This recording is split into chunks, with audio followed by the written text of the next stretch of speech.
At first, it was just a delay, then it was silence. Out here, at the edge of the galaxy, the colony of New Helios depended on Earth for every word, every signal, every breath of guidance. And now the signal's gone. No warnings, no goodbyes, just static. Elara Voss sits alone in the observatory, eyes on a sky that no longer answers. But in the silence she hears something else, a pulse, a pattern. Maybe it's hope.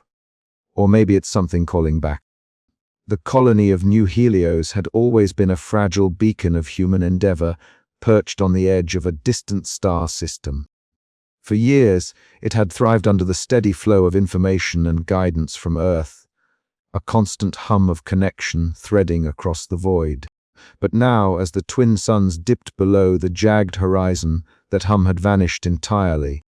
The observatory's monitors blinked blank, the usual stream of data replaced by an eerie silence that seemed to seep into every corner of the settlement.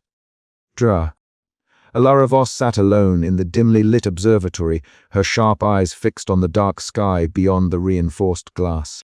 Her dark hair was pulled back loosely, a few strands escaping to frame her pale face. The cold hum of the instruments was a stark contrast to the silence that had fallen over the colony. For hours she had watched the screens, waiting for any sign, any whisper from Earth. But there was nothing, just the vast, empty void. Her mind raced, torn between disbelief and mounting dread. The communication blackout was total. No signals, no transmissions, no data packets. The lifeline that connected New Helios to its origins had been severed without warning or explanation. The implications were staggering. Outside, the colony stirred.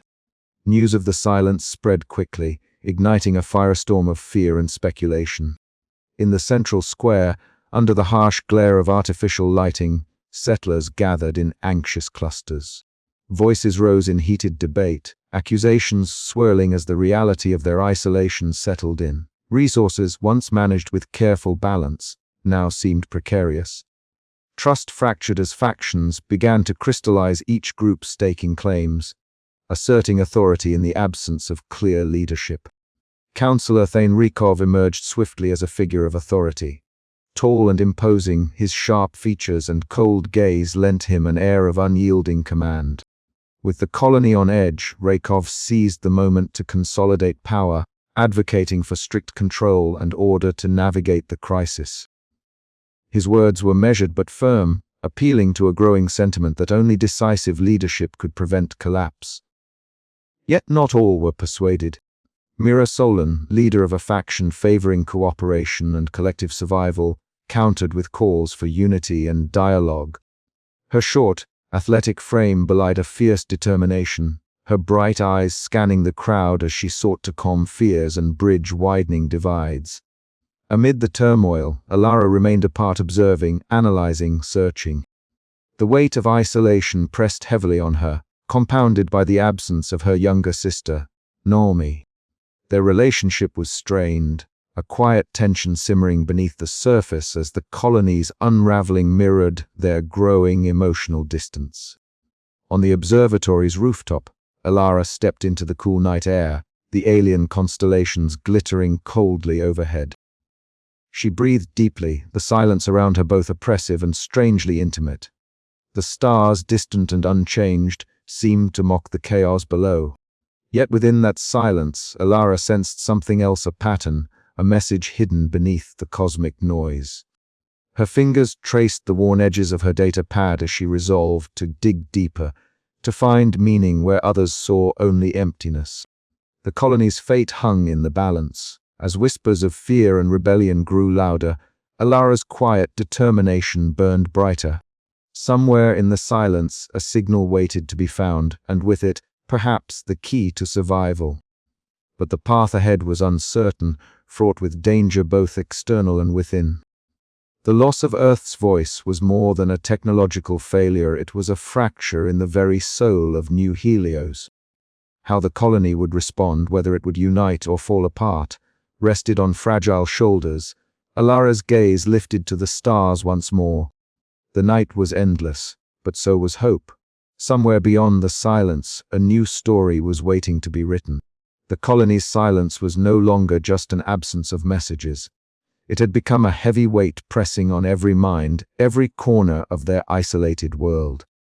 As the second day without contact stretched on, the settlers of New Vesta found themselves caught between fear and speculation, their unease rippling through the communal spaces like a restless storm. Inside the observatory, Tutor Elara Voss sat hunched before the bank of monitors, her fingers steady despite the turmoil outside. The hum of the equipment was a familiar comfort, a constant in an existence suddenly unmoored. Her sharp eyes traced the patterns on the screens, searching for meaning in the cosmic static that had replaced the once familiar signals from Earth. Elara's thoughts were interrupted by the soft chime of a data alert. She leaned forward, narrowing her gaze. The readings were unlike anything she had anticipated. Amid the expected noise, subtle anomalies flickered, a series of irregular pulses woven into the cosmic background, whispering of something buried deep within the silence. It was as if the stars themselves had been speaking in a code she was only beginning to decipher. But outside the observatory's glass walls, the colony was fracturing. The initial shock of lost contact had given way to suspicion and unrest. The settlement's leadership was under scrutiny, their inability to restore communication breeding doubt. In the council chamber, voices rose over one another, a cacophony of fear and accusation. Councillor Thane Rakov stood at the center, his tall frame imposing beneath the harsh lights. His cold, calculating gaze scanned the room as he spoke with a voice that brooked no opposition. "We must take control," he declared. "Without order, this colony will descend into chaos. We cannot afford to wait for Earth's return. We must secure our resources, enforce discipline, and prepare for a new reality." His words found eager ears among those desperate for stability.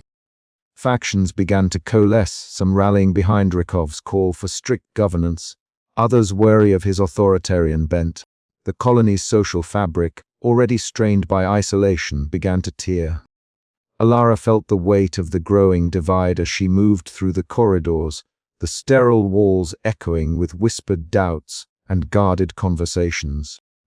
She sensed the fractures in trust, the seeds of conflict taking root. Yet her mind remained tethered to the anomalies on her screens, a beacon of curiosity amidst the gloom. Her solitude was interrupted by a soft knock. Jurta Linwai entered, her expression lined with concern. "Elara, have you seen the latest council announcement?" Rykov's tightening his grip. Elara nodded, her voice low but resolute. "We can't let fear dictate our future. There's something in the data, something more than just silence. We need to understand it before we lose ourselves to panic." Lynn's eyes met hers, reflecting both doubt and hope. "I'll help, but we have to be careful. If Rakov catches wind of this, he'll see it as a threat." Together, they returned to the monitors, the quiet hum of the observatory their sanctuary against the rising storm. Outside, the colony's fractures deepened, but within these walls, Elara's determination burned brighter than ever. The night deepened, and with it, the mysteries of the cosmic silence grew more profound. Somewhere in the vast darkness, a signal awaited discovery, a fragile thread that might yet bind the colony to its origins or unravel everything they had come to know. As dawn approached, Elara's fingers danced over the controls, chasing the elusive patterns that might hold the key to survival. The stars were silent no longer. They were speaking in riddles, and she was listening. But the question lingered in the cold air. Would the colony survive the fractures within before the answers could save them? And so the silence deepened, fractured by fear and lit by the faintest flicker of hope. The hum of the colony's common area was punctuated by low murmurs and the restless shifting of feet. Settlers gathered in small groups, faces etched with worry and suspicion, voices hushed but charged with the tension of dwindling resources. The air felt thick, as if the very atmosphere was bearing the weight of fractured trust. Mira Solon, her short frame poised with resolute calm, moved purposefully through the crowd, her bright eyes scanning the faces of those who looked to her for stability. She had taken upon herself the role of mediator, a beacon of pragmatism amidst the storm of factional disputes threatening to rend the colony apart. In a makeshift community hall, Mira stood between two faction leaders, their arguments sharp and unyielding like jagged stones scraping against one another. "We cannot let fear dictate our actions," Mira implored, her voice steady but carrying an urgency that cut through the growing noise. "Our survival depends on cooperation, not division. We share this ground, these dwindling supplies. There is no victory in tearing each other down." The room simmered with tension, but her words planted a fragile seed of hope. Slowly, voices lowered, and nods replaced sneers as the leaders exchanged reluctant glances. It was a small victory, but in this fractured world, even small victories carried weight.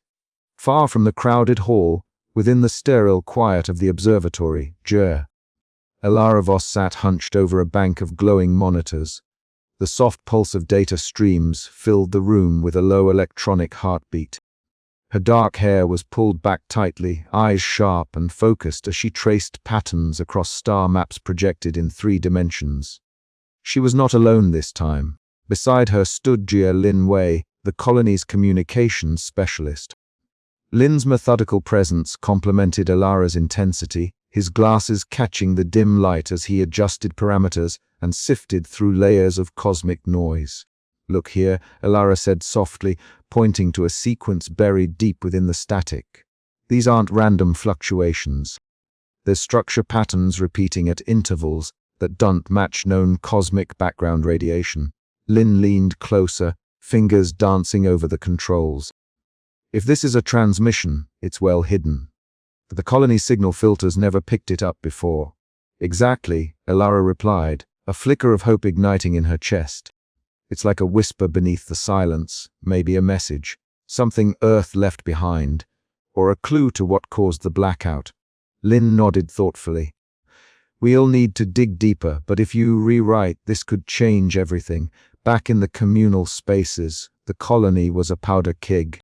Rumors spread like wildfire, whispers of betrayal, of hoarding, of alliances forged and broken under pressure.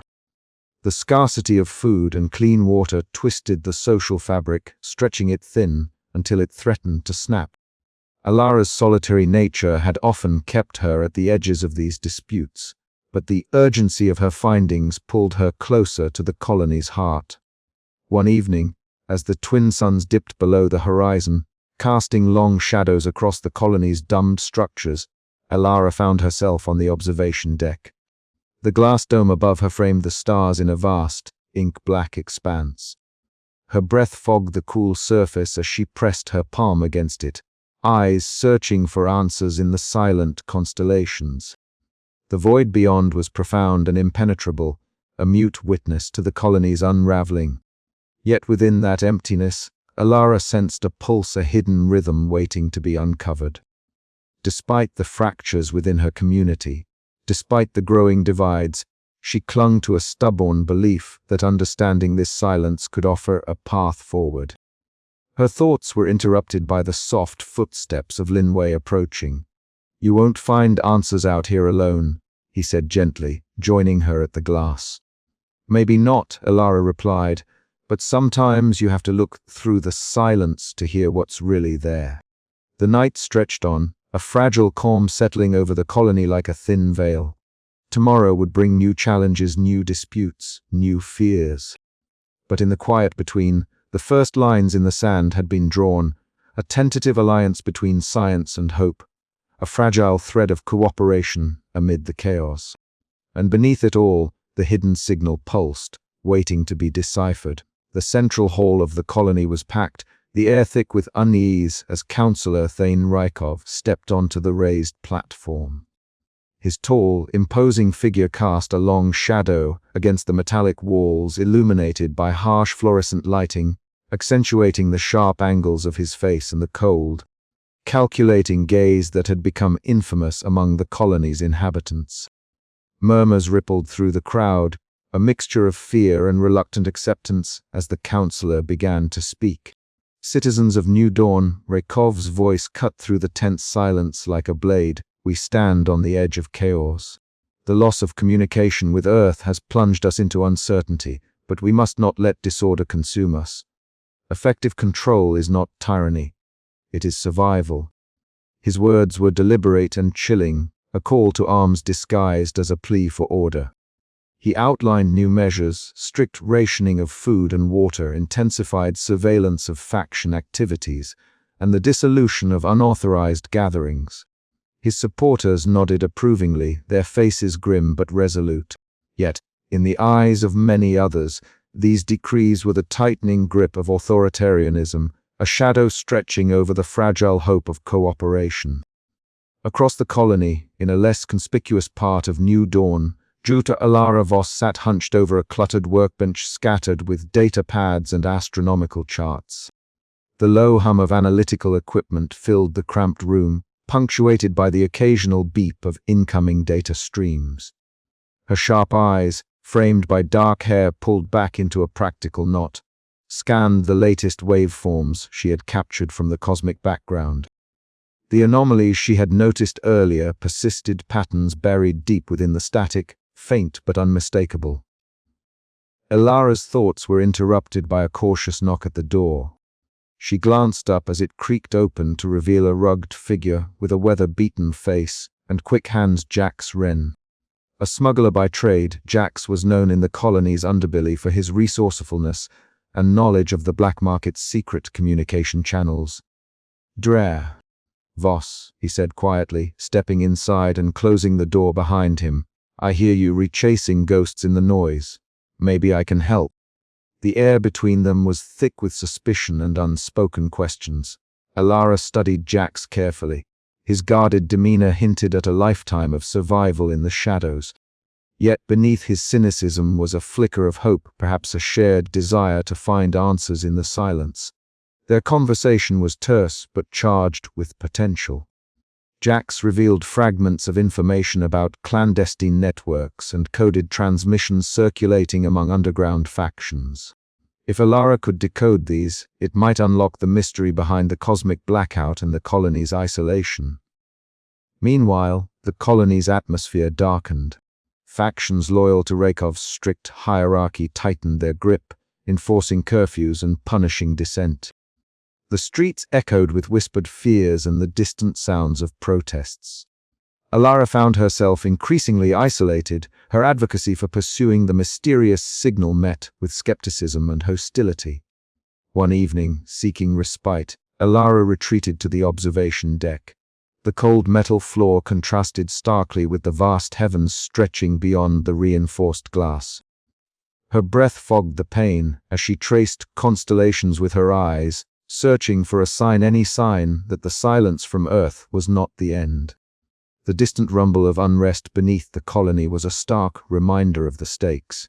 Yet, Elara's determination only deepened. She knew that the truth lay hidden in the stars, waiting to be uncovered. In the security office, Captain Soren Hale monitored the colony's deteriorating order. His skeptical gaze flicked between surveillance feeds showing faction skirmishes and a message from Elara concerning the enigmatic signal. Despite his doubts, a seed of intrigue took root. Perhaps Elara's pursuit held more promise than the official narrative allowed. As shadows lengthened across the colony, the lines between order and chaos blurred. Councillor Rakov's iron fist tightened, but beneath it, new alliances began to form, fragile yet vital. Elara's meeting with Jax marked a turning point, opening a door into the colony's hidden networks and renewed hope. The chapter closed on a colony teetering on the brink, its people caught between fear and the faint pulse of discovery. The silence of the stars was no longer just a void, it was a challenge to be met. What lay beyond the cosmic blackout remained unknown, but Elara was ready to face whatever shadows awaited. The cold hum of the signal lab was the only sound in the dimly lit chamber, punctuated only by the rhythmic blinking of indicator lights and the steady tapping of Elara Voss' fingers on the console. Outside, the twin suns of the colony had long since dipped below the horizon, their absence replaced by the strange, unfamiliar constellations of this alien sky. Elara sat hunched, eyes sharp and unblinking, as she and Drua Linwei sifted through layers of cosmic static in search of a pattern, a whisper amid the deafening silence. For weeks, the colony had been enveloped in a silence so absolute that it gnawed at the nerves of every inhabitant. The sudden and total loss of contact with Earth had left the settlers adrift, their lifelines severed without explanation. In the sterile glow of the observatory, Elara refused to surrender to despair. Her mind, a lattice of astrophysical knowledge and stubborn will, clung to the belief that the silence hid a secret, a message waiting to be uncovered. "Elara," Linwei murmured, leaning in closer to the spectral display, "look at this pattern. It's subtle, but it repeats. Almost like a code buried deep in the noise." Elara's breath caught. The screen showed a series of pulses, faint but distinctly non-random, weaving a rhythm that defied natural cosmic background radiation. Her heart quickened, a surge of adrenaline and hope flooding her veins. "Could it be?" she whispered, voice barely audible, "a transmission?" Linwei nodded, fingers already manipulating the data streams, isolating the pattern with growing precision. The coded pulses seemed to form a complex sequence, an encrypted language etched into the void. Hours slipped by unnoticed as the two scientists delved deeper, their focus unyielding. Outside the lab, the colony stirred with tension and fear. Faction leaders jostled for power, resources grew scarce, and the fragile threads of society threatened to unravel into chaos. But here, in this small refuge of light and sound, Elara found purpose. Meanwhile, elsewhere in the colony, the rift between Elara and her younger sister Nomi widened. Nomi's footsteps echoed down the narrow corridor as she approached the observatory, frustration etched across her face. When she finally confronted Elara, the air crackled with unspoken grievances. "Yuri disappearing," Nomi said, voice trembling with a blend of anger and hurt. "We were all falling apart out there, and you hide behind your stars. I don't know if you even care anymore." Elara's eyes, tired but resolute, met her sister's. "I care more than anyone," she replied softly. "But understanding this signal, this could be the key to saving us all." Naomi's gaze faltered, the rawness of her pain breaking through. "I'm scared, Elara.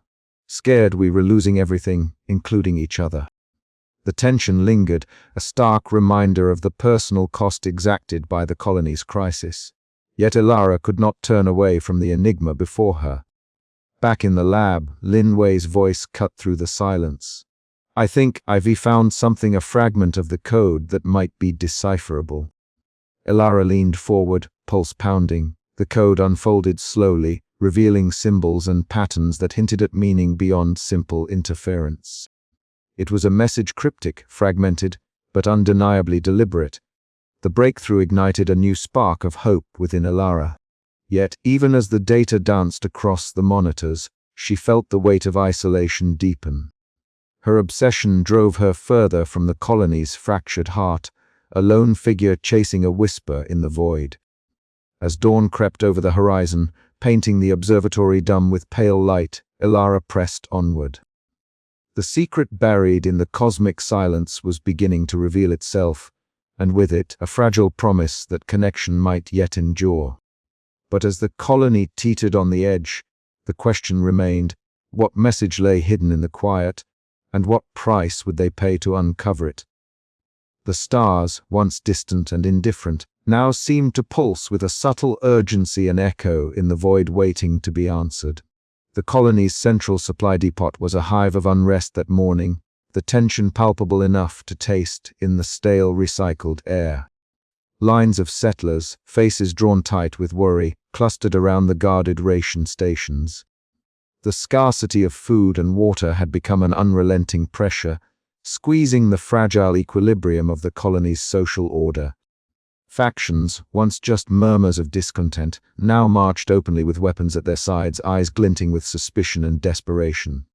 Dra. Elara Voss stood at the edge of the crowd, her sharp eyes flicking over the gathered faces, friends, neighbors, strangers, all caught in the same widening fault lines.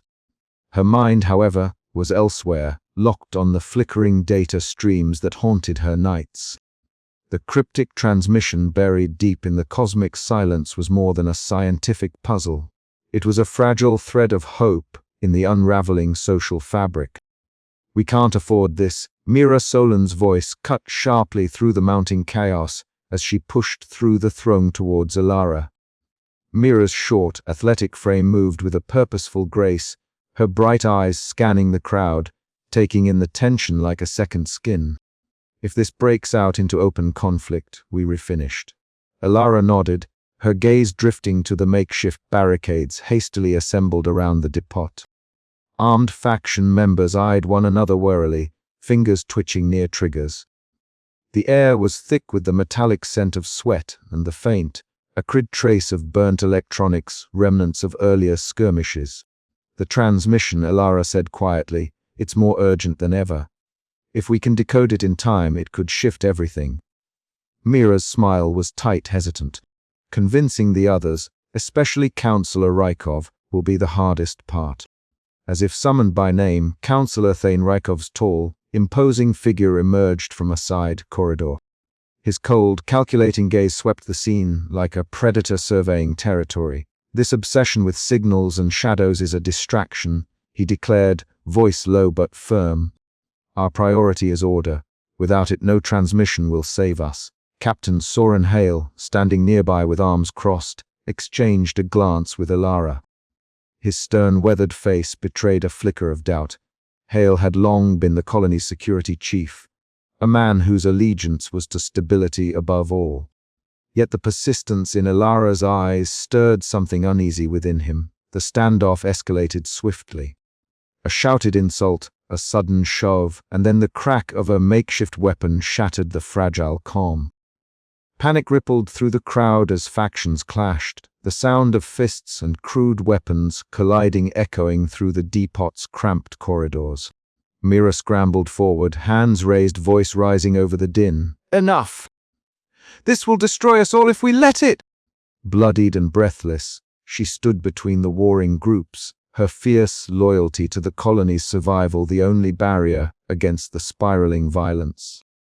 Elara joined her side, the two women a stark counterpoint to the chaos. Later, in the dimly lit observatory, the hum of machinery provided a fragile comfort. Elara sat hunched over her console, eyes scanning the ever-shifting patterns of cosmic noise. Beside her, Lin Wei's fingers danced over keys, attempting to tease meaning from the static. Captain Hale lingered at the doorway, silent but watchful. "You're chasing ghosts," he murmured, doubt shadowing his voice. "But maybe there's something to it." Elara met his gaze, the tension between skepticism and hope crackling in the air. "If we don't understand the silence," she replied, "we're lost." Outside, the colony's narrow corridors whispered of unrest. Signs of sabotage, a severed power line here, a hastily broken window there marked the growing fracture in the colony's fragile peace. Captain Hale moved through the shadows, confiding in Elara the quiet fears that no one dared voice openly. "We're on a knife's edge," he said. "One wrong move and the whole thing falls apart." Elara's resolve hardened. The transmission was more than data. It was a beacon. But the colony's survival depended on more than decoding signals. It required mending the broken bonds between its people.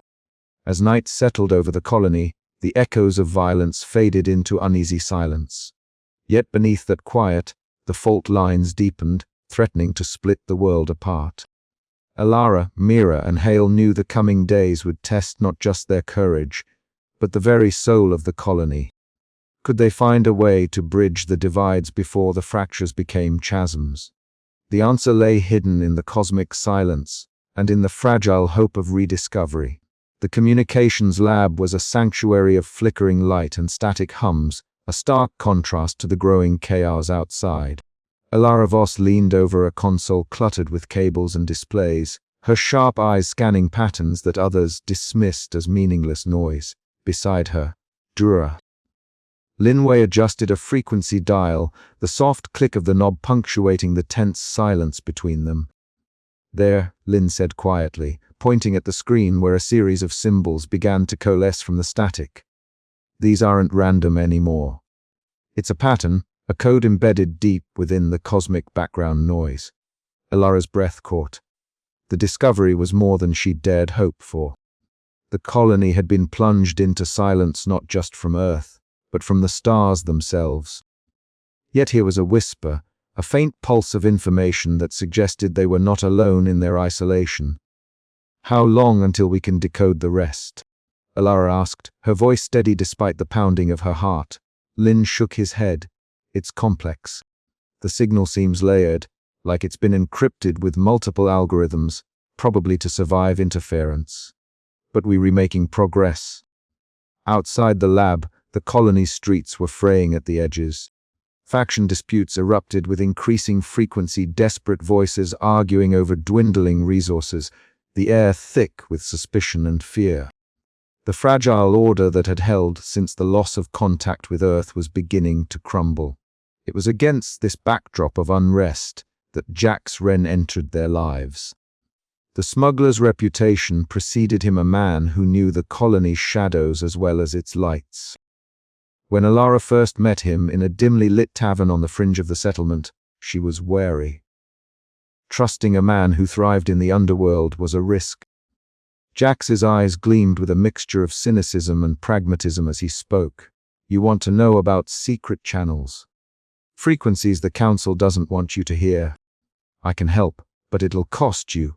Elara nodded. "Information is the currency I need." He smiled, a quick flash of white teeth in the gloom. "Then listen up. There's a network, underground transmissions, coded messages between factions, smugglers, and who knows who else. Some of it's chatter, some of its warnings." With Jax's guidance, Elara and Lin began cross-referencing the cosmic transmission fragments with the colony's secret frequencies. Patterns emerged that hinted at coordinated messages, not just random noise. The transmissions suggested a cosmic event, something catastrophic enough to silence Earth and disrupt all known communication. But the colony's fractures ran deep. As Elara pushed forward, faction leaders grew more hostile. Councillor Thane Rykov's faction accused her of spreading dangerous rumors that could destabilize the fragile peace further. Public squares filled with shouting matches, the clang of metal gates, and hurried footsteps as militias patrolled the streets. Trust was a rare commodity. One evening, after a particularly heated faction clash that spilled into the main square, Elara climbed to the rooftop of the communications hub. The sky was a vast expanse of indigo, scattered with unfamiliar stars. Her receiver crackled softly, and through the veil of static, the faintest pulse of the transmission echoed a fragile thread of connection to a universe that felt increasingly distant. She closed her eyes, letting the quiet hum wash over her. In that moment, the weight of isolation pressed down, but beneath it lay a fragile hope, the possibility that understanding the message could save them all. "We were not alone," she whispered to the night, "and we were not finished yet." Yet questions gnawed at her mind. What exactly was the nature of the cosmic silence? Could the colony unite long enough to act on this knowledge? Or would fear and suspicion tear them apart before the truth could be grasped? The signals continued, teasing and elusive, but with every breakthrough, the threads of a larger story began to unravel, one that would challenge everything the colony believed and force them to confront the unknown together. As the chapter closed, Elara's determination hardened. The transmission was a beacon in the dark, and she would follow it, no matter where it led. But the path ahead was fraught with peril from the cosmos, from the colony's own divisions, and from the shadows where secrets still lurked. The silent frequencies held their secrets tight, but Elara was ready to listen. The air within the cramped quarters of the Voss sisters was thick with unspoken grievances. The faint mechanical hum of the colony's life support systems, a constant reminder of their fragile existence. Elara sat hunched over a worn datapad, her fingers tracing the flickering symbols of the latest signal readouts. But her mind was elsewhere. The door hissed open quietly, and Nami stepped in, her eyes sharp and searching.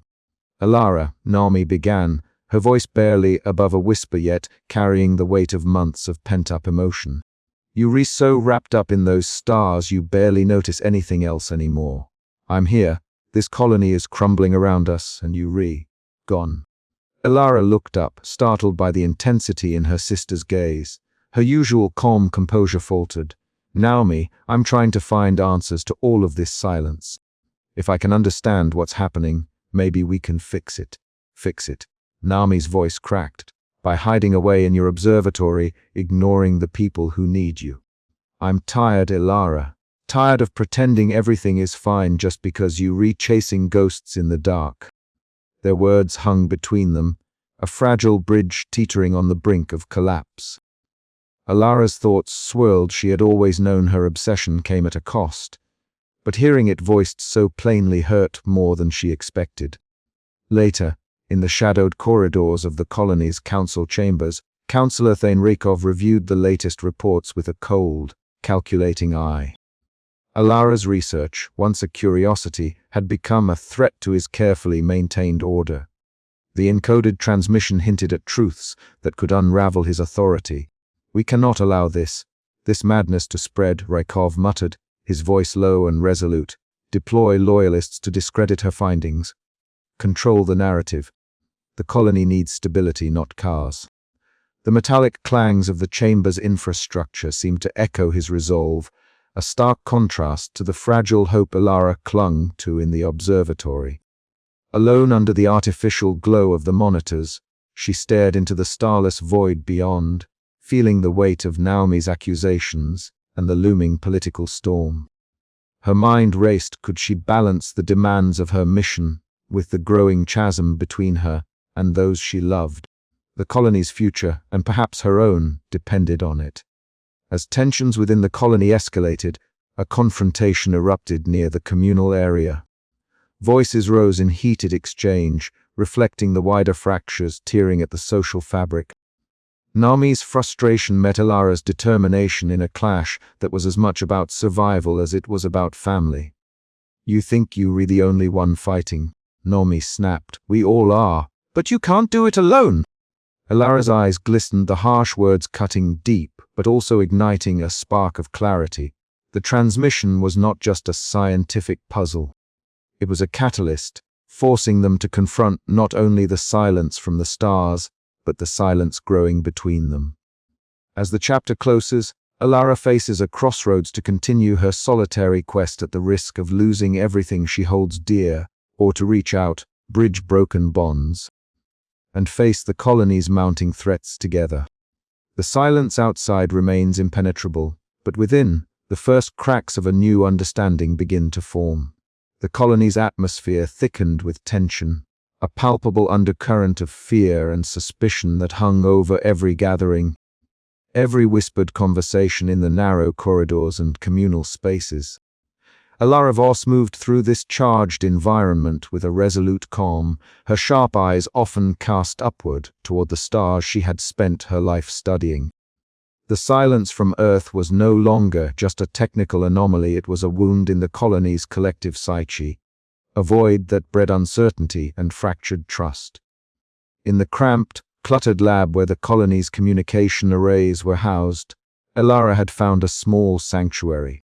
The hum of the equipment was a constant companion, a reminder that even in silence, something persisted. It was here, amidst the flickering screens and tangled wires, that she had first noticed the faintest irregularities, patterns buried deep within the static that most dismissed as noise.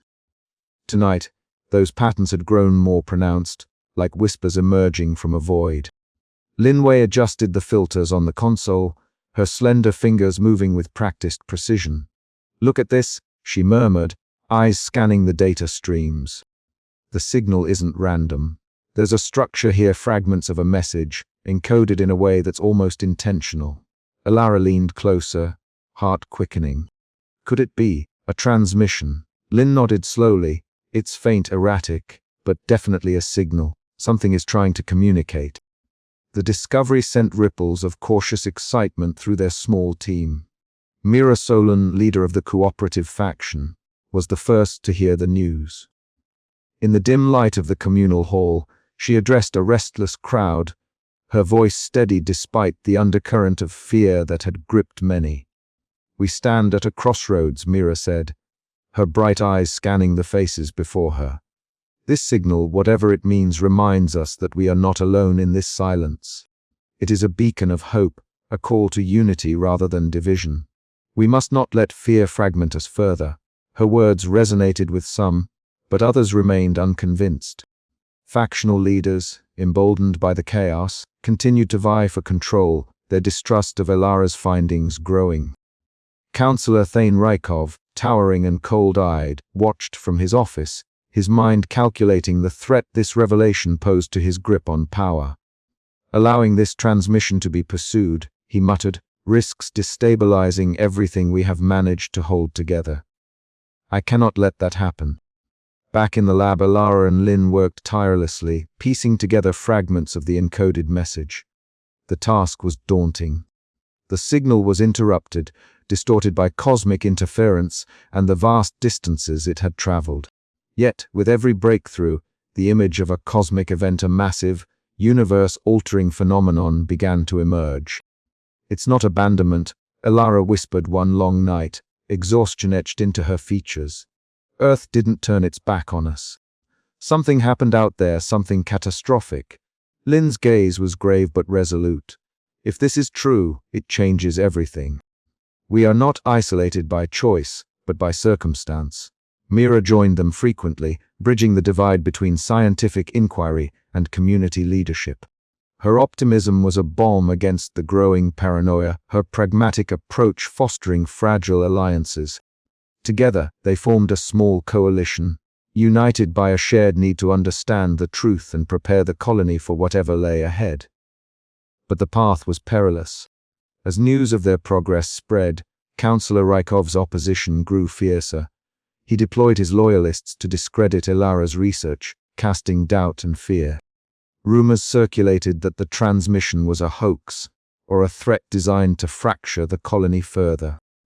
The air grew thick with distrust, and every discovery was a double-edged sword fueling hope, yet stoking the fires of conflict. One evening, as Elara stepped outside the lab, the cold air biting at her skin, she looked up at the stars. They seemed distant, indifferent. Yet within that vast silence, she felt a spark, a fragile thread connecting her to something beyond the colony's walls. "We have to keep going," she said softly, more to herself than anyone else. "The signal is our lifeline." Mira joined her, placing a steady hand on Elara's shoulder. "And we'll face whatever comes together." The colony's future hung in the balance, tethered to the faint signals, threading through the cosmic void. In the heart of the silence, a new chapter was beginning, one defined by courage, fragile alliances, and the unyielding human desire to reach out, even when the stars seemed to have gone forever silent. As the night deepened, the transmission pulsed faintly on the monitors, a beacon of mystery and hope. The question was no longer just what had caused the silence, but whether the colony could rise above its fractures to answer the call. And in that question lay the fragile promise of survival. The rancor that had simmered beneath the colony's surface boiled over with a sudden, explosive force. The narrow corridors of the settlement's central sector echoed with the clatter of boots and the sharp commands of faction enforcers. Makeshift barricades, hastily erected from cargo containers and scrap metal, lined the streets as rival groups clashed over dwindling supplies. The air was thick with dust and the acrid tang of burning fuel, punctuated by the sharp crack of improvised weapons and the frantic shouts of desperate settlers. Dre. Elara Voss stood atop a crumbling wall, her dark eyes scanning the chaotic scene below with a mixture of dread and determination.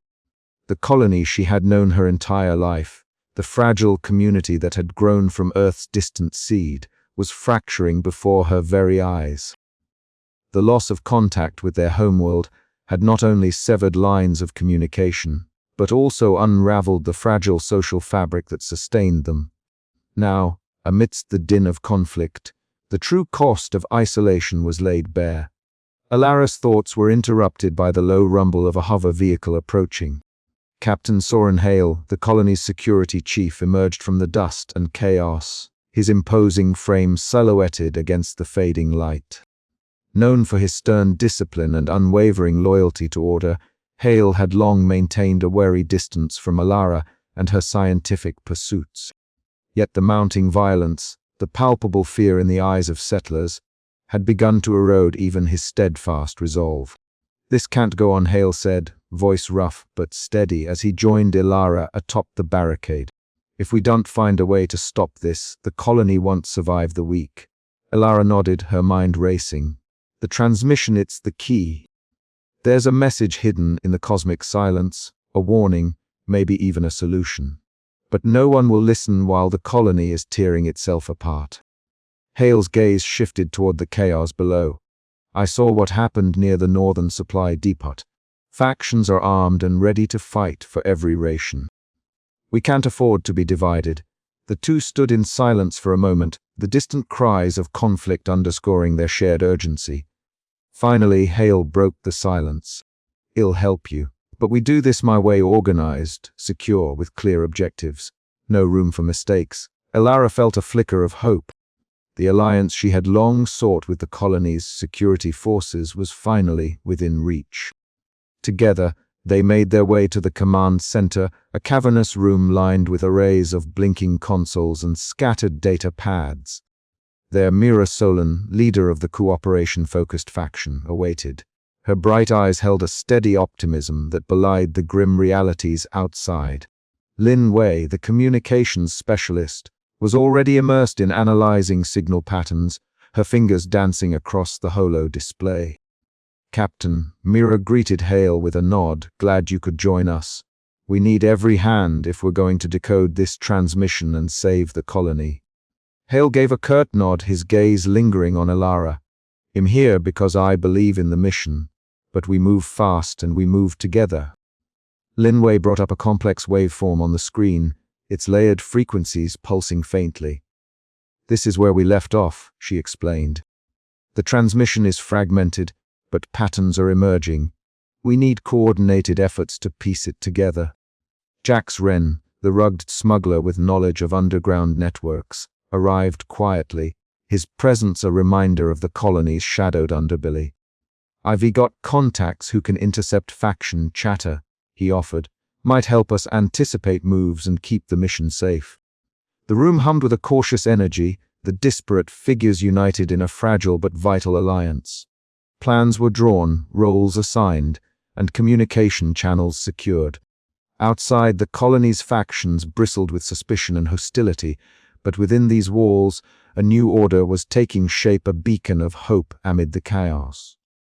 Yet far from the command center, Counselor Thane Rykov watched the unfolding alliance with narrowed eyes. The tall, imposing leader sat behind a stark desk, the cold glow of a single lamp casting long shadows across his sharp features. His fingers tapped rhythmically, a calculated tempo underscoring the storm he intended to unleash. "They think they can unite against me," he muttered, voice low and dangerous. "They underestimate the cost of defiance." Plans of sabotage and subversion were set into motion, a desperate bid to maintain control over a colony slipping through his fingers. As night fell, the colony held its breath. In the dim glow of the command center, Elara and her unlikely allies prepared for the battles ahead, both external and internal. The fractured alliances of the past were giving way to a tenuous coalition, and with it, the slender hope of decoding the cosmic message that might yet save them all. The silence between transmissions was no longer empty. It was charged with possibility. But the question lingered, heavy and relentless. Could these fractured factions truly unite to confront the colony's mounting crisis and unravel the truth behind the transmission? The answer, Elara knew, would define the fate of their world. As the first stars blinked into existence overhead, the colony stood on the cusp of transformation, its future hanging in delicate balance between chaos and connection. And the signal, faint but persistent, waited to be understood. The hidden code, the communications lab, was cloaked in shadows. The only illumination coming from the soft blue glow of holographic displays, and the blinking lights of decoding equipment. Sister Elara Voss sat at the center of the room, her eyes sharp and unwavering as she traced lines of cryptic symbols flickering across the translucent screen. Next to her, Lin Wei adjusted a series of complex algorithms, their whispered exchanges cutting through the low mechanical hum like whispered spells in the dark. This fragment, Lin began, his voice steady but edged with excitement. It's not random noise. There's deliberate structure here, encoded data layers nested within the cosmic static. Elara nodded, her fingers dancing across the interface. It's a message. But it's encrypted. Whoever sent this knew it couldn't fall into the wrong hands. Outside the lab, the colony simmered with tension. Faction leaders had caught wind of Elara's investigations, their suspicions growing alongside the whispers of rebellion. Yet inside this sanctuary of science, the puzzle pieces were slowly aligning. As hours bled into each other, the team made incremental progress. The encrypted layers peeled back, revealing patterns of mathematical constants and references to celestial coordinates. Then, a breakthrough, a segment of the message, once indecipherable, suddenly resolved into a coherent warning. "Listen to this," Elara said, her voice barely a whisper as she played the decoded segment through a small speaker. The words were distorted but unmistakable: cosmic event imminent, disruption widespread, survival contingent on knowledge beyond this transmission. A hush fell over the room. The weight of the message pressed down on them all. It was no longer just a mystery but a dire proclamation. Jax Wren slid silently into the lab, the faint scent of dust and machinery clinging to his rugged frame. "I've been hearing things," he said, voice low. "Underground channels are buzzing with similar signals. Not just here but other outposts too. This blackout isn't isolated." Elara's gaze locked with his. "Then this is bigger than we thought." The room filled with a mix of awe and apprehension. The colony's isolation was no accident. It was part of a cosmic catastrophe reaching across light years. Meanwhile, Mira Solon and Captain Soren Hale convened in the council chamber, voices rising as they debated the implications. Mira's hopeful pragmatism clashed with Soren's hardened skepticism. "We can't ignore this," Mira insisted, her bright eyes blazing with conviction. "This message could be our key to survival." Soren's expression hardened.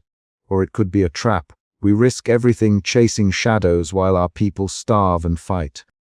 Their argument echoed through the steel walls, a microcosm of the colony's fracturing soul. Back in the lab, Elara retreated to the observation deck as night fell over the colony. The sky above was an empty canvas, Earth's familiar light replaced by an unyielding void. The cold wind bit at her cheeks, but she stood firm, the decoded message echoing in her mind like a clarion call. "We're not alone in this," she whispered to the silent stars, "and this isn't the end." Yet beneath her resolve lingered a shadow of doubt. The warning was clear: survival demanded knowledge, cooperation, and sacrifice. The colony's future hinged on how they would heed the hidden code, now burning bright in the cosmic silence. Elara turned back toward the lab, determination setting her jaw. The path ahead was uncertain and fraught with peril, but the first step had been taken. The transmission was no longer a mystery, it was a summons. And the colony would have to answer. The grey light of the colony's artificial dawn filtered through the reinforced windows of the observation deck, casting long shadows across the room, where Elara Voss stood alone yet unyielding. Around her, the low hum of machinery and the occasional beep of monitoring instruments wove a mechanical symphony that punctuated the weighty silence of isolation.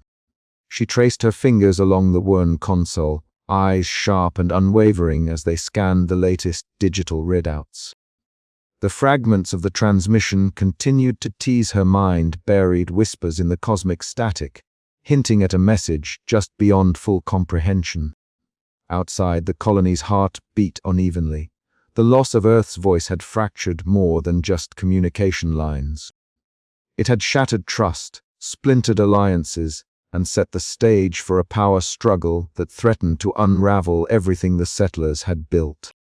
Councillor Thane Rykov, with his imposing stature and piercing gaze, wielded fear as a weapon, his cold voice commanding attention in the colony's central hall. His public denouncements of Elara's work had grown sharper, more calculated, designed to sow doubt and fracture the fragile unity still holding the colony together. This so-called transmission, Raykov declared to a gathering thick with tension, is nothing but noise and elaborate distraction crafted by those who would jeopardize our survival for the sake of dangerous fantasies. We must focus on order, on security, not on chasing ghosts in the void. Murmurs rippled through the crowd, some nodding in agreement, others casting wary glances toward the fringes where Elara's supporters whispered in hushed urgency. It was a scene charged with unspoken fears, a community teetering on the razor's edge between hope and despair. Amidst the turmoil, Mira Solon moved with determined grace. Her short, athletic frame navigated the restless crowd in the settlement's communal square, her bright eyes locking with individuals caught in the throes of anxiety. Her voice, firm yet warm, rose above the discord. "We cannot afford to fall apart now," she urged. "Our strength lies in unity. We must listen to each other, trust in our shared purpose, and face these unknown dangers together." Her words, though met with skepticism by some, kindled a spark of hope. Mira's pragmatism and optimism had become a beacon for many, a counterweight to Raykov's authoritarian grip. She was the steady hand reminding the colony that survival depended not on division, but on cooperation. Back in the cramped signal lab, the air thick with the scent of recycled oxygen and the faint metallic tang of electronics, Elara and Jar Linway worked side by side. The glow of flickering monitors cast pale light on their focused faces as they pieced together the transmission's cryptic code. Lin's methodical approach complemented Elara's relentless curiosity, and together they navigated the labyrinth of data with tireless determination. "These patterns," Lin murmured, eyes scanning the scrolling lines, "they're not random. There's structure language hidden beneath the noise." Elara nodded, fingers flying across the keyboard. "If we can decode enough, it might tell us why Earth went silent, why we were truly alone out here." But the political storm was closing in. Councillor Raykov's campaign to undermine her credibility seeped into every corner of the colony's fractured society. Faction leaders whispered in shadowed rooms, suspicion coloring every interaction. Resources, already scarce, became tokens of power, and the threat of violence loomed ever nearer. Despite the mounting pressure, Elara's resolve hardened. She knew that uncovering the truth was the only path to salvation, not just for herself, but for the entire colony. The transmission was more than a message. It was a lifeline, a bridge across the silence that separated them from their origins. One evening, as the artificial stars blinked on above the colony's dome, Elara found herself standing beside Mira in the communal square. The chill of recycled air was softened by the warmth of the gathering crowd, their faces a mosaic of hope, fear, and determination. "This is our moment," Mira said quietly, her eyes reflecting the faint glow of the distant suns. "We can either fall apart or come together. The choice is ours." Elara nodded, feeling the weight of responsibility settle on her shoulders. Somewhere in the depths of the cosmic silence, a truth waited to be revealed. And with it, the chance to mend the fractures of a world lost to fear. As night deepened, the colony held its breath, caught between the shadows of distrust and the fragile light of hope. The whispers of truth stirred in the static, promising that even in silence connection endured.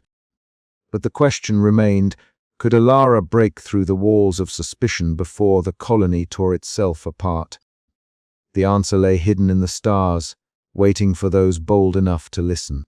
The low hum of the data processors filled Elara Voss's observation room as she sat hunched over the glowing screens, her sharp eyes scanning the endless streams of cosmic noise that had become her obsession. The colony beyond the reinforced glass was a restless shadow, its inhabitants caught in the throes of uncertainty and fear. Yet here, in this small sanctuary of blinking lights and star charts, Elara sought order in the chaos, a signal hidden in the silence. For hours, she traced the faint anomalies in the cosmic background, patterns that teased her with their cryptic potential. Her fingers traced the projected constellations, each star a silent sentinel watching over their isolated world. But beneath her scientific focus, a different kind of turmoil stirred, one that no telescope could resolve. The memory of Naomi's voice echoed in her mind, sharp and pleading from their last heated conversation. They had never spoken so openly before, and the confrontation had left an ache far deeper than any celestial mystery. Isolation wasn't just a planetary condition. It had seeped into the very marrow of their lives, fracturing bonds once thought unbreakable.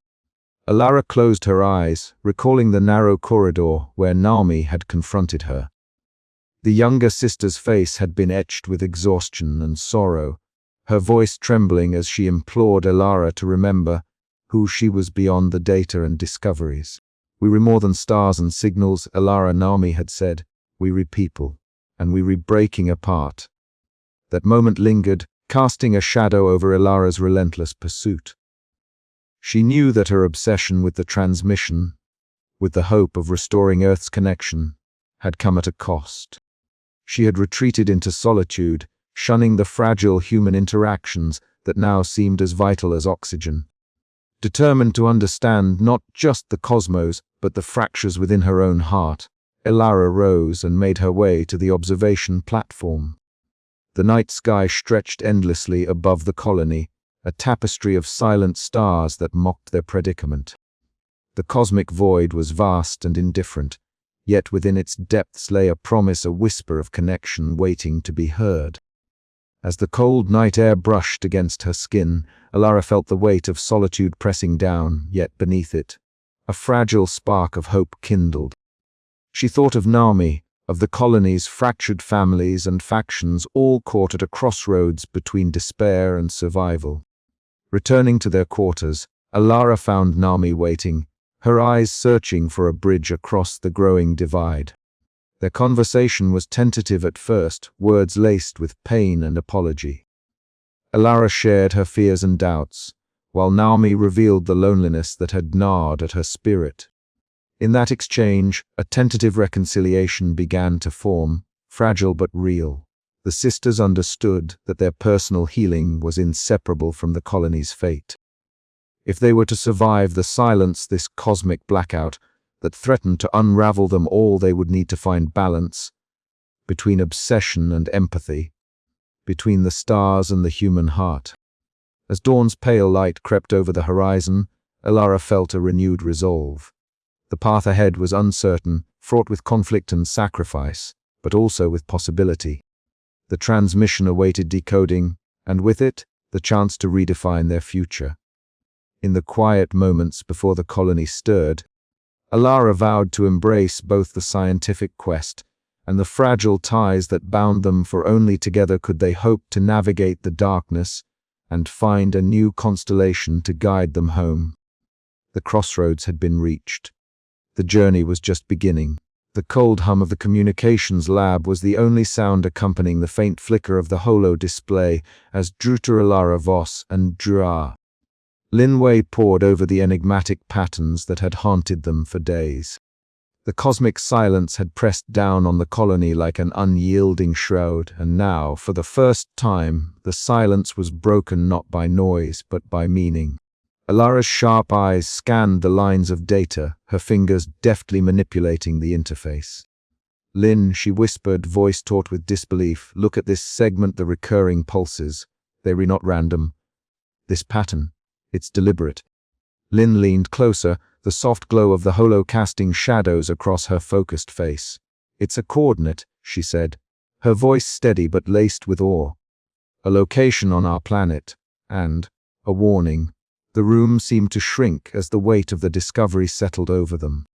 The transmission wasn't just static or cosmic noise. It was a message encoded deep within the silence, a message meant to be found.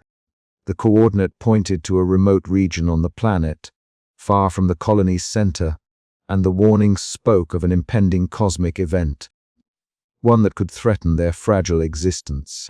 "We have to tell the council," Elara said, her voice firm but edged with urgency. "This changes everything." Outside the lab, the colony was a powder keg of tension. Factions jostled for power as resources dwindled, and trust had all but evaporated.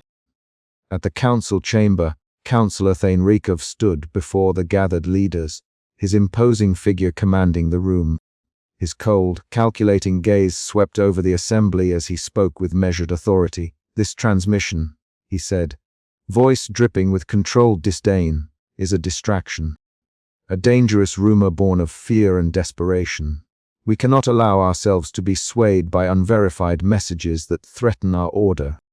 Murmurs rippled through the chamber, some nodding in agreement, others bristling with dissent. Mira Solon rose, her presence a contrast to Rykov's icy demeanor. "We cannot afford to ignore what Elara and Lynn have found," she said, her voice ringing clear. "We are isolated. Yes, but that does not mean we are powerless. This message, whether warning or hope, demands we act together." Captain Soren Hale, standing at the edge of the room, weighed the words carefully. His skepticism was well known, but even he felt the stirrings of something he couldn't yet name, a flicker of hope in the darkness. As the council fractured further, Elara stepped out onto the observation deck, the twin moons casting a pale, ethereal light over the settlement. The cool night air brushed against her face, carrying the distant echoes of a world she once called home. She looked up at the stars, the vast black tapestry now seeming less empty, as if the universe itself whispered secrets just beyond reach. Her heart was heavy with the burden of knowledge and the fragile spark of possibility. The coordinate was a beacon, a chance to confront the cosmic silence that had swallowed their connection to Earth. But would the colony choose to trust this fragile thread of hope, or would fear and suspicion sever it forever? Inside, the council's debate raged on, the future of the colony balanced on a knife's edge. The transmission had broken the silence, but the real question remained: was the colony ready to listen? The night deepened, and in the stillness the stars watched silently, as if waiting for the colony to decide its fate. Elara's resolve hardened. Whatever the cost, she would follow the signal into the unknown, into the silence to find the truth that might save them all. But even as she prepared to lead the colony into uncharted territory, a shadow lurked in the council chamber. Councillor Rykov's eyes glinted with resolve. The fight for control was far from over, and the silence that had once been their enemy was about to become the battlefield. The transmission was more than a message. It was a challenge, and the colony's answer would echo through the void. The briefing room flickered with the pale glow of the holographic map, casting wavering blue light across the worn faces of those gathered. "Jer." Elara Voss stood at the center, her dark hair pulled back tightly, eyes sharp and unwavering as she traced a path across the colony's fractured terrain. Opposite her, Mira Solon shifted on her feet, arms crossed but voice steady as she joined in the planning. Captain Soren Hale, imposing and resolute, observed with a calculating gaze, his presence a reminder of the colony's fragile order. "If we move through the eastern sectors," Elara began, pointing to a series of red-marked zones on the map, "we can avoid the main faction patrols. The transmission's coordinates suggest the signal source lies beyond the northern ridge, where the terrain is rough but less monitored." Mira nodded. "That area is within my faction's influence. I can ensure safe passage through those sectors, but the southern routes remain a risk." Hale's voice cut in, low and authoritative. "The southern sectors are under strict control by loyalists to Councillor Rykov. Any unauthorized movement there could trigger a conflict. We'll need stealth and speed, no room for error." Elara's gaze hardened. "Which is why we've asked Jax Wren to join us. His knowledge of the colony's hidden pathways and black market contacts is unmatched. He can guide us through places no patrol expects." The mention of Jax caused a stir. The smuggler's reputation was both a boon and a source of unease. Minutes later, he arrived rugged and weather-beaten, eyes sharp beneath a hooded jacket. His quick hands folded the edges of an old, tattered map marked with routes invisible to official records. "You want to get from point A to point B without drawing attention," Jack said, voice gravelly but confident. "There are tunnels under the industrial sector, forgotten maintenance shafts, and supply corridors that the Council's patrols don't monitor." "I know them all." Elara exchanged a glance with Mira and Hale. Trust was a scarce commodity these days, but necessity forged unlikely bonds. As the team prepared, Mira made rounds to faction leaders, delivering impassioned pleas for cooperation. "We face an unknown threat," she told a crowded hall filled with skeptics and wary eyes. "This transmission offers a beacon a chance to understand, to survive together. Our divisions endanger us all." Her words stirred murmurs, some hopeful, others doubtful. Yet a fragile thread of consensus began to weave through the room. Meanwhile, beneath the colony's surface, Jax led the team through narrow, shadowed passageways. The air smelled faintly of oil and damp concrete, punctuated by distant echoes of life above. Every footstep was measured, every corner a potential danger. Elara's heart pounded not just from exertion, but from the weight of what lay ahead. At the observation deck that evening, Elara stood alone, the colony's lights flickering behind her like dying embers. Above, the stars remained silent, indifferent witnesses to the fragile hope she carried. She whispered into the dark, "We will find the truth. We must." The mission was set, the lines of trust drawn tenuously but irrevocably. The colony's future hinged on their ability to bridge divides, confront fears, and follow the faint signal through the vast silence. And as the night deepened, so too did the resolve that even in isolation, connection could be forged anew. The path ahead was uncertain, but for the first time in many cycles, hope glimmered on the horizon. The council chamber buzzed with a restless energy that was more volatile than the thin, recycled air could contain. Around the long, oval table, representatives of the colony's factions sat rigidly, their faces drawn tight with worry and defiance. The muted hum of the overhead ventilation mixed with the sharp edge of rising voices, each faction leader staking their claim with fierce urgency. At the center of the storm sat Councillor Thane Rykov, his tall frame cutting an imposing silhouette behind the polished steel podium. His sharp features were set in a cold mask, his calculating gaze sweeping across the room as he prepared to speak. "This mission," Rykov began, his voice low and deliberate, "is folly. To gamble the colony's scarce resources on a signal that may be nothing more than cosmic noise is reckless. We cannot afford distractions when our survival is at stake." He let his words hang, heavy with implied threats. Mira Solon, seated just opposite, leaned forward, her bright eyes flashing with determined optimism. "Counselor, this is not a distraction, it is a chance. We cannot blind ourselves to possibilities simply because they challenge our fears. Cooperation, not control, is what we need to survive." Elara Voss sat quietly near Mira, her sharp eyes reflecting the flickering holoscreens that charted the decoded transmission's coordinates. Her voice, when she spoke, was calm but insistent. "The transmission offers us direction, perhaps even salvation. If we ignore it, we doom ourselves to stagnation and decay." But Captain Soren Hale, the colony's security chief, shifted uneasily in his seat.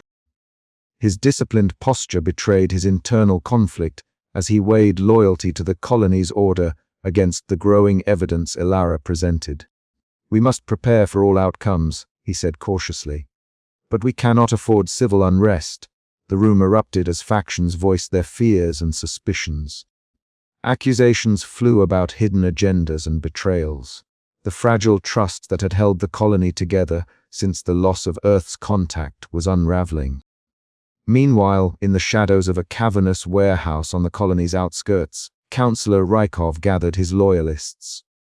The harsh industrial lighting cast long, ominous shadows across the faces of his followers, their expressions a mix of resolve and apprehension. "The mission threatens our stability," Rykov declared, his voice cold and commanding. "We cannot allow this reckless expedition to undermine the order that keeps us alive. We will act decisively to block it." Plans were whispered, weapons checked, and alliances forged in the dim light. The Councilor's loyalists prepared to sabotage the mission, planting seeds of rebellion and fear. Back in the heart of the colony, Elara convened with Mira and Captain Hale in the cramped command center. The room was cluttered with data pads, holoscreens, and maps strewn across metal tables. The air was thick with the scent of recycled air and the faint hum of power converters. "We have little time," Elara said, her voice steady despite the tension. "Raikov's faction is mobilizing. If we wait, we risk losing everything." Mira nodded, her expression grim but resolute. "We need to strengthen our alliances and find ways to communicate beyond faction lines. Trust is fragile but necessary." Captain Hale checked the security feeds, his jaw tight. "We'll need to prepare for conflict, but we must avoid open war. The colony cannot survive that." Outside, beneath the harsh glare of artificial lights, groups of armed supporters gathered silently. The metallic clink of weapons and the low murmur of whispered plans filled the cold night air. Nervous glances met determined stares as the colony braced for the storm gathering on the horizon. Throughout the colony, the tension was palpable, a gathering tempest threatening to tear apart the fragile unity forged in fear and isolation. The mission to follow the transmission had become more than a quest for answers. It was now a battleground for the colony's very soul. As the chapter drew to a close, the uneasy calm before the storm settled over the colony. Elara's quiet determination shone like a beacon amid the growing darkness, but the question remained, could hope survive the gathering storm? The council chamber's atmosphere thickened with each passing minute. Voices rose and fell like crashing waves, some pleading for reason, others demanding control. Councillor Raikov's presence was a shadow looming over every argument, his cold authority a reminder of the power he wielded. "We cannot risk the colony on unproven science." Raikov snapped as a faction leader from the agriculture sector spoke of dwindling food supplies. "Our resources must be conserved for immediate needs, not speculative ventures." Mira's voice cut through the clamor, surprisingly firm. "Speculation is a luxury we cannot afford to ignore. The transmission could hold the key to understanding the silence that isolates us. Ignoring it is a greater risk." Elara's eyes met Raikov's across the table, a silent challenge exchanged. "We owe it to ourselves to pursue every lead. To do less is to accept defeat." The debate grew heated, and the council chair struggled to maintain order. Outside, news of the council's fractious session rippled through the colony like wildfire, deepening divides. In the warehouse, Raikov's loyalists finalized their plans. A network of informants and saboteurs prepared to disrupt communications, supply lines, and the expedition itself. His cold gaze never wavered. Failure was not an option. Back in the command room, Elara and her allies worked feverishly to prepare for the inevitable confrontation. The screens displayed data streams and encrypted messages. Plans were drafted and redrafted. Every moment was a race against time. The colony teetered on the edge, a precipice between cooperation and chaos. The gathering storm was no longer a metaphor, but a palpable force bearing down on them all. And in that charged silence, Elara whispered to herself, "We must hold fast. The future depends on it." The colony's night was a thick blanket of silence and cold, broken only by the faint hum of machinery and the distant flicker of dimmed lights. On the balcony of her small quarters, Elara Voss stood wrapped in a heavy jacket, her breath curling in the frosty air. The vast expanse above was a void. The stars, once a comforting presence, now seemed distant and unreachable, swallowed by the cosmic silence that had become their new reality. She gazed upward, the weight of the isolation pressing against her chest like a physical force. The loss of contact with Earth had fractured more than their technology. It had fractured their sense of belonging, their hope. Inside the colony's command center, the atmosphere was taut with anticipation and unease. A gathering of key leaders had assembled to discuss the impending mission that Elara had championed, a mission born from a faint, enigmatic transmission buried deep in the cosmic noise. Mira Solon, radiant with her characteristic optimism, spoke passionately about the need for unity and cooperation. Her short, athletic frame exuded a quiet strength as she appealed to the fractured factions to set aside their grievances for the survival of all. "This mission isn't just about decoding a message," Mira urged, her voice steady but urgent.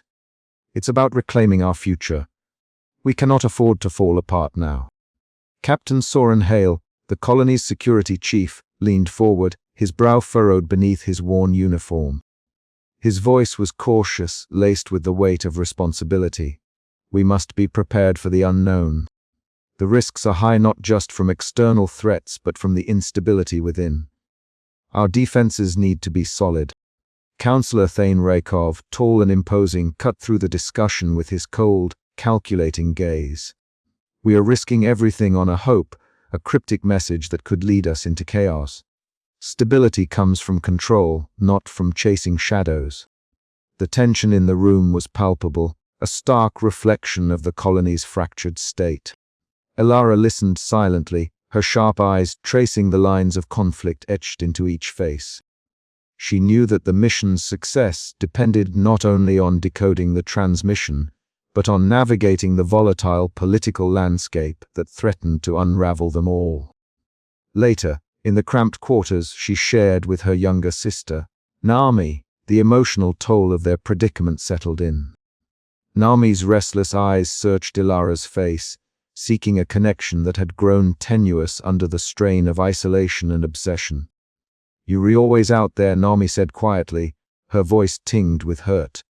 "Sometimes it feels like you've already given up on us, on this place." Elara reached out, brushing a stray lock of hair from Naomi's forehead. "I'm trying to find a way to bring us all back from the silence. I promise I haven't given up," but the words felt fragile, as if the very weight of the silence threatened to swallow their hope whole. As the long night deepened, Elara returned to the observatory, a sanctuary of cold metal and blinking lights. The faint hum of signal analyzers filled the space as she pored over star charts and the enigmatic data that had become her obsession. Around her, the colony buzzed with unrest and uncertainty, but here, amid the constellations she had studied since childhood, Elara found focus.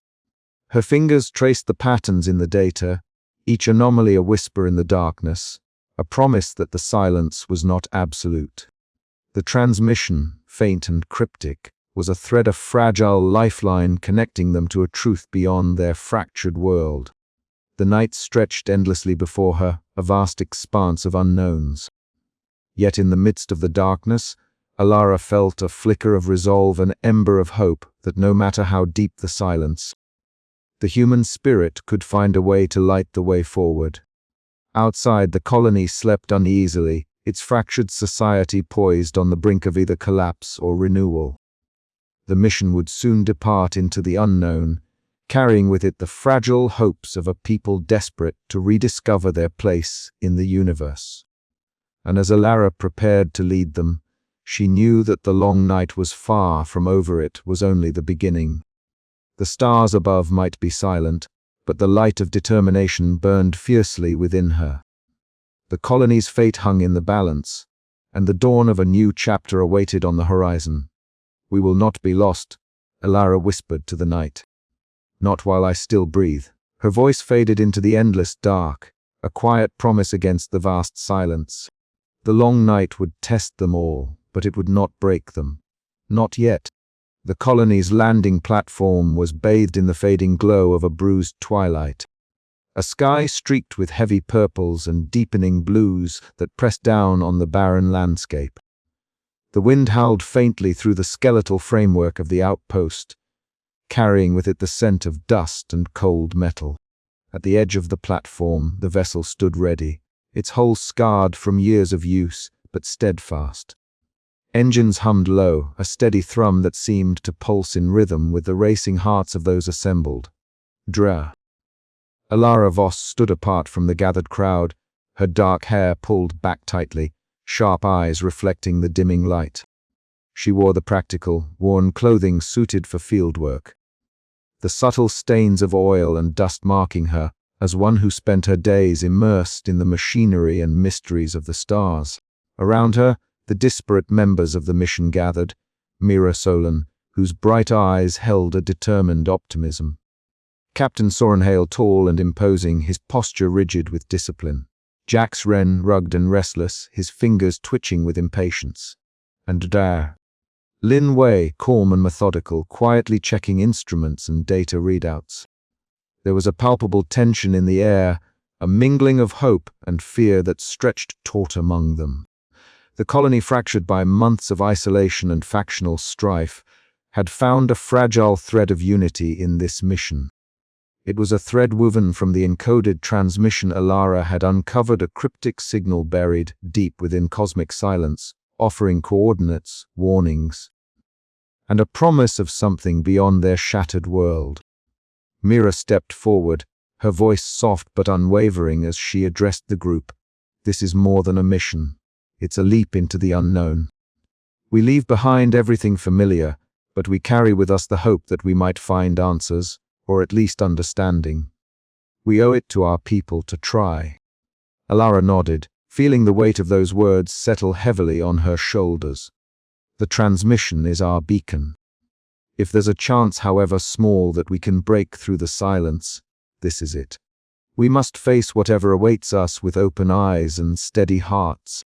Captain Hale's voice cut through the murmurs as he issued final orders. Security protocols are in place. We move as one. Any sign of trouble, we respond swiftly. There's no room for hesitation. Our survival depends on discipline and trust. Jax let out a dry chuckle, the sound rough but not without warmth. Trust isn't easy when you come from where I do. But I'm in. Let's see what secrets this silence holds. With that, the team boarded the vessel. Inside, the cramped quarters hummed with the low vibrations of the ship's systems. Elara pulled up the transmission coordinates again, the glowing map casting an eerie light across her face. She studied the data carefully, tracing the path they would take through the uncharted reaches beyond the colony's immediate environment. Mira moved quietly through the cabin, checking supplies and securing gear with practiced efficiency. Outside, the wind rattled the ship's hull, a persistent reminder of the harsh world they were leaving behind and the even harsher unknown ahead. Captain Hale paced slowly, eyes sharp as he surveyed his team. Each member was a thread in a delicate fabric of survival, and he felt the immense responsibility bearing down on him. "We're not just fighting the void out there," he said quietly to Elara. "We're fighting what's inside us, the fear, the doubt. We hold together or we fall apart." Elara met his gaze steadily. "That's why I brought this team together. Because despite everything, we can still choose to be more than fractured factions. We have to." As the countdown began, the collective breath of the colony seemed to pause. The engines roared to life, vibrations coursing through the platform, and the ship began to rise. Below them, the colony's lights shrank into pinpricks, a fragile constellation of human hope adrift on an alien world. The silence outside was profound, the void vast and unyielding. Yet within the ship, the faint pulse of connection between the team and to the distant transmission was a lifeline. Elara's eyes fixed on the dark horizon ahead, where the mysteries of the cosmic blackout awaited unraveling. In the quiet moments before the ship slipped fully into the stars, she whispered to herself, "We will find the signal. We will find the truth." And with that, the journey began. The horizon stretched before them like a dark, jagged scar etched into the planet's crimson sky. As Elara Voss led the team onward, the ruined skeletons of what once had been a fledgling settlement emerged from the dust and shadow. The structures, corroded and skeletal, stood as silent sentinels of past hopes and failures. Mira Solon's breath hitched slightly as she took in the sight. This was no mere waypoint, but a ghostly reminder of the fragile thread upon which their colony's survival hung. "Elara, look at this," Jax Wren called out, crouching beside a twisted metal panel half buried in sand. His voice was rough but held a note of reverence. The faded markings etched into the surface were indecipherable at first, but Lin Wei, who had joined the group earlier, stepped forward with her portable scanner. The device hummed softly, its glow casting eerie blue light across the corroded metal. These markings. They might be a log or a warning, Lynn speculated, eyes narrowing as she cross-referenced the symbols with colony records stored in her tablet. This settlement was abandoned after severe environmental failures, sandstorms, resource depletion, a microcosm of what we risk becoming. Elara's heart tightened. The cosmic blackout was no longer an abstract mystery. It was a tangible threat entwined with the planet's merciless environment and the colony's own precarious existence. The weight of the discovery settled heavily on her shoulders. Suddenly, the sky darkened further as a fierce wind picked up, whipping sand and dust into a swirling tempest. Captain Soren Hale barked orders, his voice cutting through the howling storm. "Everyone, close ranks! Shields up. Stay close!" The team huddled together, their breaths shallow, bodies pressed against the stinging storm. Mira reached out, gripping Elara's arm with fierce determination. "We have to trust each other.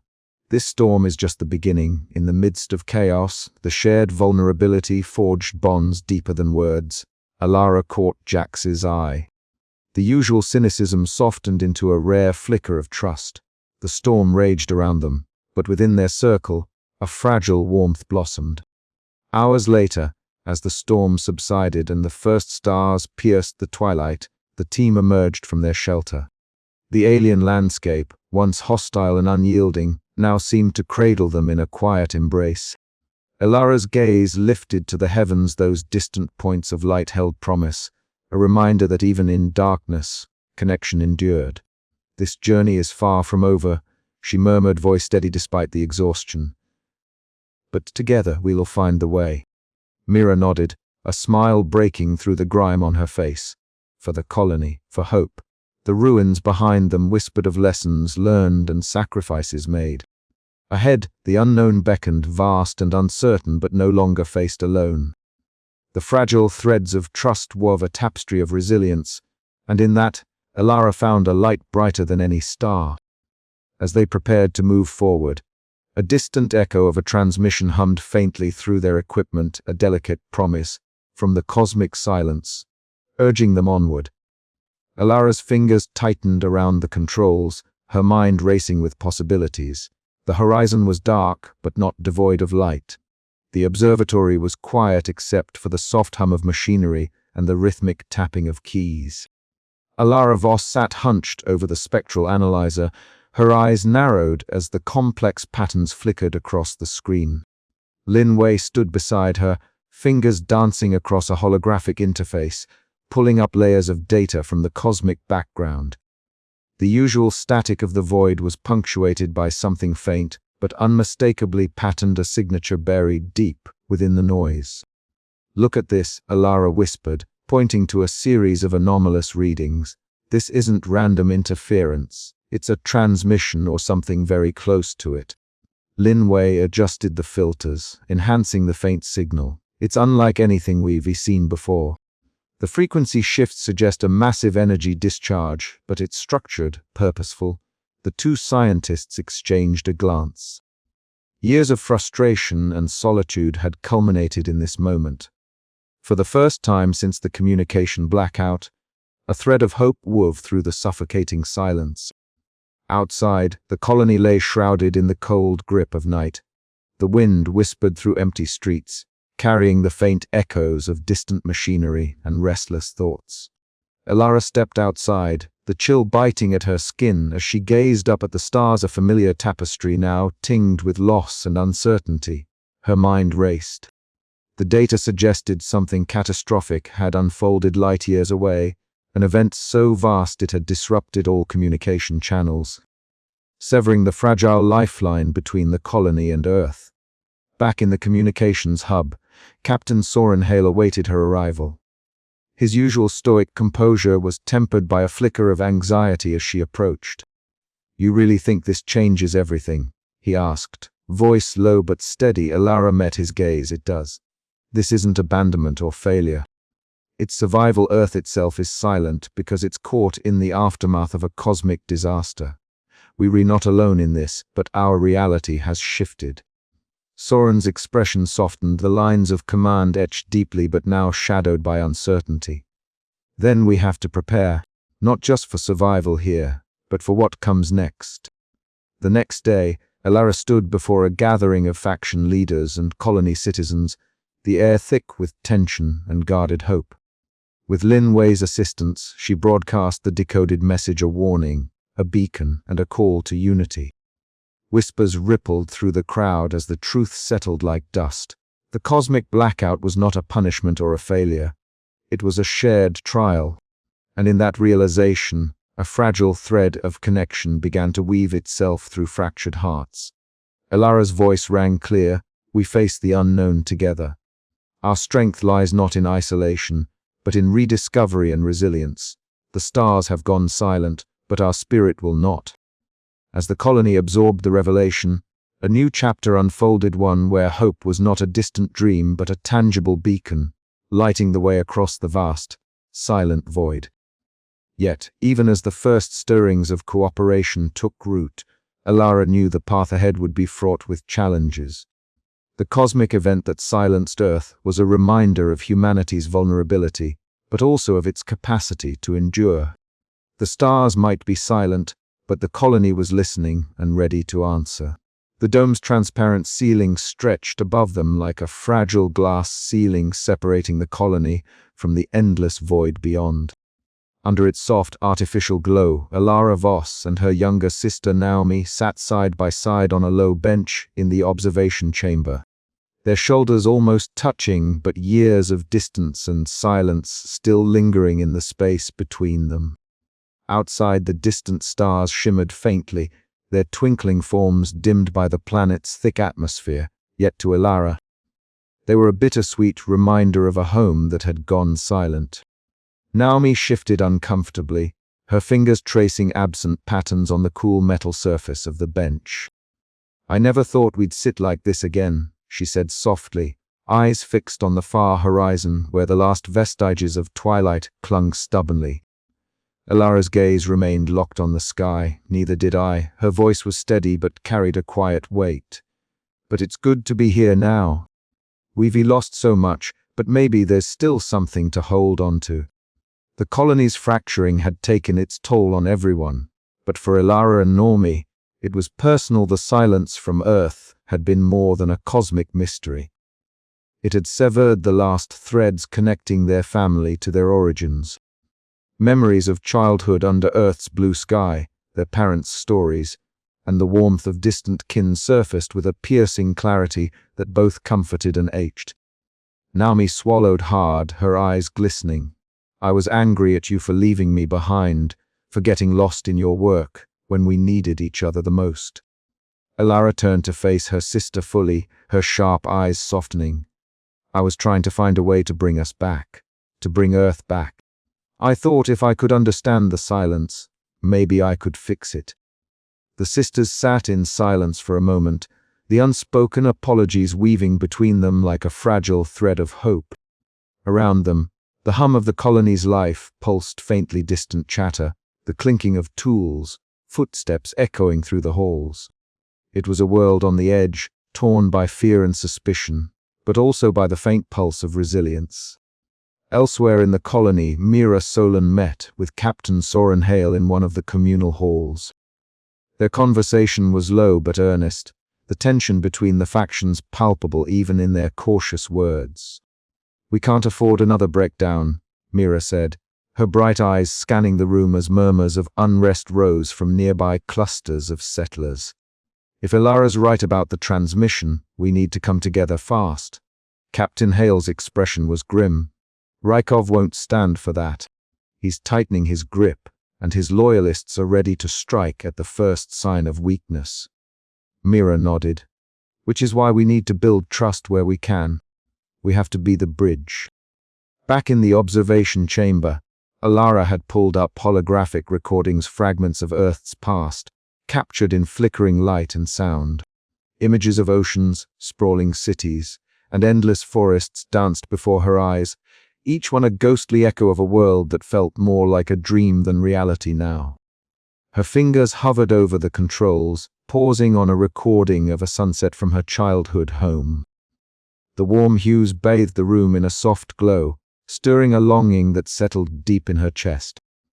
"We were not just searching for answers out there," she whispered to Normie.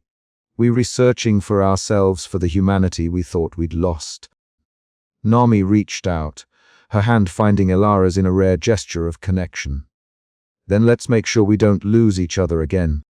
The next day, Naomi wandered through the colony's garden, one of the few places still nurturing Earth's fragile legacy. She knelt beside a cluster of withered leaves, their edges browned and curling, and gently touched them with reverence. They were remnants of a life that had once thrived under a distant sun, now struggling to survive in this alien world. As she rose, a quiet determination settled over her. The colony's future was uncertain, but it was theirs to shape. If they could hold on to hope, to memory, to one another, maybe they could find a new way forward. That night, as Elara prepared to rest, her mind was alive with the echoes of the day, the sisterly reconciliation, Mira and Hale's fragile alliance, the shimmering images of home that refused to fade. Somewhere beyond the stars, the cosmic silence continued to hold its secrets, but within the colony, a different kind of light was beginning to glow. The light of connection, of rediscovery, of survival. Elara closed her eyes, feeling the weight of isolation lift, just enough to glimpse a glimmer of hope. Tomorrow, the work would continue, the decoding, the mission, the fight for trust. But tonight, she allowed herself to believe that even in silence, the echoes of home could guide them onward. The metallic clang of the council chamber's heavy door echoed faintly as Councillor Thane Rykov entered, his tall frame casting a long shadow over the cold, angular room. The dim lighting flickered intermittently, reflecting off the polished surfaces and emphasizing the sharp lines of his face. His gaze was as cold and calculating as ever, a steady flame of determination burning behind his steely eyes. Around the semicircular table, a small group of faction loyalists awaited him, the tension palpable in the stale recycled air. Rykov's voice was low and measured, but it carried the weight of command. "The mission Elara Voss leads threatens not only my authority, but the fragile order that keeps this colony from descending into chaos. We cannot allow this insubordination to continue unchecked." A murmur rippled through the group. Some nodded in agreement, while others exchanged wary glances. Rykov continued, outlining his plan with meticulous detail. Covert sabotage targeting the colony's communication arrays and critical infrastructure to force a halt to the expedition and sow distrust among the factions. "We must act swiftly and decisively," he said, "before Elara's idealism fractures what remains of our control." Meanwhile, in the communal hall below, Mira Solon stood before a restless gathering. The crowd was a mixture of anxious settlers and faction representatives, their faces illuminated by the harsh glow of overhead lights. The air was thick with the scent of recycled oxygen, and the faint metallic tang of the settlement's ever-present machinery. Mira's voice was steady but urgent. "We cannot afford to let fear and suspicion tear us apart. Our survival depends on cooperation, not division. Elara's mission represents our best chance at understanding what has happened and how to move forward." Despite her pleas, the undercurrent of distrust was unmistakable. Fingers were pointed, and whispered accusations floated through the crowd. The fracture lines within the colony were widening once again.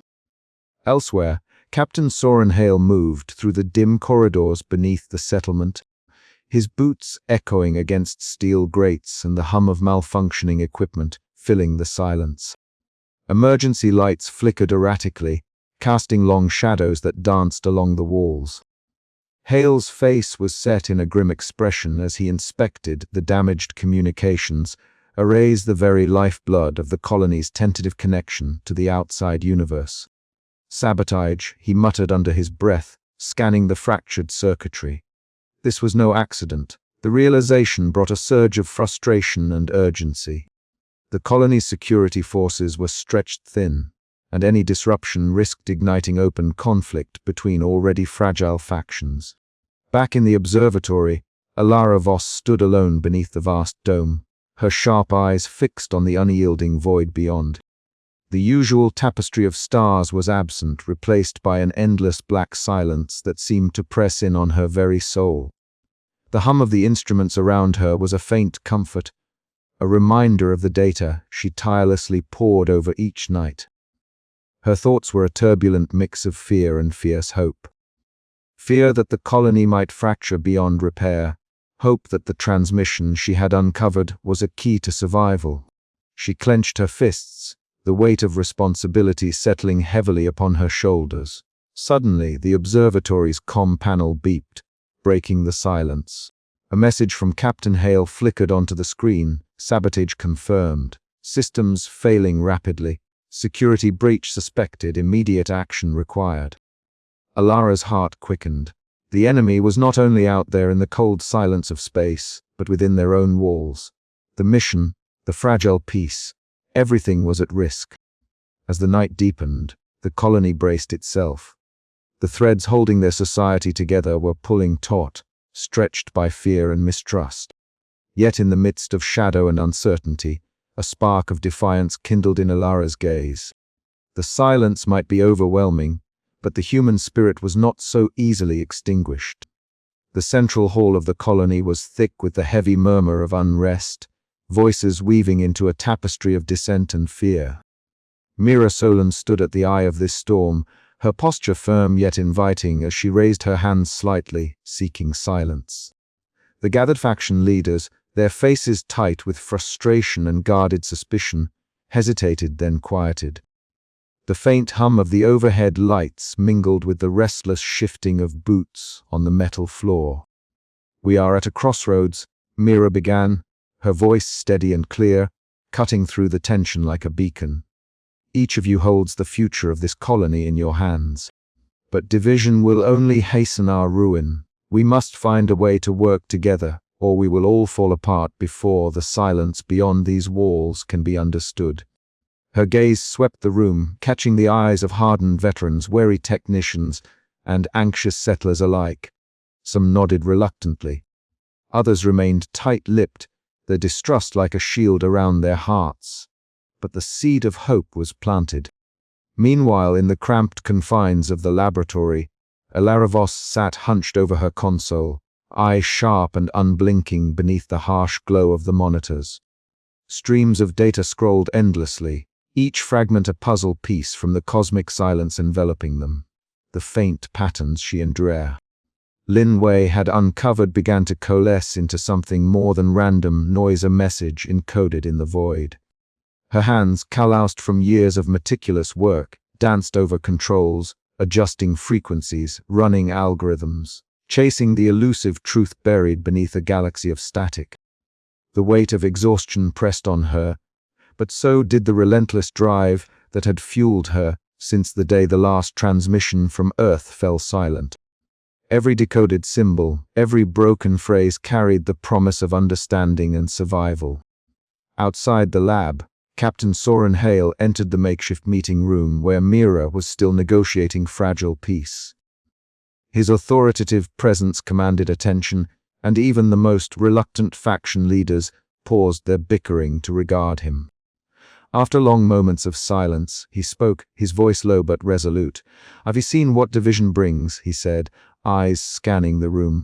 "If we do not stand together now, we are lost. I will lend my support to this alliance, but everyone must hold to their word." Mira allowed herself a small, cautious smile. The captain's backing was a critical piece in the fragile puzzle of trust they were building. As dusk settled over the colony, painting the sky with muted purples and oranges, Mira found herself standing beside Elara on a quiet overlook. The distant hum of restless crowds drifted up from below, a reminder of the delicate balance they were trying to maintain. They shared a moment of quiet camaraderie, the weight of their responsibility hanging heavy but shared. "We've come far," Mira said softly. "But the hardest part is still ahead." Elara nodded, her sharp eyes fixed on the stars, now barely visible through the colony's atmospheric haze. "The silence isn't empty," she replied. "It's waiting for us to listen, truly listen." Together, they faced the uncertain horizon, their resolve a fragile but unyielding thread stitching the colony's fractured heart back toward hope. The night deepened, carrying with it the promise that even fractured bonds could heal, if only they held fast long enough to bridge the silence. The room was bathed in the cool, sterile glow of the monitors, the low hum of machinery a steady companion to the quiet urgency pressing down on everyone present. Elara Voss sat rigid, eyes fixed on the scrolling lines of data that finally began to coalesce into something comprehensible. Beside her, Linway's fingers danced over the keyboard, eyes darting between the symbols and the decoded text that emerged word by word. The transmission, once an indecipherable riddle buried deep in cosmic noise, was now revealing its secrets. Here, Lin whispered, voice tight with disbelief, the last segment just aligned. It's a warning. And instructions. Elara leaned closer, her sharp eyes scanning the message that unfolded. It spoke of a cosmic event, a cascade of phenomena disrupting interstellar communications and threatening the survival of outposts like theirs. But woven into the warning was hope, coordinates to safe zones, protocols for sustaining life beyond the blackout, and an invitation to persevere. This changes everything, Elara said softly, the weight of the revelation settling over her. We were not abandoned. We were warned. Outside the lab, Mira Solon prepared to address the colony. The central hall was packed, the murmur of anxious voices ebbing and flowing like tides. As Mira stepped forward, her presence commanded attention, her bright eyes scanning the gathered faces, searching for signs of trust amid the suspicion. Fellow colonists, Mira began, her voice steady yet warm, we have received a message. Not just noise, but a call for survival. It's a warning and a guide. We cannot afford to fracture further. Together, we must act. The hall held its breath, the silence thick with uncertainty and the fragile spark of hope. Whispers rippled through the crowd. Some faces showed relief, others hardened in doubt. Meanwhile, Jax Wren moved through the colony's shadowed corridors, delivering fragments of the decoded message to wary faction leaders. His weather-beaten face was uncharacteristically serious, the usual cynicism replaced by an urgent resolve. The underground networks he once operated in now served a higher purpose: to disseminate truth and build fragile bridges between divided groups. Captain Soren Hale, standing apart near a viewport overlooking the alien night, absorbed the weight of the moment. The stars above, once symbols of distant home and unreachable Earth, now held new meaning. The transmission was a beacon, in the silence a call to arms and to hope. Hale's jaw clenched as he contemplated the task ahead, securing the colony's future amid growing unrest and the ominous knowledge now in their hands. Back in the communications lab, Elara and Lin Wei continued their work, piecing together maps and protocols from the transmission. The complexity was staggering: encrypted coordinates pointing to hidden caches, survival strategies for cosmic radiation surges, and warnings about phenomena that had already begun to affect their planet's orbit. We have to share this, Elara insisted, but carefully. If Councillor Rykov hears this before we build consensus, it could tear us apart. Lin nodded, fingers poised above the console. We need proof, allies, and a plan. As the hours deepened into night, the colony stirred with cautious activity. Teams formed, alliances tentatively forged. The once fractured factions began to listen, driven by the undeniable truth encoded in the stars' silence. Elara found herself at the heart of it all, no longer just the solitary astronomer, but a beacon for a community hanging in the balance. The transmission had given them a way forward, but the path was fraught with peril and uncertainty. In a rare moment of quiet, Elara reached out to her sister Naomi, the rift between them softened by the shared urgency. We were not alone, she said simply. Not anymore. Naomi's voice, distant but steady, replied, then maybe there's hope yet. The colony's future now hinged on the choices made in these fragile moments: to embrace the transmission's message, to unite against the unknown, and to find light after silence. As dawn crept over the horizon of their distant world, a new chapter began, fraught with risk but illuminated by the resilient spirit of those who dared to listen. But even as hope blossomed, shadows lingered. Councillor Rykov's forces moved quietly, plotting to seize control before the colony could rally. The decoded transmission was both a gift and a challenge, a test of courage, trust, and the will to survive beyond the cosmic blackout. Elara stared out at the stars once more, the weight of the message pressing on her soul. The silence was no longer empty. It spoke of danger, but also of connection, of a universe that still reached out to them, waiting for their answer.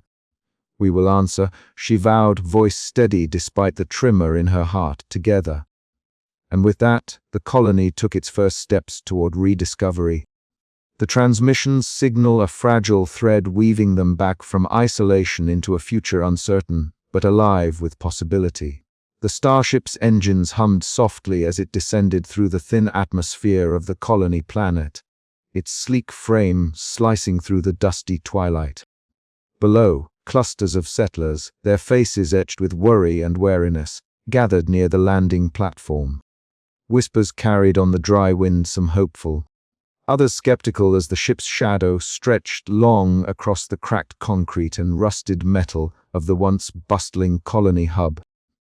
Elara Voss stood at the ship's ramp, her hands steady though her heart pounded beneath the weight of what they carried, more than data, more than signals. It was a lifeline to the future itself. Behind her, the team disembarked Mira Solon, whose optimism had been a beacon through the darkest days. Captain Soren Hale, vigilant and wary, Lin Wei, calm as ever, clutching her data pads, and Jax Wren, whose rugged exterior belied the sharp mind that had uncovered vital clues in the colony's shadowed underworld. The crowd parted as they approached the council chambers, a fortress of cold steel and reinforced glass, a symbol of authority shadowed by suspicion. Inside, the air was thick with tension.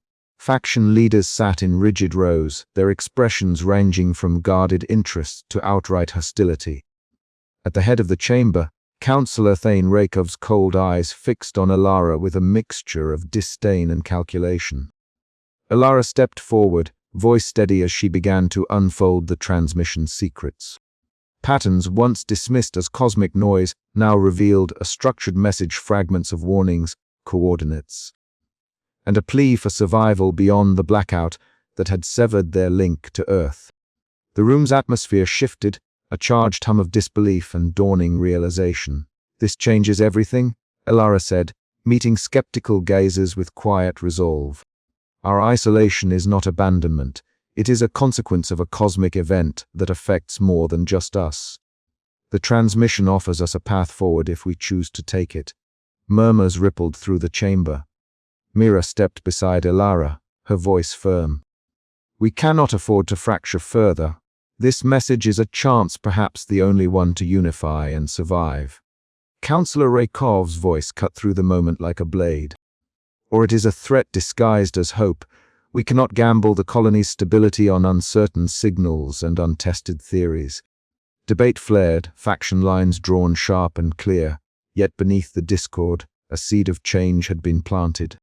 Small nods of agreement, tentative questions, and the subtle shifting of alliances hinted at a fragile new beginning. Later, in the quiet of the central plaza, Elara and Mira walked side by side. The hum of distant machinery and the soft murmur of settlers settling into evening lent a fragile peace to their conversation. "Do you think they'll listen?" Mira asked, eyes searching the horizon. "They must," Elara replied. "Because if we don't act, if we cling to fear, we'll lose not just our future, but ourselves." As shadows lengthened, elsewhere, the council chambers remained a crucible of power. Rakov's loyalists whispered among themselves, eyes narrowed, plotting resistance. The balance teetered precariously between hope and upheaval. This was the threshold where old fears faced new truths, and the colony's fate hung in the balance. Would they embrace the transmission's promise and forge a path through the darkness, or would suspicion and division plunge them deeper into silence? Elara's gaze lifted toward the stars, those distant pinpricks of light that had always held her dreams. Now, more than ever, They beckoned with a promise. Despite the silence, connection endured, waiting for those brave enough to reach out and grasp it. The council chamber was suffused with a heavy silence, broken only by the quiet shuffle of feet and the occasional clearing of a throat. The circular table, scarred and worn from years of debate and disagreement, was surrounded by the colony's most powerful and contentious figures. Elara Voss stood just beyond the circle, her hands folded calmly in front of her. The dim light cast long shadows across the faces of the faction leaders, each marked by fatigue, suspicion, and the weight of recent strife.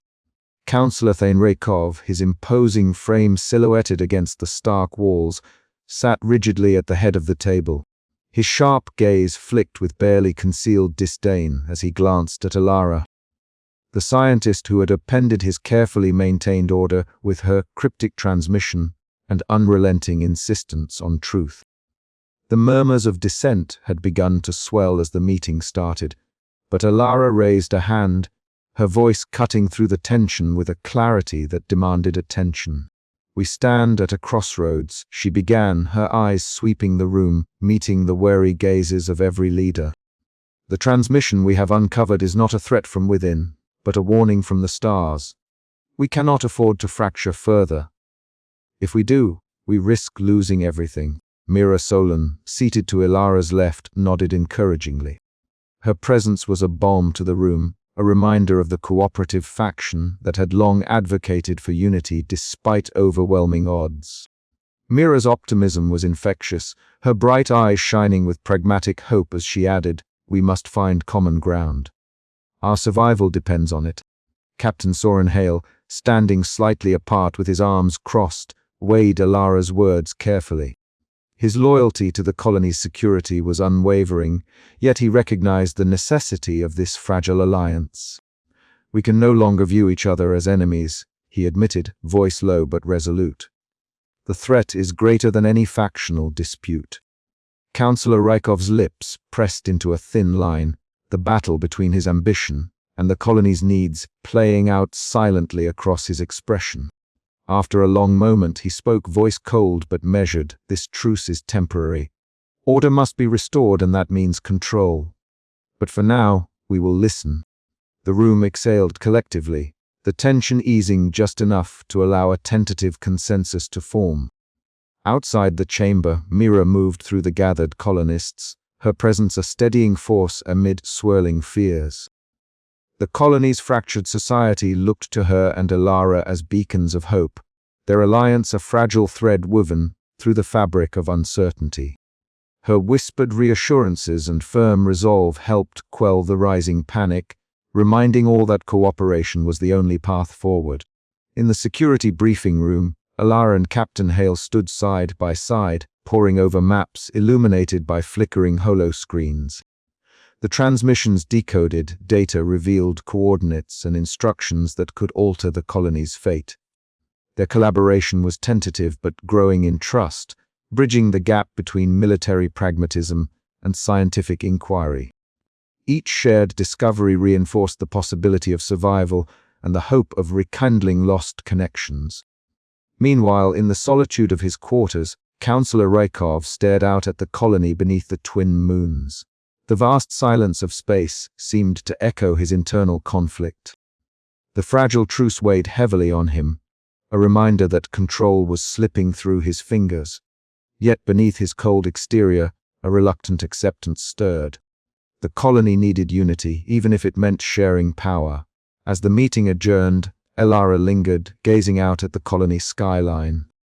The fragile truce was but a first step, a delicate balance of trust and necessity. She knew the road ahead would be perilous, fraught with challenges both political and cosmic. But for the first time in many cycles, a pulse of hope stirred within her, a hope that even in silence, connection might endure. The colony had taken its first tentative step towards survival and rediscovery. The stars were still distant and quiet, but in the hearts of those who remained, a fragile light flickered stubbornly on. And somewhere, beyond the cosmic void, the transmission waited to be fully understood. Elara's voice, steady and unwavering, would be the beacon to guide them through the darkness. But the question remained, could the fragile truce hold long enough to confront the unknown? The silence had been broken, but the true journey was only beginning. Councillor Thane Rykov sat alone in the shadowed recesses of the council chamber, the low hum of the colony's power grid barely penetrating the thick walls. His sharp gaze flicked over the array of data pads before him, fragmented reports, intercepted communiques, and coded messages from loyalists scattered throughout the colony. The metallic clink of a pad snapping shut echoed in the silence as he leaned forward, fingers steepled with cold intent. The fragile alliance among factions, sparked by the transmission's revelations, was a threat to his hold on power. He would not allow it to endure. Outside, the colony was restless. The uneasy peace brokered after the decoding of the cosmic transmission had begun to fray. Rykov's loyalists whispered in shadowed corners, sowing seeds of mistrust and stoking old grievances. Rumors of sabotage and betrayal spread like wildfire through the narrow corridors and cramped living quarters. Rykov's voice measured, authoritative, was a bomb for those fearful of change, a clarion call to those who still valued order above all else. In the central plaza, beneath the pale glow of artificial lights and the ever-watchful stars beyond the colony dome, Elara Voss stood before a gathering of settlers. Her dark hair was pulled back tightly, eyes sharp and steady, reflecting the resolve burning within her. The murmuring crowd hushed as she began to speak, her voice cutting through the tension. "We are at a crossroads," Elara said, her tone calm yet urgent. "The message we uncovered is more than a warning, it is an opportunity. To survive, to rebuild, we must stand together. Division will only hasten our downfall." Her words hung in the air, met with a mixture of hope and skepticism. Some faces brightened with the promise of unity, others narrowed with suspicion. The scars of factional conflict were still raw, and the shadow of Rykov's influence loomed large. Meanwhile, in the narrow corridors that threaded through the colony's core, Mira Solon conferred quietly with Captain Soren Hale. Mira's bright eyes were steady despite the weight of responsibility pressing on her shoulders. Hale's broad frame and stern expression conveyed both skepticism and a grudging respect for the fragile alliance they now defended. "We have to move quickly," Mira whispered, voice low but firm. "Rykov's reach is deeper than we anticipated. We need to secure key supply points and communicate openly with the factions willing to cooperate." Hale nodded grimly. "Security forces are stretched thin. We'll need volunteers, people who believe in more than just survival. People willing to fight for something better." Their whispered strategizing was underscored by the distant rumble of faction clashes, sharp shouts, the crack of makeshift weapons, the uneasy trample of hurried footsteps. The colony's fragile peace was unraveling, thread by thread. As dusk settled, a sudden, violent explosion shattered the uneasy calm.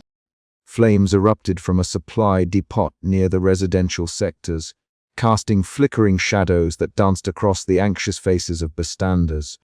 The acrid scent of smoke filled the air, mingling with the rising cries of alarm and confusion. Rykov's message was clear.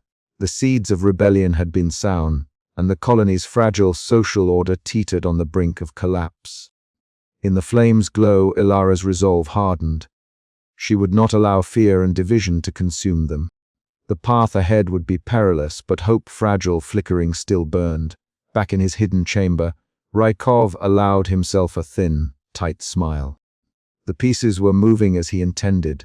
The colony would fracture, and from the chaos, he would rise again stronger, unchallenged. But he underestimated the resilience of those who dared to dream beyond the silence. Elara, Mira, and Captain Hale gathered their allies, ready to face the storm. The coming days would demand sacrifices, courage, and unwavering trust. The battle for the colony's soul was just beginning. And amidst the looming darkness, a single, unyielding truth remained. Even in the depths of rebellion, the human spirit could not be silenced. The colony held its breath, teetering on the edge, waiting to see if unity could overcome the seeds of rebellion, or if the silence would shatter into chaos once more. "We stand together," Elara said quietly to Mira as they prepared for the coming confrontation. "Because if we don't, there will be nothing left to save." The night stretched on, heavy with uncertainty, but the first faint threads of dawn shimmered on the horizon, fragile, yet undeniable.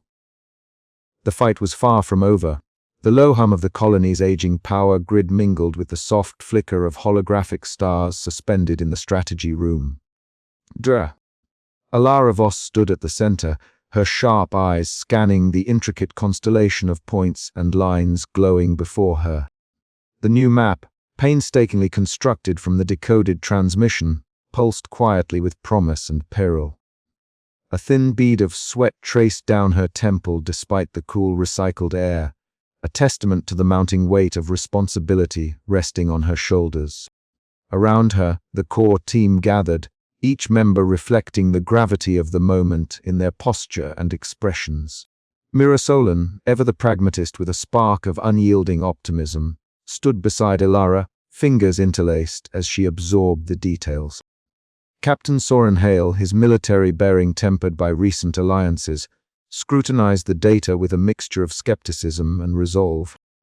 Jax Wren lingered near the back, arms folded, his weather-beaten face shadowed by the faint light, but betraying a flicker of hope. Elara's voice broke the charged silence. "This is what we have. The coordinates point beyond our known sector's a location where the transmission's source may still be active. It's our best chance at understanding the blackout and possibly re-establishing contact." She gestured at the holographic map, zooming in on a cluster of stars and dark voids. "We don't know what awaits us there. It could be another outpost, a distress beacon, or something entirely new. But we can't afford to ignore it." Mira stepped forward, her voice steady despite the tension. "We'll need support from every faction. Resources, personal security. This mission is more than exploration, it's a statement that we reunited in purpose." Captain Hale's gaze hardened, "And yet we face resistance. Rykov won't sanction this, he sees it as a threat to his control." Jax's voice cut in, low and gravelly. "I've been tracking underground chatter. Rykov's loyalists are already mobilizing. We'll need to move quickly and quietly." The room shifted as the harsh reality settled in. The mission was a gamble not just against the unknowns of space, but against the fractures within their own colony. Later that day, Mira found herself in the council chamber, surrounded by faction leaders, whose faces bore the scars of suspicion and desperation. The neon glow of malfunctioning overhead lights cast long shadows, mirroring the divisions that threatened to tear them apart. "Listen," Mira implored, her voice cutting through the murmurs. "We've lost contact with Earth. We re-isolated, yes, but this transmission offers a path forward not just for a few, but for all of us. Cooperation is our only chance to survive." Arguments flared, voices rising, but Mira's calm persistence began to weave threads of tentative agreement. The fragile trust she nurtured was a beacon amid the gathering storm. Meanwhile, in the hangar bay, Captain Hale paced alongside the transport vessel destined for the mission. Its sleek, utilitarian frame gleamed under harsh lights, a stark contrast to the worn machinery surrounding it. The hiss of hydraulics and clang of metal echoed, like a heartbeat in the cavernous space. "This ship will get us there," Hale muttered to himself, running a gloved hand along the hull. "If we can hold it together long enough." Jax Wren appeared from the shadows, his quick smile fleeting. "Got some routes mapped out that'll help us avoid detection. Rykov's men won't see us coming." Their alliance, born of necessity rather than trust, was a microcosm of the larger coalition forming around Elara's mission. Back in the strategy room, Elara worked late into the night, her mind a storm of calculations and contingencies. The transmission's message, once a distant puzzle, now shaped the course of her world. Her fingers danced over the controls, adjusting parameters, plotting trajectories. A soft chime alerted her to a new data stream, a fragment of the transmission, previously undiscovered, flickering like a distant star. Her breath caught. Could this be a sign? a reassurance from the cosmos that their quest was not in vain. As dawn crept over the horizon of the colony planet, casting muted light through stained glass panels, Elara allowed herself a moment of quiet hope. The new map was more than coordinates and codes, it was a symbol of their resilience, a fragile bridge across the void of silence. But the journey ahead was fraught with danger. The fractures within the colony threatened to shatter the fragile alliance before it could even begin. And lurking in the shadows, Councillor Rykov prepared his counter-move, determined to maintain his grip on power at any cost. Elara's eyes met Mira's across the room, a silent understanding passing between them. This was more than a mission. It was a turning point, a chance to redefine their fate. With a steadying breath, Elara turned back to the map. The stars awaited, silent and eternal, but now, for the first time in a long while, they whispered of possibility. The colony's fragile hope was about to be tested. The command center buzzed softly with activity as Elara Voss stood before the sprawling holographic map projected in midair. The cool blue light illuminated her face, shadows dancing beneath her sharp eyes as she traced the paths her team would take beyond the colony's borders. Mira Solon paced nearby, her bright eyes flickering with a mixture of excitement and cautious optimism, while Captain Soren Hale leaned against a console, arms crossed, his stern gaze fixed on the map. "We'll need to coordinate closely," Elara said, her voice steady but carrying the weight of responsibility. "The terrain beyond the settlement is unforgiving. Environmental hazards, remnants of old outposts, we have to be prepared for anything." Mira nodded, her athletic frame taut with resolve. "Our people have survived worse. This mission could be the turning point we desperately need." Captain Hale's voice broke the momentary silence. "Security details are in place, but we all know the real threat isn't just the environment. We have factions here still wary of each other. We'll need to keep tensions low." Elara glanced at him, appreciating his pragmatism. "That's why we're moving forward together. No more fractures, only cooperation." Across the colony, in a dimly lit workshop cluttered with old equipment and patched communications, Jax Wren worked quietly. His weather-beaten face was etched with lines of hardship, but his eyes held a glimmer of something softer tonight. He slid a worn datapad across the table to Elara when she arrived. "These are the routes we've been using to move goods and messages under the radar," he explained, voice low. "If we were going to get this mission off the ground, you will need access to these channels." Elara took the datapad, fingers brushing his briefly. "Thank you, Jax. This could make all the difference." He shrugged, a hint of a reluctant smile tugging at his lips. "Don't thank me yet. Just don't get caught." Later that evening, in the quiet sanctuary of her modest quarters, Elara sat across from her sister Naomi. The tension that had accumulated over weeks of Elara's obsession with the transmission softened in the intimate space between them.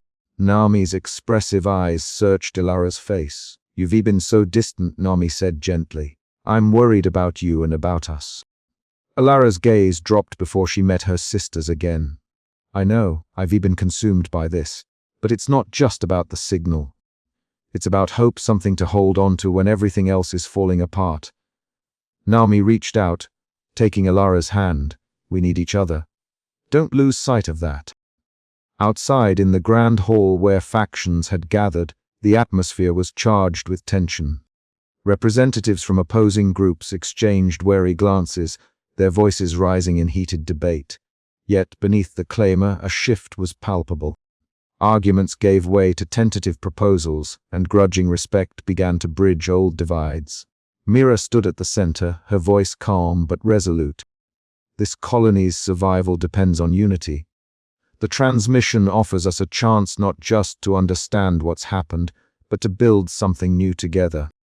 Councillor Thane Rakov's sharp gaze scanned the assembly, his imposing figure a reminder of the power struggles still simmering beneath the surface.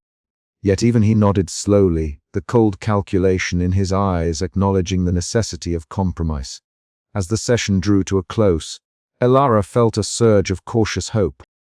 The lines of light projected around her seemed less like isolated points and more like threads weaving the colony's fractured society into a fragile tapestry of cooperation. The mission ahead was fraught with uncertainty and danger, but for the first time in a long while, the future felt within reach. She caught Mira's eye and smiled, a small, genuine expression that spoke of trust and shared purpose. Captain Hale approached, his usual stoicism softened by a rare warmth. "We'll need every ounce of strength and unity," he said quietly. "This mission will test us all." Elara nodded, feeling the weight of his words, but also the steady pulse of determination in her own heart. "Then let's make sure we're ready. For the colony. For each other. For whatever lies beyond the silence." As the night deepened, the colony stirred with preparation and whispered hopes. Lines of light crisscrossed the holographic map, paths charted with precision and care. Each line was a promise, a fragile bond born of resilience, cooperation, and the unyielding human spirit that refused to fade, even when the stars themselves seemed to go silent. The journey was just beginning. The dawn crept through the tall windows of the command center, casting long, soft shadows across the faces gathered within. Elara stood near the edge of the room, watching as technicians finalized the equipment checks. The hum of machinery blended with quiet conversations, plans exchanged, last-minute instructions given, nerves tempered with resolve. Mira approached, her presence steady and reassuring. "You ready for this?" she said simply. Elara smiled, a flicker of warmth breaking through her usual calm. "Ready enough." Captain Hale joined them, his gaze sweeping over the team assembled. "We'll move out in an hour. Stay sharp, trust each other." Elara's eyes met Mira's and then Hale's. In that moment, the weight of leadership settled fully on her shoulders. But it was tempered by the knowledge that she was not alone. The colony had fractured, faltered, and now, despite the shadows of fear and past betrayals, it was coming together. The lines of light, both literal and metaphorical, were drawing them toward a future uncertain but alive with possibility. And as the first rays of sunlight spilled across the rocky horizon, Elara took a deep breath and stepped forward into the dawn of a new chapter. The glow of the holographic map faded as preparations moved to the landing bay. Vehicles and equipment gleamed under harsh artificial lights, their surfaces marked with the scars of past struggles but polished with care. Voices rose in coordination and encouragement, the sounds of a community rallying around a shared mission. Jax Wren appeared at Elara's side, his rugged features softened by a rare smile. "Looks like we've got a real chance," he said, nodding toward the assembled crew. Elara met his gaze, the unspoken acknowledgement between them, a fragile but vital trust. "We do. Let's not waste it." The air was thick with anticipation, the weight of what was to come pressing down even as hope lifted hearts higher. The mission would test everything: their strength, their unity, their very will to survive. But in this moment, beneath the pale light of a distant sun, the colony stood ready to face the silence together. The lines of light had been drawn. Now it was time to follow them. The final scene unfolded as Elara lingered near the edge of the landing bay, watching the vehicles begin to move, their engines humming a low, steady rhythm against the backdrop of the waking colony. Naomi approached quietly, her presence a balm to Elara's restless spirit. "Be careful," Naomi whispered, her voice trembling with the weight of unspoken fears. Elara reached out, taking her sister's hand in a rare gesture of vulnerability. "I will, and I'll come back." A moment passed between them, filled with the fragile hope that had become their lifeline. As the convoy disappeared into the rising sun, Elara turned back toward the colony, heart pounding with a mixture of dread and determination. The journey ahead was uncertain, but the bonds forged in these lines of light would carry them through the darkness. The silence was no longer empty. It was filled with the promise of rediscovery, connection, and the enduring strength of the human spirit. The mission had begun. The ship's engines thrummed steadily beneath her feet. a subtle vibration that Elara Voss found oddly comforting as the vessel pierced the upper atmosphere of their colony planet. Outside the viewport, the sky faded from the familiar cobalt blue to the deep indigo of space, stars blossoming into sharp points of light against the velvety darkness. For a brief moment, the endless cosmos seemed to cradle them in silence, a vastness both beautiful and indifferent. Elara stood at the command console, her sharp eyes scanning the readouts as the ship crossed the atmospheric boundary. Around her, the rest of the crew moved with quiet purpose, Mira Solon adjusting a control panel with practiced efficiency. Captain Soren Hale monitoring security feeds with a wary gaze, and Jax Wren leaning against the bulkhead, arms crossed, his weather-beaten face tight with concentration. The mission was underway. Months of planning, political wrangling, and personal sacrifice had culminated in this moment. They were no longer anchored to the colony's fractured politics and dwindling resources. They were explorers stepping into the unknown, chasing the faint promise encoded in the cosmic silence. All systems nominal, reported Lin Wei from the communications station. Her fingers dancing over the console as she searched for any faint echoes of the transmission beyond the known frequencies. Elara nodded, though a knot of anxiety tightened in her chest. The transmission's coordinates had led them here, to the outer reaches of their planetary system, but what awaited was a mystery. The cosmic blackout that had severed their link with Earth was not just a local failure, it was a phenomenon of staggering scale and complexity.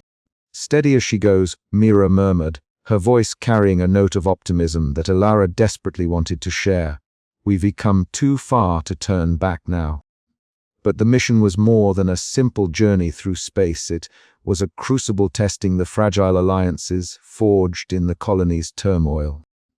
Within the cramped quarters of the ship, tensions simmered beneath the surface.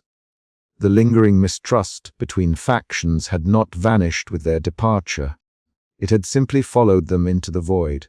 During a meeting in the control room, voices rose in discord.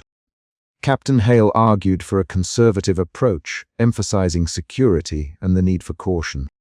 Jax Wren, ever pragmatic, pushed for a faster pace, citing the dwindling supplies and the urgency of their mission. Mira sought to mediate, her tone calm but firm. "We can't afford to fracture now," she said, eyes meeting each crew member in turn. "Our survival depends on unity." Elara watched the exchange, feeling the weight of leadership pressing down on her. She knew that beyond the cosmic dangers, the greatest threat might be the divisions within their own ranks.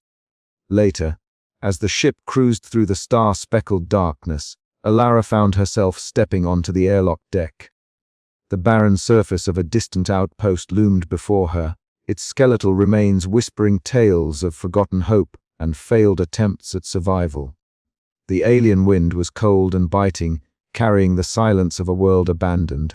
Here, in this desolation, Elara felt the profound solitude that had defined the colony's existence since the loss of Earth contact. Yet, in that solitude, she also sensed a spark, a fragile ember of resilience. But the journey was far from smooth. A sudden cosmic storm erupted without warning, battering their ship with violent electromagnetic waves. The lights flickered, alarms shrieked, and the vessel shuddered under the assault. In the chaos, the crew sprang into action.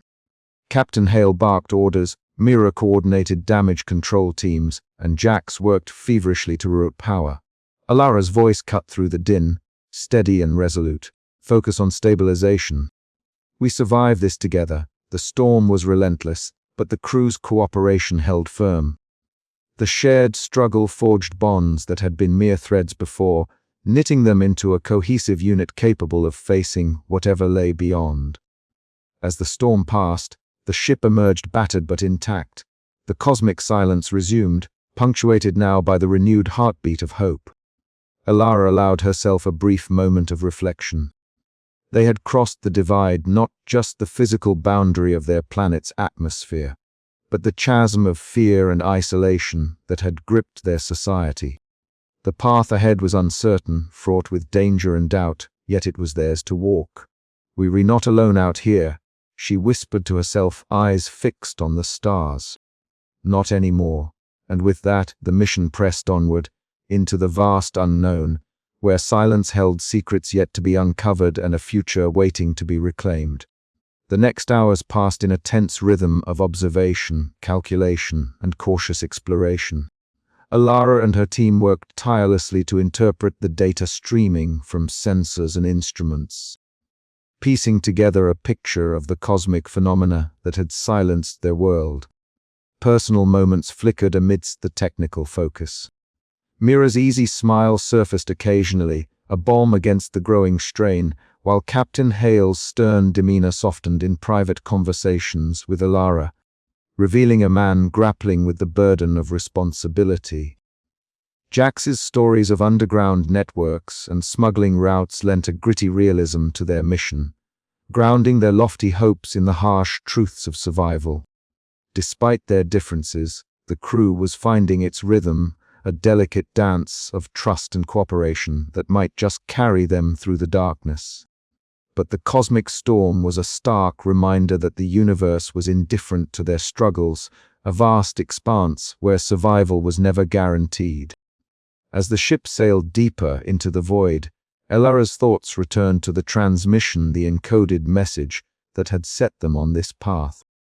It spoke of warning and hope, of survival amid catastrophe. The truth behind the cosmic blackout was close, tantalizingly within reach, but it would demand courage and sacrifice. The divide they had crossed was more than spatial, it was a threshold of understanding, a passage from isolation to connection, from despair to possibility.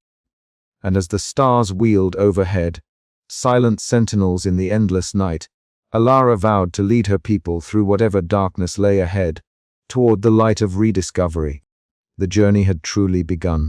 The cold settled over the landscape, like a shroud, as Elara Voss led the expedition deeper into the uncharted frontier beyond the colony's established perimeter. The sky above was a bruised canvas of twilight purples and deepening blues, the stars obscured by the thickening clouds that crept low over the jagged hills. Each breath came out in icy puffs, mingling with the crisp scent of alien pine and frost-hardened earth. Ahead, through the veil of mist, the ruins of what had once been a human outpost emerged, silent and spectral. The structures were skeletal now, metal frameworks twisted and corroded, their surfaces etched with the scars of time and neglect. Elara's sharp eyes scanned the scene, noting the faint remnants of solar arrays and communication antennas that stood like broken sentinels against the dim light. Her heart tightened with a mixture of awe and melancholy. This was a forgotten frontier, a testament to human ambition and fragility in the face of cosmic silence. "Look at this," Mira Solon said softly, her voice barely above a whisper as she stepped cautiously over scattered debris. Her bright eyes reflected the faint glow of emergency lights, still flickering from within the outpost's central building. "It's like stepping into a ghost story." Captain Soren Hale moved to the front, his stance protective and alert. The security chief's gaze swept the horizon, fingers resting lightly on the grip of his utility tool. "Keep your eyes open. We don't know what's waiting for us here." Inside the command center, the air smelled stale and cold, heavy with dust and the faint tang of burnt circuitry. The walls were lined with consoles, their screens cracked or blank, but here and there, a faint flicker of light struggled to hold on. One terminal emitted a low hum of static, as if trying to whisper secrets from a time long past. Elara approached, kneeling to examine the control panel. Her gloved fingers brushed over the faded inscriptions and warning symbols. This comm device. It was still trying to send out a signal, she said, voice steady but tinged with sadness.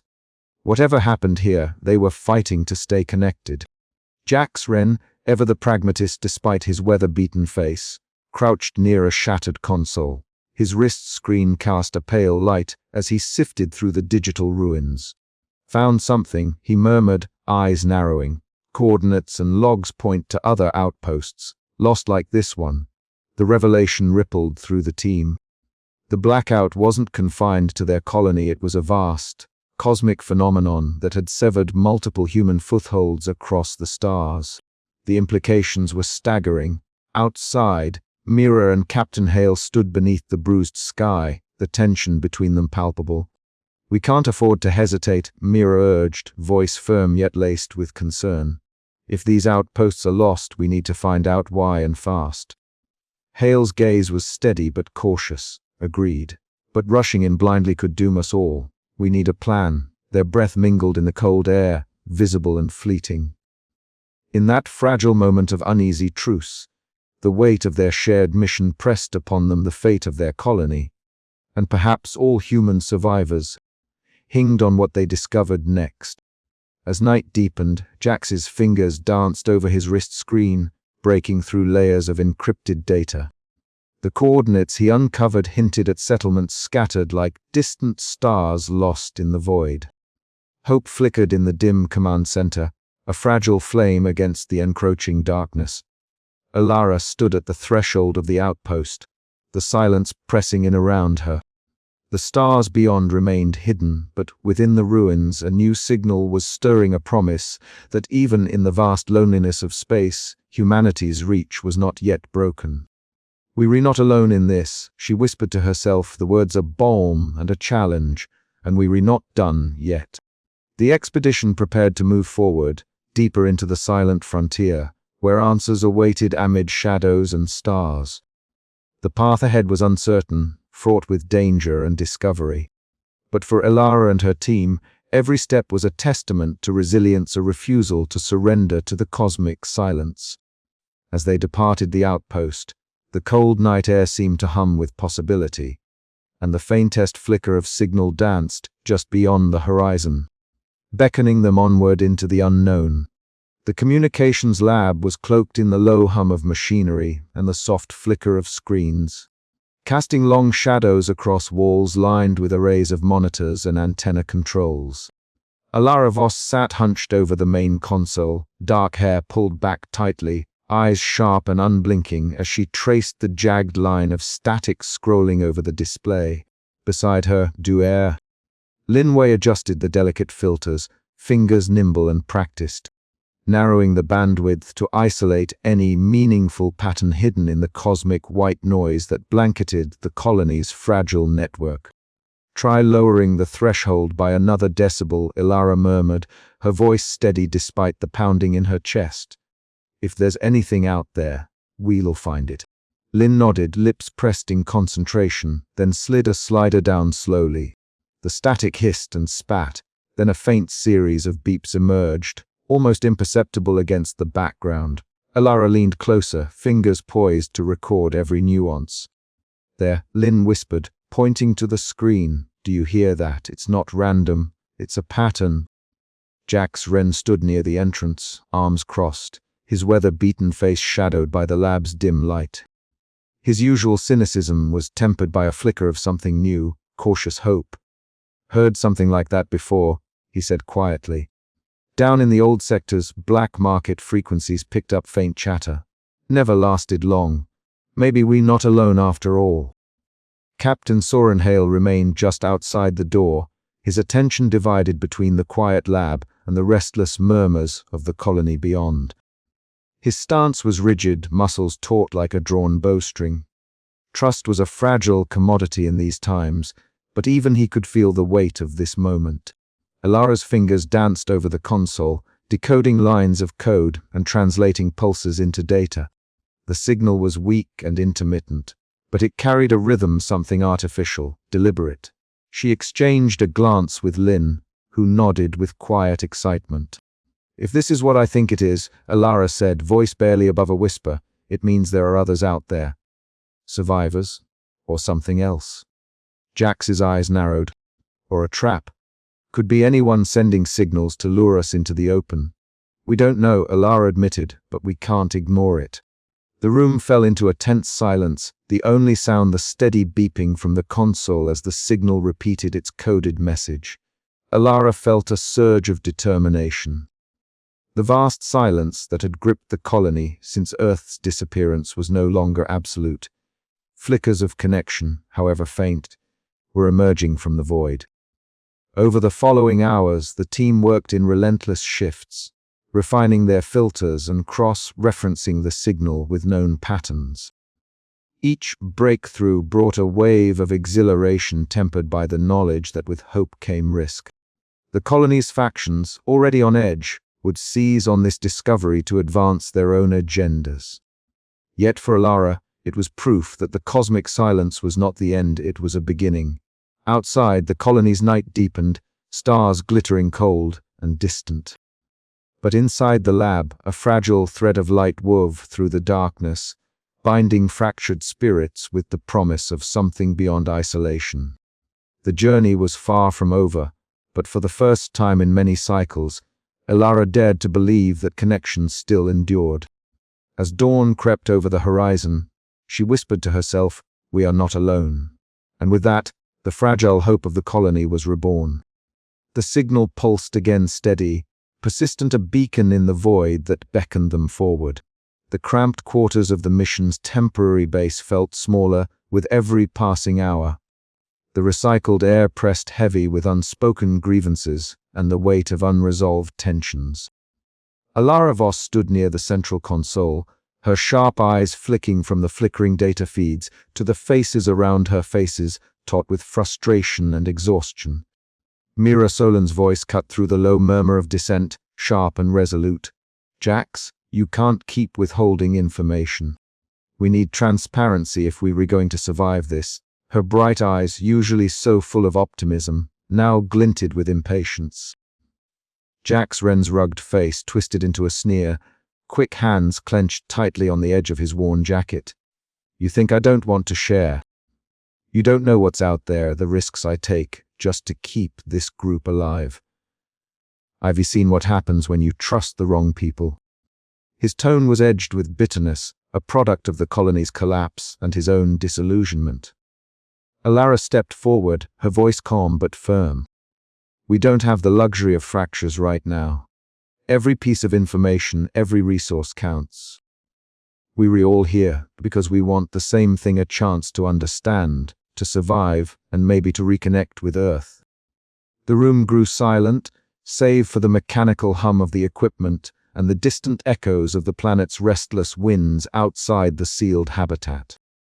Captain Soren Hale, standing near the entrance, crossed his arms. His tall, sturdy frame cast a shadow that seemed to fill the room. "Elara's right," he said, his voice low and steady. "We can't afford mistrust. Not with what's coming." His keen eyes scanned the group, silently warning of the dangers lurking both outside and within. But even as he spoke, the undercurrent of doubt ran deep. The strain of the mission was wearing on all of them. Every long night spent passing the enigmatic transmission, every failed attempt at decoding the signal, chipped away at their resolve. The isolation pressed down like a physical weight, and the silence from Earth was a constant reminder of their severance from everything familiar. Later, Elara found herself alone on the observation deck, the only source of light a pale blue glow from distant instrumentation. Beyond the reinforced glass, the void stretched infinitely, starless and silent, a vast emptiness that mirrored the turmoil inside her. The coldness of space seemed to seep through the glass, chilling her resolve. She traced the faint outlines of distant nebulae and ghostly cosmic clouds, searching for meaning in the darkness. The encoded transmission they had uncovered hinted at something monumental.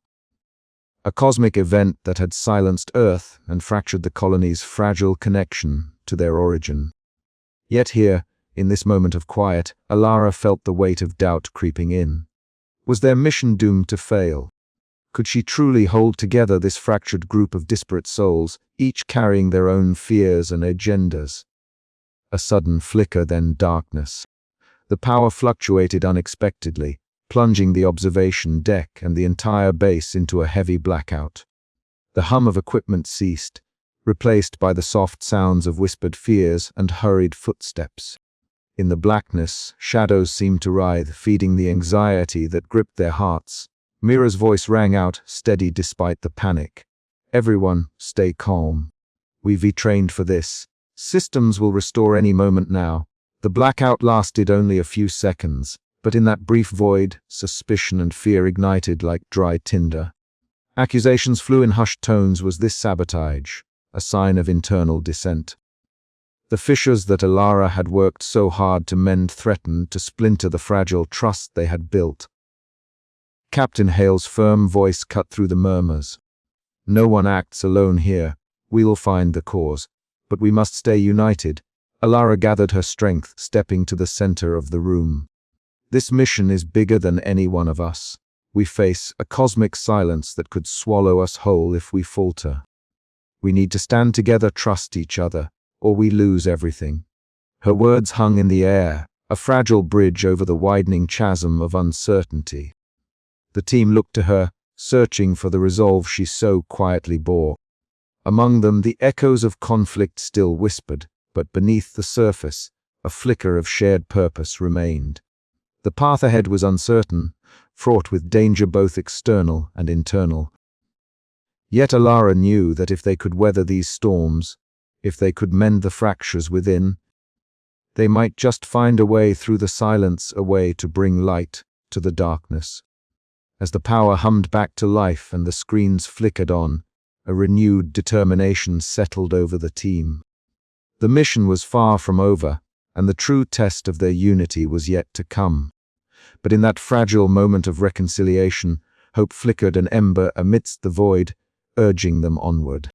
Outside, the planet's winds whispered through the barren landscape, carrying with them the promise of change. And somewhere beyond the silent stars, the transmission awaited its final decoding, a message that could reshape their destiny forever. Elara turned back to the console, fingers poised over the controls. The echoes of conflict might never fully disappear, but neither would the human spirit's relentless quest for connection and understanding. The silence was vast, but not absolute. Somewhere in the void, a signal waited to be heard, and with it, the chance for a new beginning. Her journey was far from over, and as the night deepened, the colony held its breath, teetering on the edge of discovery and despair, bound together by fragile threads of trust and the unyielding hope that even in the darkest silence, light could be found. The command center was unusually quiet as the translucent screen flickered softly in the dim light, casting a pale glow on the faces of those gathered. Elara Voss stood before the assembly, her hands steady despite the weight of the moment. The swirling patterns of the cosmic blackout, decoded from the cryptic transmissions she and her team had painstakingly analyzed, pulsed faintly behind her, a ghostly map of the silent void that had severed the colony from Earth. "This is not just random noise," Elara began, her voice calm but resolute. "The blackout is the result of a massive cosmic phenomenon, a wave of interference spreading through this sector of space. It's not abandonment or failure on Earth's part, it's something far beyond our previous understanding." Murmurs rippled through the room. Faces hardened as the implications settled in. For months, fear and suspicion had poisoned their community. Now, Elara was offering a glimpse of hope, but only if they could bridge the chasms between their factions. Councillor Thane Rykov rose, his tall frame imposing in the shadowed room, his eyes cold and calculating, locked onto Elara. "And what do you propose, Elara Voss? That we gamble the colony's fragile resources on a theory, that we risk everything on a plan that demands trust from those who have none to give?" Elara met his gaze without flinching. "Yes, because doing nothing guarantees collapse. This blackout threatens us all, but it also offers a path forward. The transmission contains coordinates and instructions. If we act together, we can re-establish some form of contact, or at least understand the threat." Mira Solon stepped forward, her bright eyes shining with a fierce optimism that had rallied many in recent months. "We can't afford to let fear dictate our future. Cooperation is our only chance. We've seen what factionalism brings: starvation, violence, and despair. This plan offers a way out, but only if we unite." The room fell into a heavy silence, the tension palpable. Captain Soren Hale, standing rigid near the back, finally spoke, his voice gravelly but steady. "The security forces have seen the worst of our divisions. If this plan can hold factions together long enough to save the colony, I'm with it. But we must be vigilant. There are those who will try to sabotage this effort. Elara nodded, agreed. We need full transparency and collaboration. Jax Wren has been invaluable in uncovering hidden faction movements and underground networks. His intelligence will help us anticipate opposition. Jax, seated near the edge of the room, gave a curt nod. There are those who cling to the old order, refusing to accept change. But they won't stop us if we stay ahead. Lin Wei adjusted her glasses, stepping forward with fresh data. Our latest analysis confirms the transmission's instructions are viable. The technology and signals needed exist within our reach, but it will require precise coordination and sacrifice. Elara took a breath, feeling the gravity of the moment settle around her. This isn't just about survival, it's about reclaiming our place in the universe. But it will demand trust, sacrifice, and a willingness to let go of old fears. Councillor Raykov's expression hardened once more, but the room's mood had shifted. The fragile truce was in motion, and though resistance remained, the tide was turning. Later, beneath the twin moons that bathed the colony in silver light, Elara and Captain Hale stood overlooking the settlement. The colony's scattered lights twinkled like stars fallen to the alien soil, a fragile constellation of humanity's hope. Do you really think they'll trust us? Hale asked quietly. Elara's sharp eyes scanned the horizon. They have to. If we fail, this place will fall into darkness forever. He nodded slowly. Then we'd better be ready. In the following days, Jax shared urgent intelligence from the colony's underbelly rumors of dissent, hidden caches of weapons, and factions ready to ignite conflict at the slightest provocation. Lin Wei's signal analysis provided the timeline and parameters for the upcoming mission. Every step forward was a delicate dance between hope and peril. The colony's future hinged on fragile alliances and the willingness of its people to embrace a new path in the face of cosmic silence. As the chapter closed, Elara stood once more before the assembly, her voice steady, eyes bright with determination. The turning tide is upon us. Together we can rise from the silence, but the choice is ours: trust and sacrifice, or collapse and oblivion. The room held its breath, the weight of their shared future pressing down like the vast, silent stars beyond. The journey ahead promised danger and uncertainty, but also the faintest glimmer of light piercing the darkness. And in that silence, hope stirred. The atmosphere inside the mission's control room was thick with tension, the low hum of machinery underscored by the sharp, insistent alarm that now pierced the silence. Sparks leapt from the main power conduit, painting the walls with erratic flashes of orange and blue, while the crew's faces, their eyes wide. Muscles taut, reflected the dance of light and shadow. Elara Voss stood at the center, her breath steady despite the storm of panic threatening to unravel the fragile calm. We were losing power in the primary systems, Lin Wei reported, fingers flying over the console as she attempted to reroute energy. If we don't stabilize the conduit, the entire mission grid could collapse. Mira Solon tightened her jaw, her bright eyes darkening with concern. What's the timeline? Minutes, maybe less, came the grim reply. Captain Soren Hale moved with precision, issuing commands to secure critical systems and prepare for possible evacuation. His normally stoic expression betrayed a flicker of unease.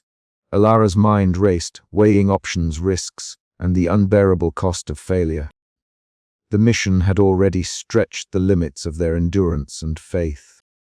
Now, with their survival hanging by a thread, every decision carried the weight of the colony's future. Is there a way to isolate the fault? She asked. We can try a manual override, Lin said, but it means sending someone to the junction box out there, in the field. A murmur rippled through the room. The outside terrain was unforgiving, and the malfunction zone was volatile. The prospect was perilous. Elara's gaze swept over her team. Jax Wren's rugged face was etched with grim resolve. Mira's pragmatic optimism battled with her protective instincts. Soren's disciplined demeanor masked the fear beneath. I'll go, Elara said quietly but with unmistakable authority. No, it's too dangerous, Mira protested, stepping forward. Elara shook her head. If we don't act now, the mission fails. Not just the mission, we lose the chance to change everything for the colony.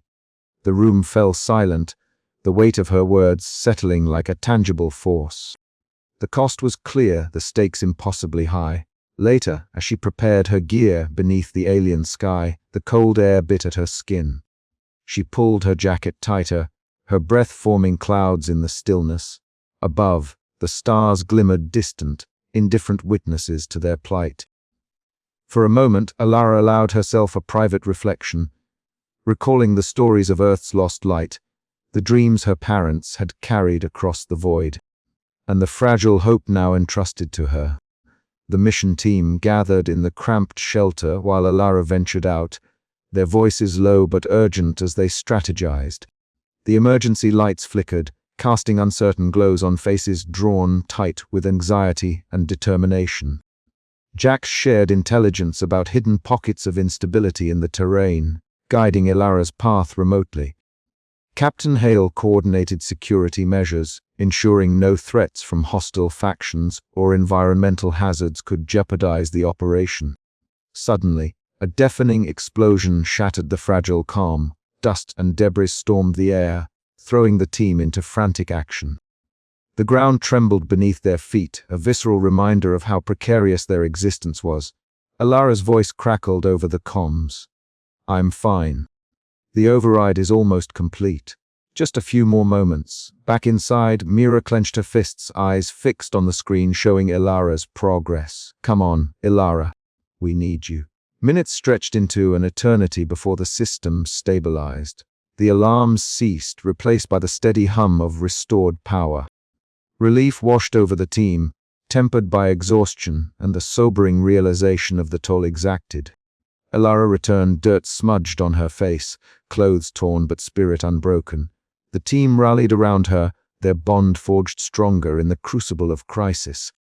In the aftermath, the mission's direction shifted. Elara's leadership was no longer questioned but embraced, her sacrifice a beacon of hope. Yet, beneath the triumph lingered the knowledge that every victory came at a price. Hope was precious, but fragile.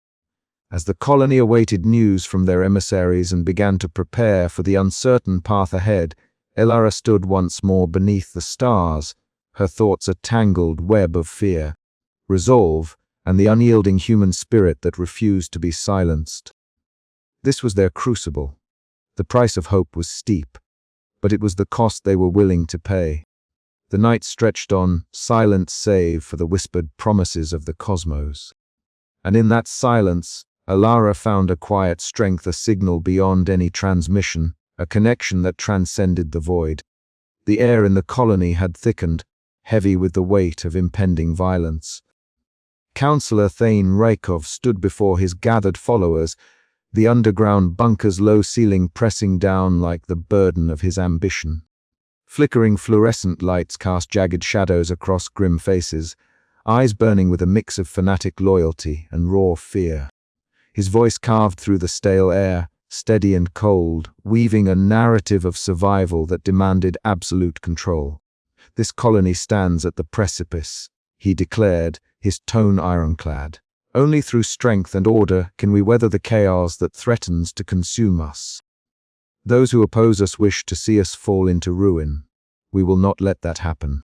The crowd responded with murmurs that swelled into fervent assent, their determination crystallizing into a force that would soon erupt. Meanwhile, in the heart of the colony, Mira Solon moved through the marketplace with purposeful strides. The once vibrant square now bore scars of neglect and fear. Stalls stood abandoned or hastily barricaded. The scent of smoke lingered faintly in the air. Yet Mira's presence was a beacon amid the darkness. She spoke passionately to the gathering crowd, her voice steady despite the palpable anxiety. "We are stronger together," she urged, eyes scanning the faces of wary settlers. "This rebellion threatens us all. But if we stand united, if we choose cooperation over division, we can survive this. We must not lose hope." Her words were met with a mixture of relief and skepticism. The fractures within the colony had run deep, But in this moment, a fragile thread of trust began to weave between the factions. Yet beneath the surface, tensions simmered, ready to ignite at the slightest provocation. Elsewhere, Captain Soren Hale marshaled the colony's security forces. The corridors were tight, the emergency lights flickering intermittently, casting a ghastly pallor on the worn metal walls. The sound of boots clattered sharply, punctuated by whispered orders and the distant echo of raised voices. Hale's jaw was clenched, every muscle taut as he coordinated the deployment of his personnel to key points throughout the colony. Despite his skepticism of Elara's idealism, he recognized the necessity of order amid the chaos. His pragmatism drove him forward, even as he harbored doubts about the colony's fractured future. From her vantage point high above the central plaza, Elara Voss watched the unfolding turmoil. The smoke rising in thin spirals against the backdrop of the planet's twin moons painted a haunting tableau. Her sharp eyes, usually calm and reflective, now shimmered with conflicting emotions, despair at the colony's unraveling, and a fierce resolve kindled by the very crisis threatening to consume them. The star maps in front of her glowed faintly, their precise lines and constellations a stark contrast to the disorder below. She whispered to herself, a mantra of hope and determination. This cannot be the end. There is still a path forward. The rebellion ignited as Rikov's loyalists seized control of key resource depots and communication hubs, triggering violent clashes with factions aligned with Mira and Elara. The colony's fragile social order fractured sharply. Gunfire echoed through narrow streets. Heated words turned to shouts and then to blows. The once peaceful settlement transformed into a battleground where trust was a scarce commodity. Civilians cowered behind makeshift barricades, caught between warring sides, their faces etched with fear and exhaustion. In the chaos, Mira's faction worked tirelessly to mediate ceasefires and evacuate vulnerable populations. Her optimism, though tested, became a rallying point for those desperate for peace. Captain Hale's forces struggled to maintain order, torn between enforcing security and navigating the tangled loyalties among the settlers. Elara, caught between her scientific pursuit and the colony's descent into conflict, found herself thrust into a reluctant leadership role. Her discovery of the transmission had sparked hope, but now it demanded courage beyond the laboratory. She convened with Mira and Hale in a cramped command center, the air thick with tension and urgency. "We cannot let this spiral further," Elara urged, her voice steady despite the turmoil. "Our survival depends on unity. The transmission isn't just a signal, it's a reminder that we are not alone in this silence." Mira nodded, her bright eyes fierce. "Then we fight not just for ourselves, but for the future we can build together." Captain Hale's gaze was hard but resolute. "We hold the line, no more divisions." Outside, the sounds of rebellion raged on, but within that small room, a fragile alliance was forged, one that might yet turn the tide. As the chapter closed, the colony stood at its breaking point, the outcome uncertain. Yet beneath the smoke and fear, a flicker of hope endured, carried in the hearts of those who refused to surrender to silence and shadow. What sacrifices would be necessary to heal the wounds of rebellion? And could the fragile threads of trust be rewoven before all was lost? The colony's fate hung in the balance, waiting for the next decisive moment to shape its future. The colony's central square was alive with murmurs and restless energy, a sea of faces reflecting the dim light of the twin moons above. Mira Solon stood on the makeshift platform, her posture steady, her voice rising clear and unwavering as she addressed the crowd. "We stand at a crossroads," she began, her bright eyes sweeping over the gathered settlers. "Our future depends not on division, but on unity. We cannot afford to be torn apart while darkness threatens us all." A ripple of agreement passed through the crowd, but it was laced with tension, the scars of recent factional violence still raw. Mira's optimism was a balm, but the weight of their fractured society was heavy. She glanced briefly at Captain Soren Hale, standing near the edge of the gathering with his arms crossed, his expression unreadable but resolute. Hale's presence was a testament to the uneasy alliance forming beneath the surface. Once skeptical of Elara's mission and wary of faction leaders, he had come to recognize the necessity of cooperation. The colony's security network was strained thin, and Hale knew that without unity, their fragile hold on order would crumble entirely. Inside the security headquarters, the air was thick with urgency. Hale moved swiftly through narrow corridors, exchanging terse commands with officers who relayed updates from across the colony. The hum of communication devices blended with the low murmur of anxious voices. Every report from outposts, every intercepted message, was a thread in the tapestry of impending conflict. "We can't let Rykov's loyalists gain the upper hand," Hale muttered to himself, eyes scanning the latest intel. His jaw tightened. "Not now. Not ever." Meanwhile, in a dimly lit command room deep within the administrative sector, Counselor Thane Rykov sat before a bank of surveillance feeds, his tall frame rigid, face cold and sharp-featured as ever. The flickering images of unrest, the gathering crowds, and the defiant faces of those allied against him only hardened his resolve. He tapped a finger against the edge of the console, eyes narrowing. "They think they can undermine order." He hissed under his breath. "I will show them the price of rebellion."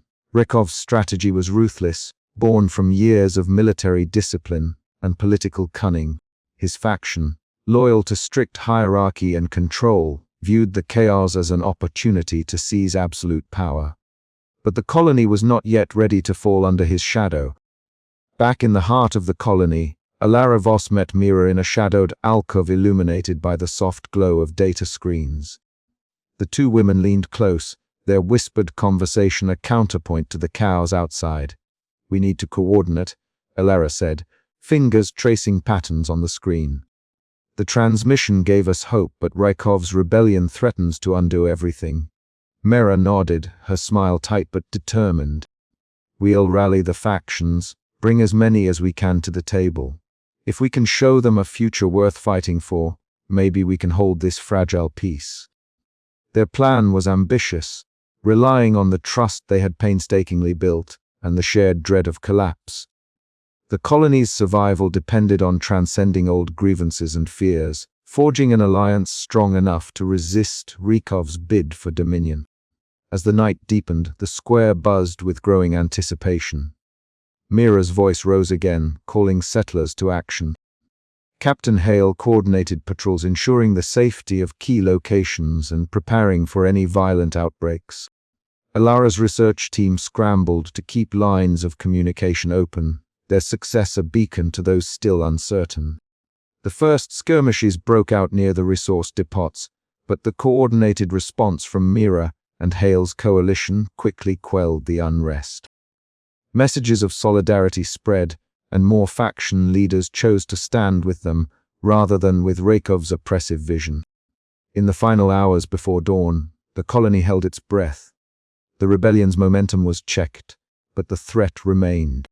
Rykov's shadow lingered like a storm cloud on the horizon, and the fragile alliance was still vulnerable to fracture. Yet amid the tension, a spark of hope ignited.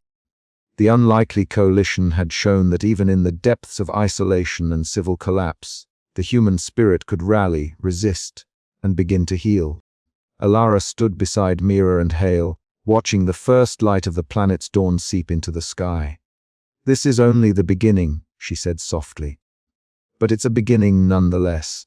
The colony had faced its darkest hour and had found, in unlikely alliances, the strength to fight back. The road ahead was uncertain, but for the first time in a long while, it was lit by the promise of unity and survival. And as the twin moons set and the distant stars began to fade in the morning light, the settlers of this remote world prepared to meet whatever came next together. The shuttle's engines hummed steadily as it pierced the heavy atmosphere of the colony planet. Outside, the sky was painted in shades of burnt orange and violet, the sun's dying rays flickering across the uneven terrain below. Inside the cramped cabin, the team was silent, each member lost in their thoughts, the weight of their mission pressing heavily upon them. Elara Voss sat rigidly in her seat, her sharp eyes fixed on the viewport. After months of uncertainty, setbacks, and growing unrest, this was the moment they had been fighting for, the chance to bring back a flicker of light to a colony shrouded in darkness. As the shuttle touched down on the landing pad, a small crowd gathered, their faces a mixture of hope, skepticism, and fatigue.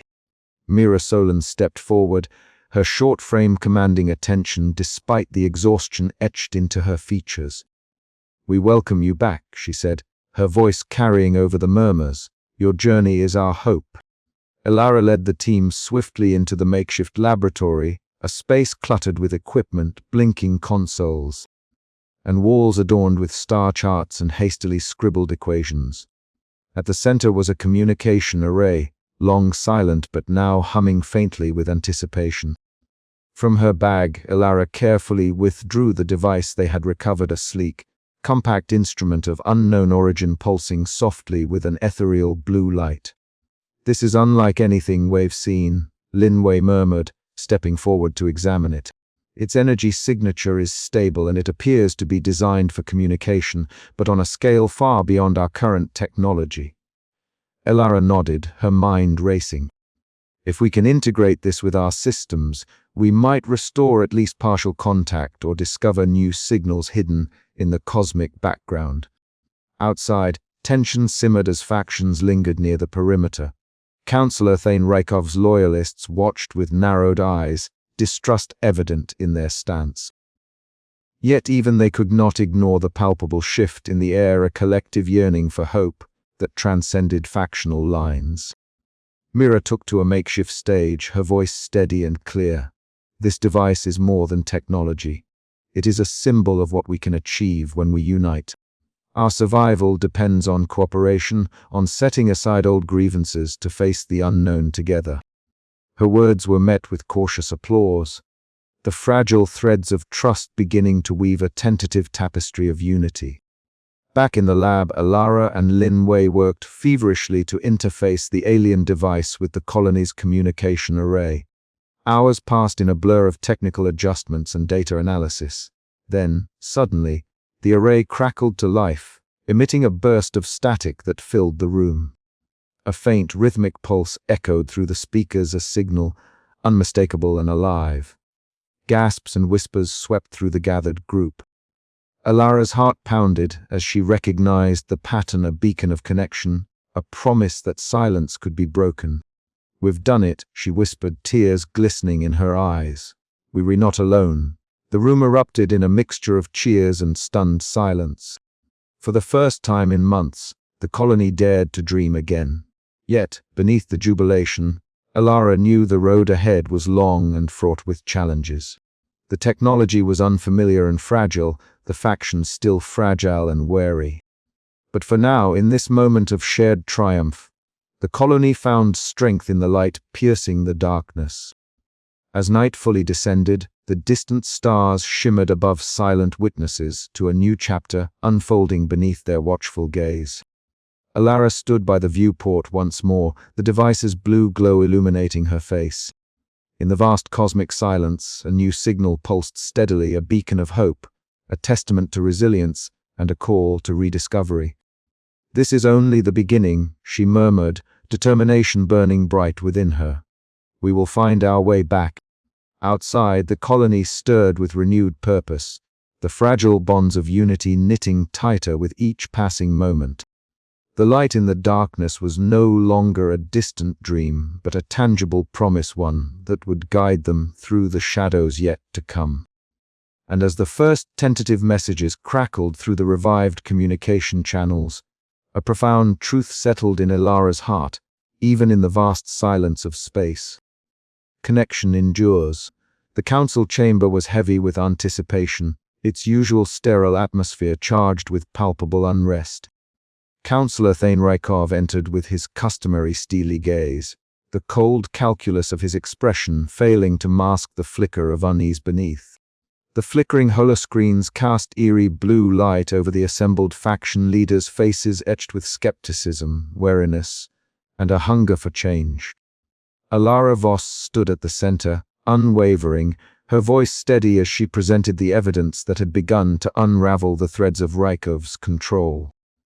Her team's painstaking efforts had exposed not only the truth behind the cosmic blackout, but also the manipulations and power plays that had deepened the colony's fractures. Murmurs swelled into whispers, whispers into heated exchanges. Rykov's attempts to assert authority were met with increasing resistance. His once loyal faction wavered, their allegiance strained by the undeniable weight of Elara's revelations and the growing chorus of citizens demanding change.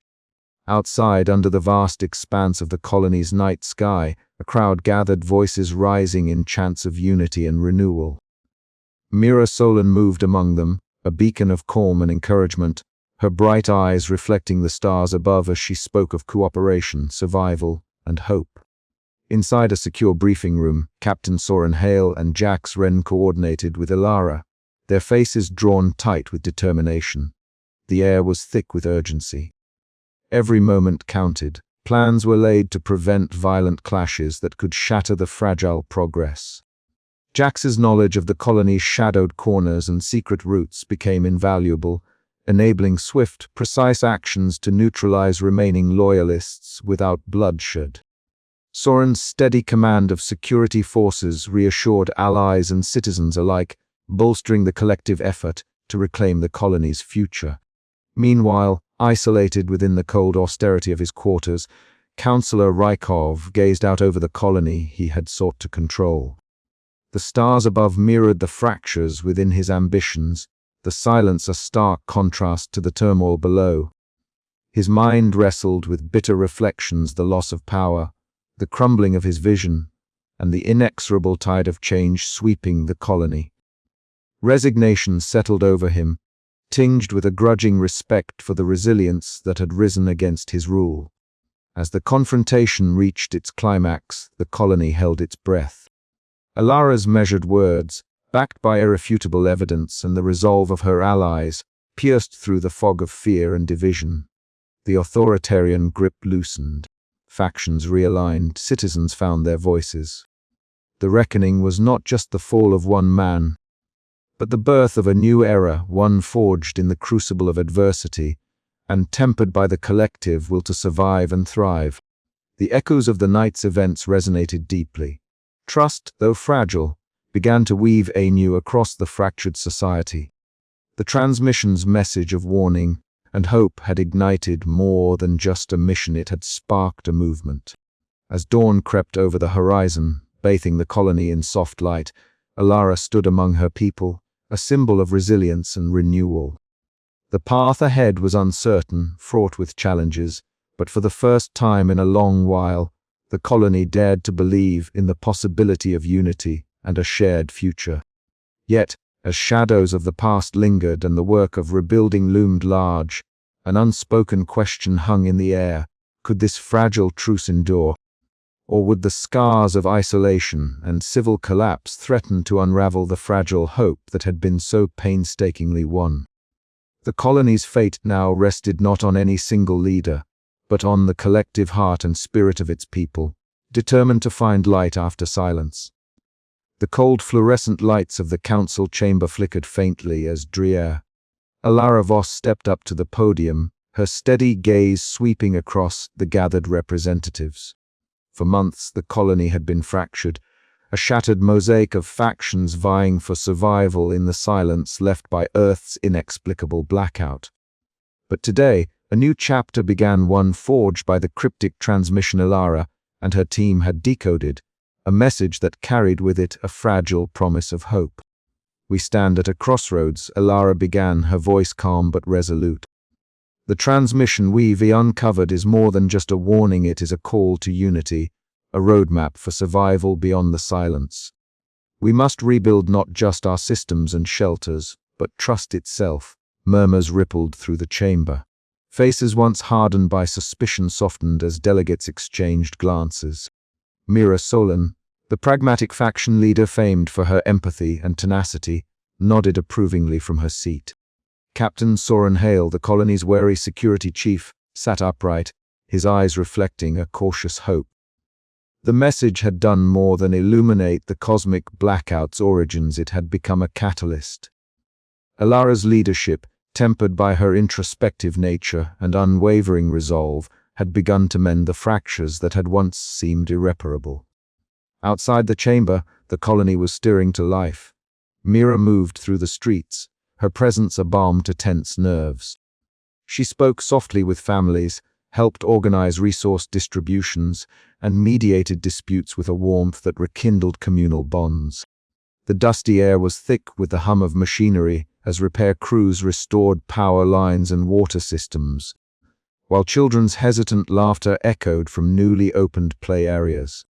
In the communications lab, a different kind of rebuilding took place. Elara and Linway leaned over their monitors, deciphering complex schematics to restore partial communication networks. The soft glow of the screens illuminated their focused expressions as data flowed like lifeblood through the rebuilt channels. Their collaboration symbolized the merging of science and governance, a partnership essential to the colony's survival. Yet, the scars of the past lingered. Councillor Thainrakov, once the colony's iron-fisted ruler, found his power waning. His cold gaze, sharp features etched with frustration, surveyed the shifting allegiances with thinly veiled resentment. His faction's grip loosened as citizens demanded transparency and cooperation, though whispers of dissent still simmered beneath the surface. Amidst the political and social rebirth, personal healing unfolded quietly. At the colony's edge, Elara Voss waited. When Elara emerged from the lab, wary but determined, Nami's arms opened in an embrace that bridged months of silence and hurt. Their reunion was fragile, charged with unspoken apologies, and the tentative rebuilding of familial trust a microcosm of the colony's broader journey. The days that followed were a tapestry of cautious progress. The new council convened regularly, guided by principles of inclusivity and shared responsibility. Debates were spirited but civil, a stark contrast to the factional warfare that had once threatened to tear the colony apart. Infrastructure projects advanced steadily, and social programs aimed at healing psychological wounds gained momentum. Elara often found herself walking the colony's winding paths at dusk, stars piercing the darkening sky like scattered diamonds. The silence that had once crushed her spirit now felt different, less an end, and more a vast canvas upon which new stories could be painted. She contemplated the transmission's words, the fragile hope it embodied, and the resilience of the human spirit that refused to be extinguished. Yet, the question lingered in every mind: could this fragile peace endure? Could the colony truly transcend its fractured past to build a future defined not by fear and isolation, but by trust and cooperation? As night deepened, Elara's thoughts were interrupted by the urgent call of a nearby communicator. The faint pulse of a new signal flickered through the static, a subtle reminder that the cosmos still whispered its secrets, and the colony's journey was far from over.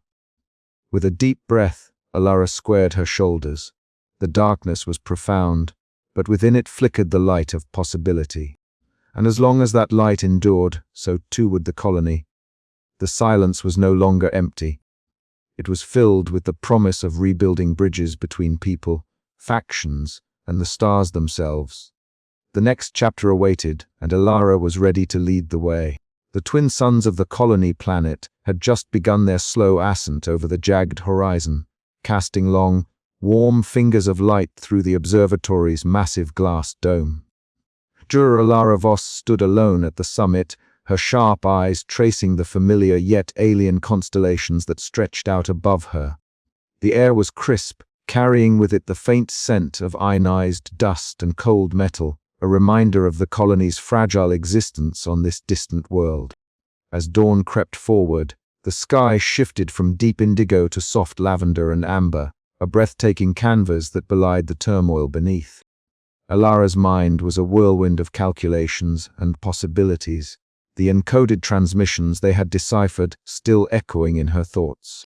Efforts to restore contact with Earth had been painstaking and fraught with disappointment. The silence persisted, vast and unyielding. Yet, the faint signals they had recently detected, mere whispers on the cosmic wind, kindled a fragile ember of hope within her. Descending from the observatory, Elara made her way to the heart of the colony, where the central communication hub hummed with renewed activity. Inside, Mira Solon and Captain Soren Hale stood amid holographic star maps, their faces illuminated by the cool blue glow of the displays. The tension in the room was palpable, but underscored by a shared resolve that had been absent for months. Mira, ever the mediator, addressed the gathered faction leaders with a voice steady and calm. "We stand at a crossroads," she said, eyes sweeping over the diverse faces assembled. "The path ahead is uncertain, but together we have faced worse. This new dawn offers not just survival, but a chance to redefine who we are." Captain Hale nodded, his usually stoic expression softening slightly. "Security remains tight, but we are committed to protecting this fragile peace. The transmissions hint at others, perhaps survivors or allies. We must be ready for whatever we find." Elara stepped forward, her voice carrying the quiet authority honed by months of relentless pursuit. "The signals we've detected are faint, fragmented, but unmistakable. They suggest that Earth's silence is not abandonment, but the aftermath of a cosmic event beyond our control. Our work now is to decode these messages fully and prepare for what they might mean." The leaders exchanged glances, the weight of uncertainty balanced by the promise of purpose.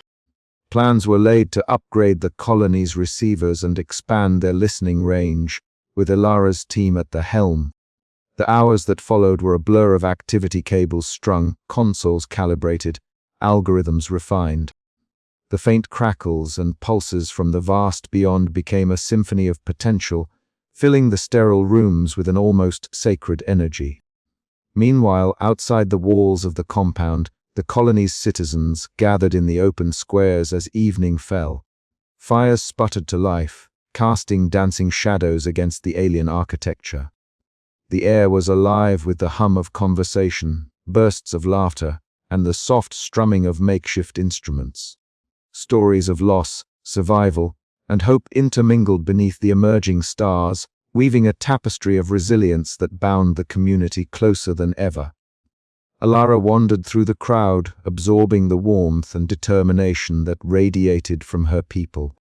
Her own doubts flickered at the edges of her mind, the long nights spent in solitude and obsession weighing heavily.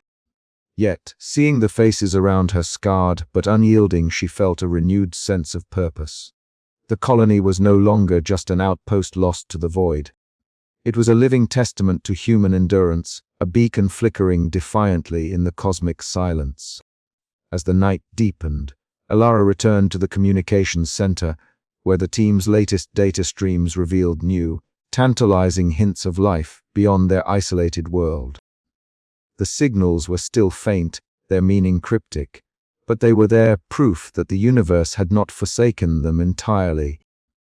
"It's not the reconnection we dreamed of," Elara said softly to Mira and Captain Hale, "but it's the beginning of something. A new dawn for us all." Mira smiled, her eyes bright with hope. "Then we move forward together." Captain Hale's voice was resolute. "No matter the cost, we protect that hope." Outside, the stars shone down on the colony, silent witnesses to a world reborn from isolation and fear. The journey ahead was uncertain, the road long and fraught with challenges yet unseen. But in this moment, beneath the vast expanse of the cosmos, a new dawn had indeed broken. And as Elara gazed upward, the flickering stars whispered promises of light after silence, of connection beyond the void, and of the enduring human spirit that would never cease to reach for the unknown. The twin moons hovered low in the sky, casting a pale, ethereal light across the observation platform where Elara Voss stood silently, her gaze fixed upon the infinite canvas of stars above. Each point of light was a thread, a fragile connection stretching across the void to Earth, to the lost past, to the hope of a future not yet written. The air was crisp, tinged with the faint metallic scent of the colony's atmosphere, and the quiet hum of distant machinery underscored the stillness of the moment. Elara's thoughts drifted beyond the physical, weaving through the intangible threads that bound the colony together. Isolation was not merely a matter of distance or silence. It was the invisible chasm carved into the human spirit when connection faltered. Yet here, beneath the vast heavens, she felt those threads pulse with a fragile vitality. The transmission they had uncovered, the alliances forged in the crucible of crisis, these were the beginnings of a new tapestry, woven from hope and resilience. Behind her, footsteps approached softly. Mira Solan's warm smile broke the quiet. "You always find peace out here," Mira said, her voice a gentle contrast to the cold night. Elara nodded, turning to meet her friend's bright eyes. "It reminds me why we fight to hold on to the stars to each other." They moved back inside the observation tower, where Captain Soren Hale awaited. His usual stern demeanor was softened by a tentative smile, a sign of the shifting tides within him. "The factions are talking again," he said, pulling up a holo display that flickered with images of the colony's sectors and faction leaders. They were willing to listen for once. Mira's optimism was cautious but genuine. "It's fragile, but it's a start. We need to keep building on this slowly, carefully." Elara studied the map, seeing not just terrain and politics, but the intricate web of relationships and dependencies that sustained them all. "Connection isn't just about technology," she mused aloud. "It's about trust, shared purpose, the willingness to see beyond fear." Later, in a quiet corner of the colony, Elara found herself face to face with her younger sister Naomi. Their relationship had been strained, fractured by years of silence, misunderstandings, and the deep fissures carved by the colony's turmoil. But tonight, the walls between them felt thinner. Naomi's voice was soft, almost hesitant. "I was angry, Elara. You disappeared into your work, into the stars, while everything fell apart here. I felt abandoned." Elara's gaze softened, the weight of those words settling between them. "I was trying to find a way back for all of us," she replied quietly. "But I lost sight of what was right in front of me, my family, my home." They shared a long silence, the kind that speaks of pain and healing intertwined. "Maybe we can find a way forward," Naomi said finally. Together, as the days turned, the colony's communal hall became a place of cautious negotiation and collaboration. Representatives from factions, once at odds, now gathered around the holographic map, their voices tentative but purposeful. Elara stood beside Mira and Captain Hale, offering insights drawn from the stars and from the fragile human experiences that defined their struggle.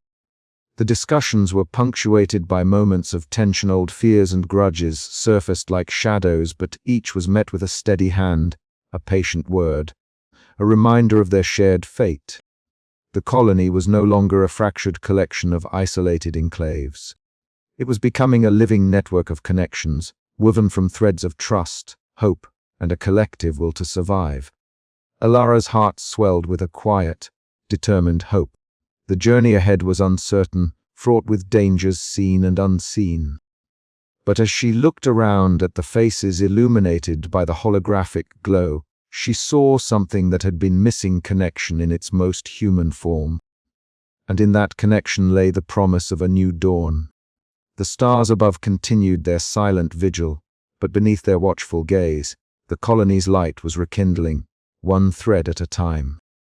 And Elara knew that no matter how vast the silence, the human spirit's need to connect would always find a way to bridge the void. Yet even as hope blossomed, a lingering question remained: could these fragile bonds withstand the storms still to come? The answer would unfold in the days ahead, as the colony's fate intertwined ever more tightly with the threads of connection they were only beginning to weave. The low hum of the archive's environmental controls was a constant companion as Elara Voss and Mira Solan stepped carefully between the tall racks of data drives and storage units. The archive, a place long neglected and considered by many a relic, had become a refuge for those seeking answers not found in the stars, but buried in the colony's own history. The air was thick with the scent of aged paper, recycled air, and a faint metallic tang from the decades-old technology humming softly in the dim light. Elara's fingers traced the spines of digital logs and physical records, each a fragment of a past that had shaped their present turmoil. She pulled a record from a dusty shelf, its interface flickering to life with a cascade of images and text chronicling the colony's early days. Faces of the first settlers, their hopes and fears etched into the pixels, stared back at her. The raw vulnerability was palpable, pioneers wrestling with isolation, with the unforgiving alien landscape, and with each other. "Look at this," Mira whispered, pointing to a video clip of a council meeting from decades ago. Even then, divisions were forming. The seeds of factionalism were there from the start. Elara nodded, her sharp eyes reflecting the flickering screen. "Isolation isn't just physical here," she mused. "It's psychological, social. The distance from Earth isn't only measured in light years, but in trust and understanding, or the lack of it." They spent hours poring over records, logs of disputes, ration allocations, messages of hope and despair.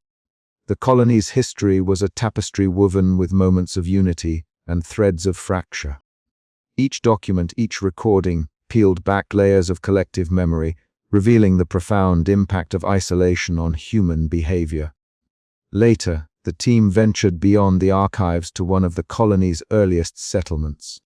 The site was a skeleton of its former self, broken walls scarred by storms, faded signs barely legible beneath layers of dust and neglect. The wind whispered through empty corridors, carrying with it echoes of lives once lived, dreams once chased. Elara stepped forward, boots crunching on gravel, eyes scanning for clues. "These ruins," she said softly, "are a testament to resilience and fragility alike. They remind us what we risk losing if we fail to learn from our past." Mira's bright eyes scanned the horizon, the twin moons casting long shadows across the rubble. "And what we stand to gain if we choose cooperation over division." Back at the colony's council chamber, the atmosphere was charged with tension as Elara presented her findings. She laid out detailed analysis of faction conflicts, psychological stress markers recorded in early medical logs, and the social costs of prolonged isolation. The room, filled with leaders and representatives from various groups, listened intently, some frowning in skepticism, others nodding in reluctant agreement. "We cannot ignore the patterns," Elara urged. "Our past mistakes are written in these records. If we continue down the same path, we risk repeating history, fracture, conflict, collapse. But if we embrace what we've learned, there is a chance to rebuild stronger, more united." Councillor Thane Rakov's cold gaze fixed on her, a silent challenge in his expression. Yet even he did not interrupt, a subtle sign of the shifting tides. Captain Soren Hale, ever the pragmatist, leaned forward. "Understanding our history is vital," he said, voice steady. "But action must follow. We need plans rooted in these lessons, not just reflections." Mira smiled, her optimism undimmed. "This is a starter foundation upon which we can build trust." As the meeting adjourned, Elara found herself drawn to the ridge overlooking the colony. The dusk sky was a canvas of silvery light and deepening shadows, the twin moons casting a gentle glow over the domes and spires below. The wind murmured softly, carrying with it the intangible weight of memory and hope. She stood in contemplative solitude, the echoes of past decisions reverberating in her mind. The path ahead was uncertain, fraught with challenges both new and old. Yet within the silence, she sensed a fragile promise, a chance to transform history's lessons into a beacon for the colony's future. The stars above remained silent, but below, a new constellation was beginning to form, not in the night sky, but within the hearts and minds of those determined to reclaim connection, unity, and hope from the shadows of isolation. Elara's thoughts lingered on one question: how could they turn the echoes of the past into the foundations of a future where silence was not a prison, but a space for renewal? As the first stars blinked awake in the darkening sky, the colony below stirred with cautious optimism. The journey was far from over, but for the first time in a long while, the path forward glimmered with possibility. And somewhere deep within the cosmic silence, a faint signal pulsed, a reminder that even in the vastest voids, Connection endures. The quiet between the colony had never known silence quite like this. It was not the absence of sound that marked the moment, but the weight of it, that the heavy pause stretched long over the settlement, as if the very air held its breath. After months of turmoil, factional disputes, and unrest, the cacophony had finally given way to an uneasy stillness. Night approached slowly, the light fading over the alien horizon in a muted cascade of grays and blues, and Elara Voss stood alone on the observation deck, gazing upward. Above her, the sky was a vast canvas, a deep velvet smeared with the faintest shimmer of stars. The colony's artificial lights dimmed as the day ended, allowing the cosmos to reclaim its dominion over the night. Elara's breath fogged in the cool air, and her eyes traced the constellations she had memorized since childhood, ghostly reminders of Earth's familiar heavens, now distant and silent. She felt the silence settle around her like a shroud. It was both oppressive and soothing, a paradox that mirrored the colony's own fragile state. The recent upheavals had carved scars deep into the community, yet in this quiet, there was space for reflection, for mourning, and perhaps for healing. Behind the glass, the colony hummed softly, a heartbeat beneath the stillness. Elara's thoughts drifted to Mira Solon and Captain Soren Hale, two of the few who had managed to keep the settlement from fracturing completely. Mira's optimism was a beacon, a steady flame in the darkness, while Hale's pragmatic vigilance guarded the fragile peace with quiet strength. Inside the common hall, the glow of low lights illuminated a modest room where Mira and Hale shared a sparse meal.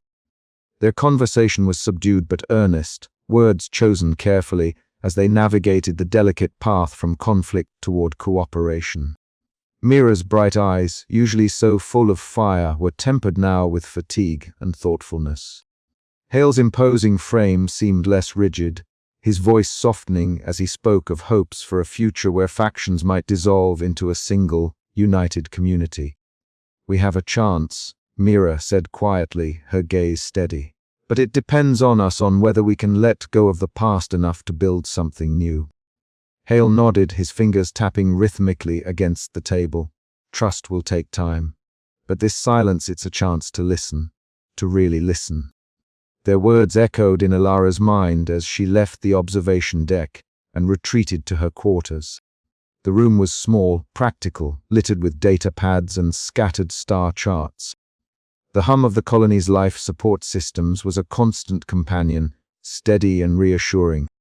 Yet the silence within these walls felt different, heavier, as if the absence of noise left space for memories to rise unbidden. A soft knock at the door stirred her from her reverie.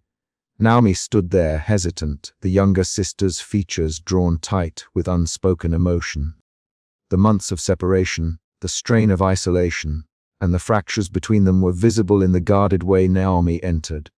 "Elara," Naomi said softly. "I thought maybe you'd want some company." Elara nodded, stepping aside.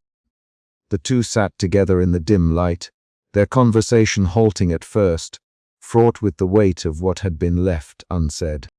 "I've missed you," Naomi admitted after a long pause. "It's been hard, not just out there but here between us." Elara's eyes glistened with unshed tears. "I know, I've been consumed, trying to find answers to hold on."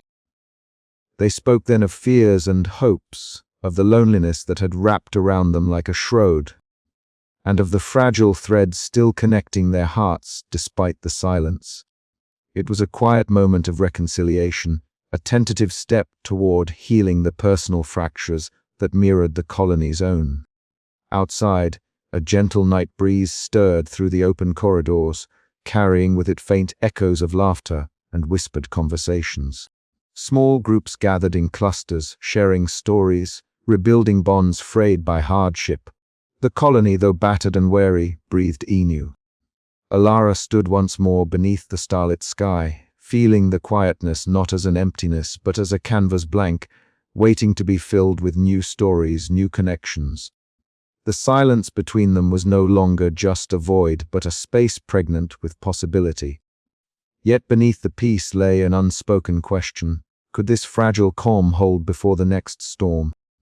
The colony's future balanced delicately on the edge of this quiet between, waiting for the first ripple to break the stillness.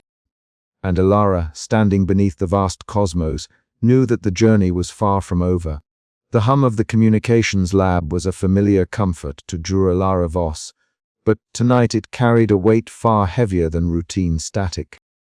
The endless waves of cosmic noise that had once been a mere backdrop to the colony's quiet existence now whispered a secret, a faint pulse. Hidden deep within the silence that had so long strangled their connection to Earth. Elara stood beside Lin Wei, their eyes locked on the console as the rhythmic signal began to emerge more clearly. There Lin whispered, fingers dancing across the keys, isolating the pattern with painstaking precision. It's not random noise. This is structured. Elara's breath caught, years of searching, nights spent staring into the abyss of space, chasing shadows and echoes, had led to this moment. The transmission was faint, a ghostly heartbeat amid the cosmic void, but it was unmistakably there. Run it through the decryption algorithm again, Elara urged, her voice steady despite the surge of exhilaration that threatened to overwhelm her. Outside, the colony stirred with a ripple of anticipation that had not been felt in years. News of the detection spread quickly, carried by the whispers of those desperate for hope. In the central square, faces once marked by despair now glimmered with cautious optimism. Groups gathered, eyes lifted skyward, as if the stars themselves might finally respond. Captain Soren Hale stood at the colony's perimeter, the dark expanse beyond a canvas of unknown possibilities. His posture was rigid, a sentinel guarding against threats both seen and unseen. Yet beneath the veneer of vigilance, a flicker of hope ignited, a hope that perhaps, amid the silence, a lifeline awaited. Back in the lab, Elara and Lin Wei worked in tandem, peeling back layers of the transmission's code. The signal spoke in fragments, coordinates, warnings, and a cadence that suggested intelligence beyond their own. Each decoded piece was a thread weaving a tapestry of potential salvation and peril. Mira Solon found herself drawn into quiet conversations with Jax Wren, whose knowledge of underground networks lent new dimensions to their understanding. "If this is real," Mira said, her tone resolute, "it changes everything.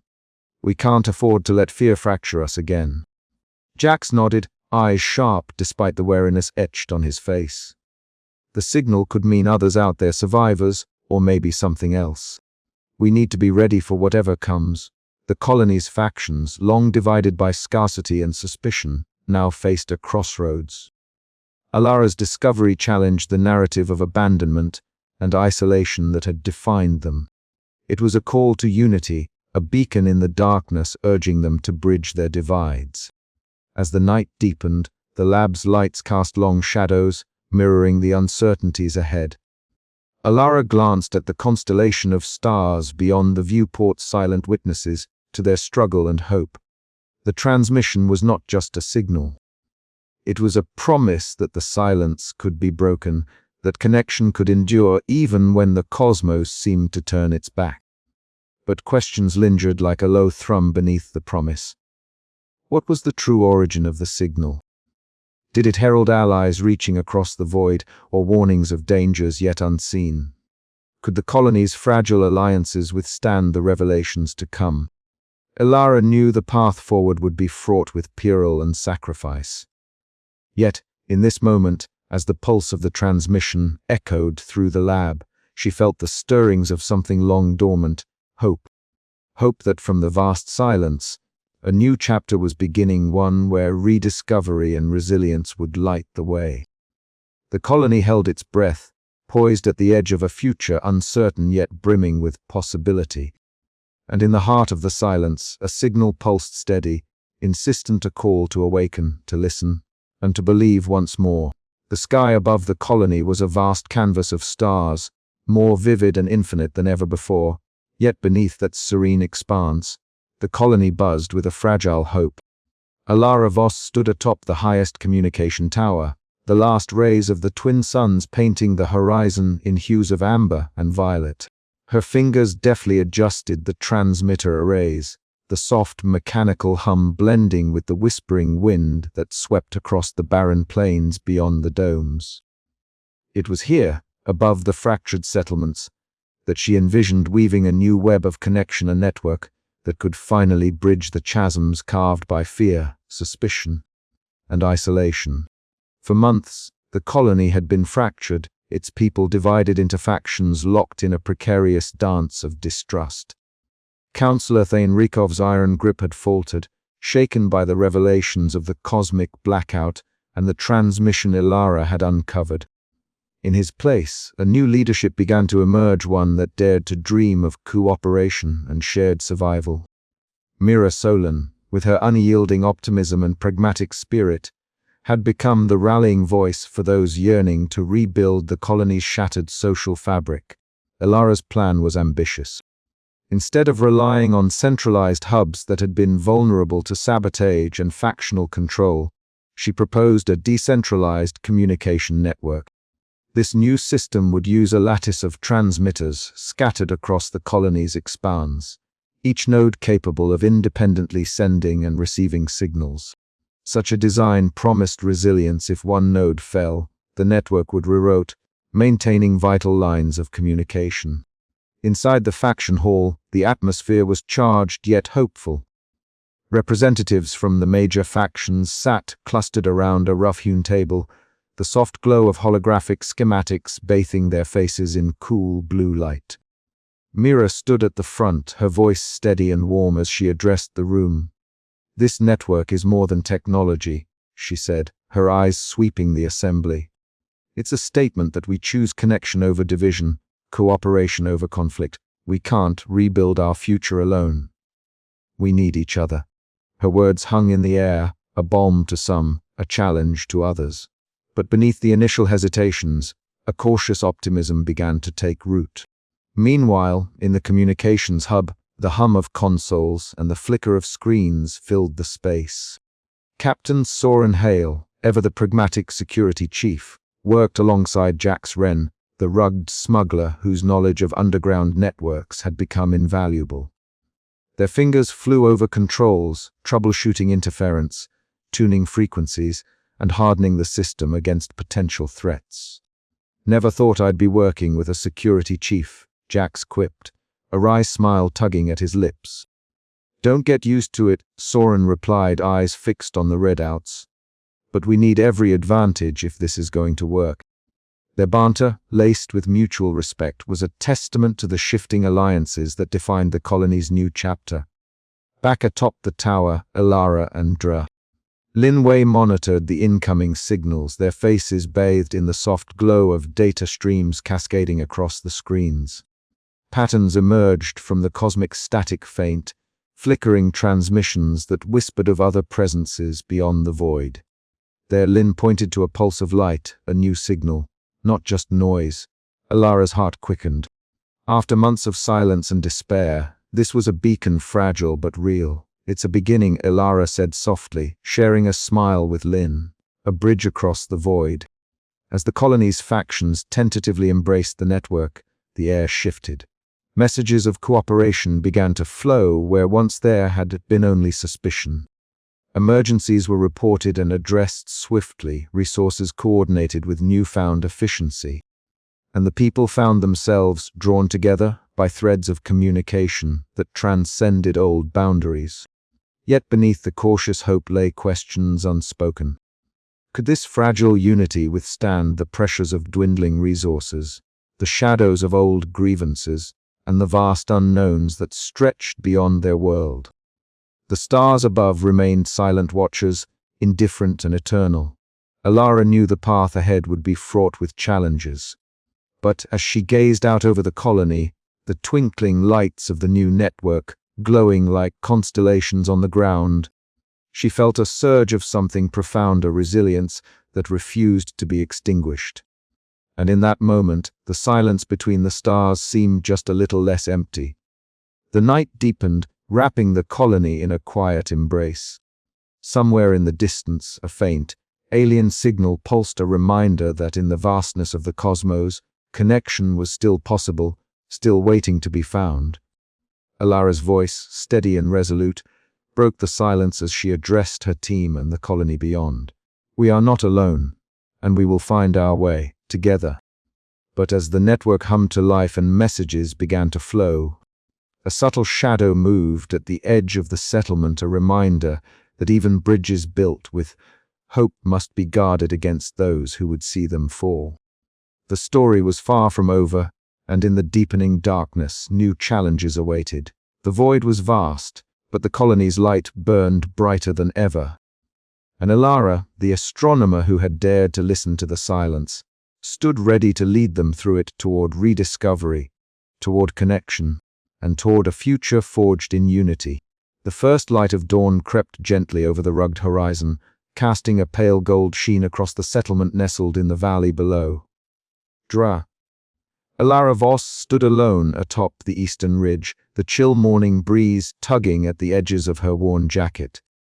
Her sharp eyes scanned the awakening colony, where scattered lights flickered to life like stars fallen to earth. The once fractured community was stirring, tentative but determined. Each glimmer of illumination was a testament to the stubborn pulse of life, a heartbeat against the silence that had threatened to swallow them whole. Elara's gaze softened as she traced the wending paths between the domes and habitats, now bustling with figures moving with purpose. The air carried the faint hum of machinery and muted voices, a symphony of rebuilding. It was in these moments, she thought, that the true spirit of the colony revealed itself, not in grand proclamations or strategic plans, but in the quiet, persistent acts of endurance. Far below, in the central plaza, Mira Solon was already gathering a crowd. The sharp-eyed leader moved through the throng with practiced ease, her presence a beacon of hope amid the lingering shadows of distrust. Settlers from all factions mingled, their wary glances slowly giving way to tentative smiles as Mira called for order. "We've come through the darkest nights," she began, her voice steady and warm, "and though the road has been hard, we are here standing together. Today we share not only our struggles but our strength." Around her, voices rose, some faltering, others resolute as individuals stepped forward to recount their tales. There was Jax Wren's story of narrow escapes through the colony's underground passages, risking everything to secure vital supplies. Naomi Voss spoke with quiet dignity about the emotional toll of separation from loved ones and the courage it took to keep moving forward.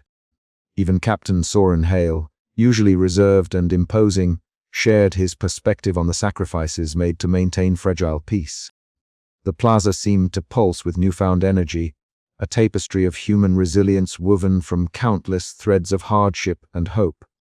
Elara felt a lump rise in her throat, moved by the raw honesty and unity forming before her eyes. It was this fabric of shared experience that would hold them together, not just the encoded transmissions or political alliances, but the very human stories that spoke to their common will to survive. Later, Elara found herself beside Mira, near a cluster of young settlers repairing solar panels battered by the recent storms. Two women exchanged a glance that carried the weight of unspoken understanding. "It's more than science or strategy," Mira said softly. "It's about people, about believing we can still build something better." Elara nodded, her thoughts drifting to the countless nights spent alone in the observatory, chasing signals through the cosmic static. The transmission had been a catalyst, a spark to ignite change, but it was the people, their resilience, their capacity for cooperation that would carry the colony forward. Meanwhile, Captain Hale walked the perimeter, his steps measured and alert. Each face he passed bore the marks of hardship, but also a glimmer of hope. The security chief's duty had shifted from enforcing order through force, protecting a fragile peace born of mutual respect. His stern gaze softened as a group of children played nearby, their laughter a fragile melody amid the quiet tension. Jax Wren, once a cynical smuggler, found unexpected camaraderie with Naomi Voss. Together, they worked to restore segments of the colony's communication network, their banter a rare reprieve from the weight of their responsibilities. "You were not so bad at this," Naomi teased, tightening a loose wire. For someone who used to run in the shadows. Jax grinned, the lines on his weather-beaten face softening. "Guess I'm learning to stick around in the light," he replied. These moments, small and scattered, formed the resilient heart of the colony's transformation. They told of a people who, despite the fractures and fears, chose connection over isolation, hope over despair. As the sun climbed higher, Elara returned to the observatory, her mind alive with possibilities. The transmission was no longer just a puzzle to solve, but a symbol of their collective journey, a reminder that even in the vast silence of space, the human spirit could find ways to shine. She reached for her data pad, fingers trembling slightly, and began composing a message to the colony. It was time to share the stories, to celebrate the strength that had carried them here, and to inspire the steps yet to come. The resilient heart of the colony beat steadily now, a beacon in the quiet void, promising a future crafted not by isolation or fear, but by shared courage and unwavering hope. And as the day unfolded, the question lingered in Elara's mind: how many more stories of perseverance would rise from the ashes? And how far could this newfound strength carry them through the cosmos' endless night? The answer, she knew, lay not in the stars alone but in the people who dared to reach for them. A soft chime interrupted her reverie. A new transmission had arrived, faint, cryptic, yet unmistakably alive. Elara's breath caught. The story was far from over. "This is just the beginning," she whispered to the silent room, eyes fixed on the glowing screen, heart steady, ready for what came next. The colony's central plaza was transformed into a sanctuary of remembrance. Elara Voss stood at the forefront, surrounded by rows of flickering holographic candles, each representing a soul lost during the cosmic blackout and the ensuing turmoil. The projected images of faces settlers, scientists, security personnel, and civilians hovered in the cool air, their soft glow a fragile beacon against the encroaching twilight. A gentle wind, carrying the faint scent of distant flora from the colony's biodomes, whispered through the crowd, as if the planet itself mourned with them. Elara's voice was steady, yet threaded with an unspoken grief as she recited the names and stories of those who had fallen. Her sharp eyes, usually so focused on the stars, now scanned the faces among the gathered, a mosaic of hope, exhaustion, and raw emotion. "We stand here not only to remember the silence that almost consumed us," she said, "but to honor the resilience that emerged our refusal to surrender to despair." Mirasolan, standing close by, nodded quietly. Her short, athletic frame radiated a calm determination that had become a pillar for many.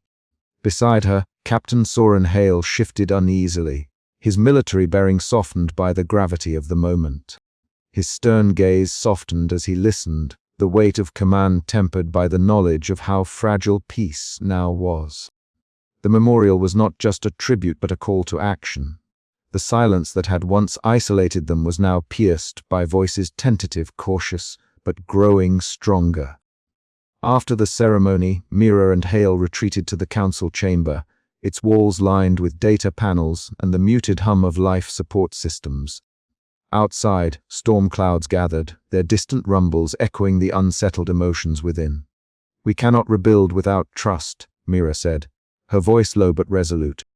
"Protocols must be transparent, communication must be open, otherwise the fractures will deepen and the cycle of suspicion will repeat." Hale leaned forward, fingers steepled. "Security must adapt.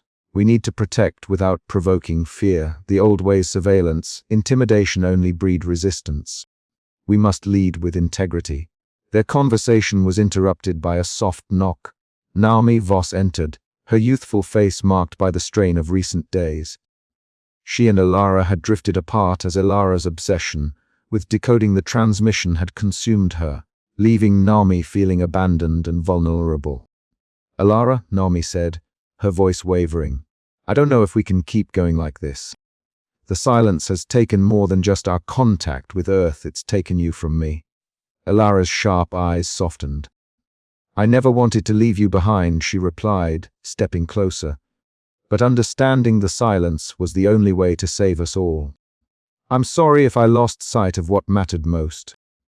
The sisters stood amidst the cold instruments and glowing star charts of the observatory, the air heavy with unspoken words and the faint hum of the colony's heartbeat.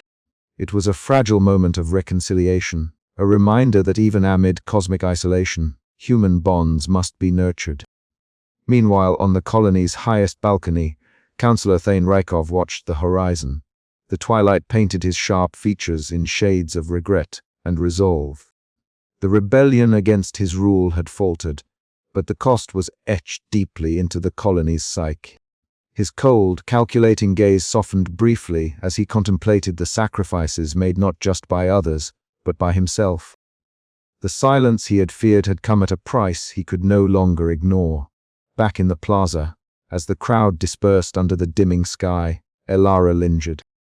The memorial was but a first step, a painful acknowledgement of loss and a tentative bridge toward healing. The colony's future was uncertain, its trust fragile, but beneath the heavy silence, a new signal began to hum, the enduring call of hope, connection, and renewal. "We have paid dearly for our silence," Elara whispered to the night sky, "but from this silence, we will build our voice again." As the stars emerged, silent witnesses above the colony embraced the daunting task ahead. To rebuild was to remember, to forgive, and to believe that connection could rise anew from the depths of isolation.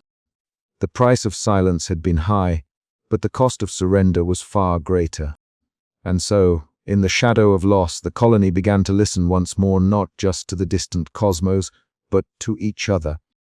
The journey was far from over, but for the first time in a long while, it was a journey taken together. The night held its breath. The silence was no longer empty, it was filled with the promise of voices yet to come. Elara, Mira's voice, called softly from the entranceway. "The council awaits you. It's time to move forward." Elara nodded, a faint smile touching her lips. "Then let's show them what it means to rise from silence." She turned toward the gathering darkness, her eyes fixed on the stars that still watched over them, silent, yes, but never indifferent.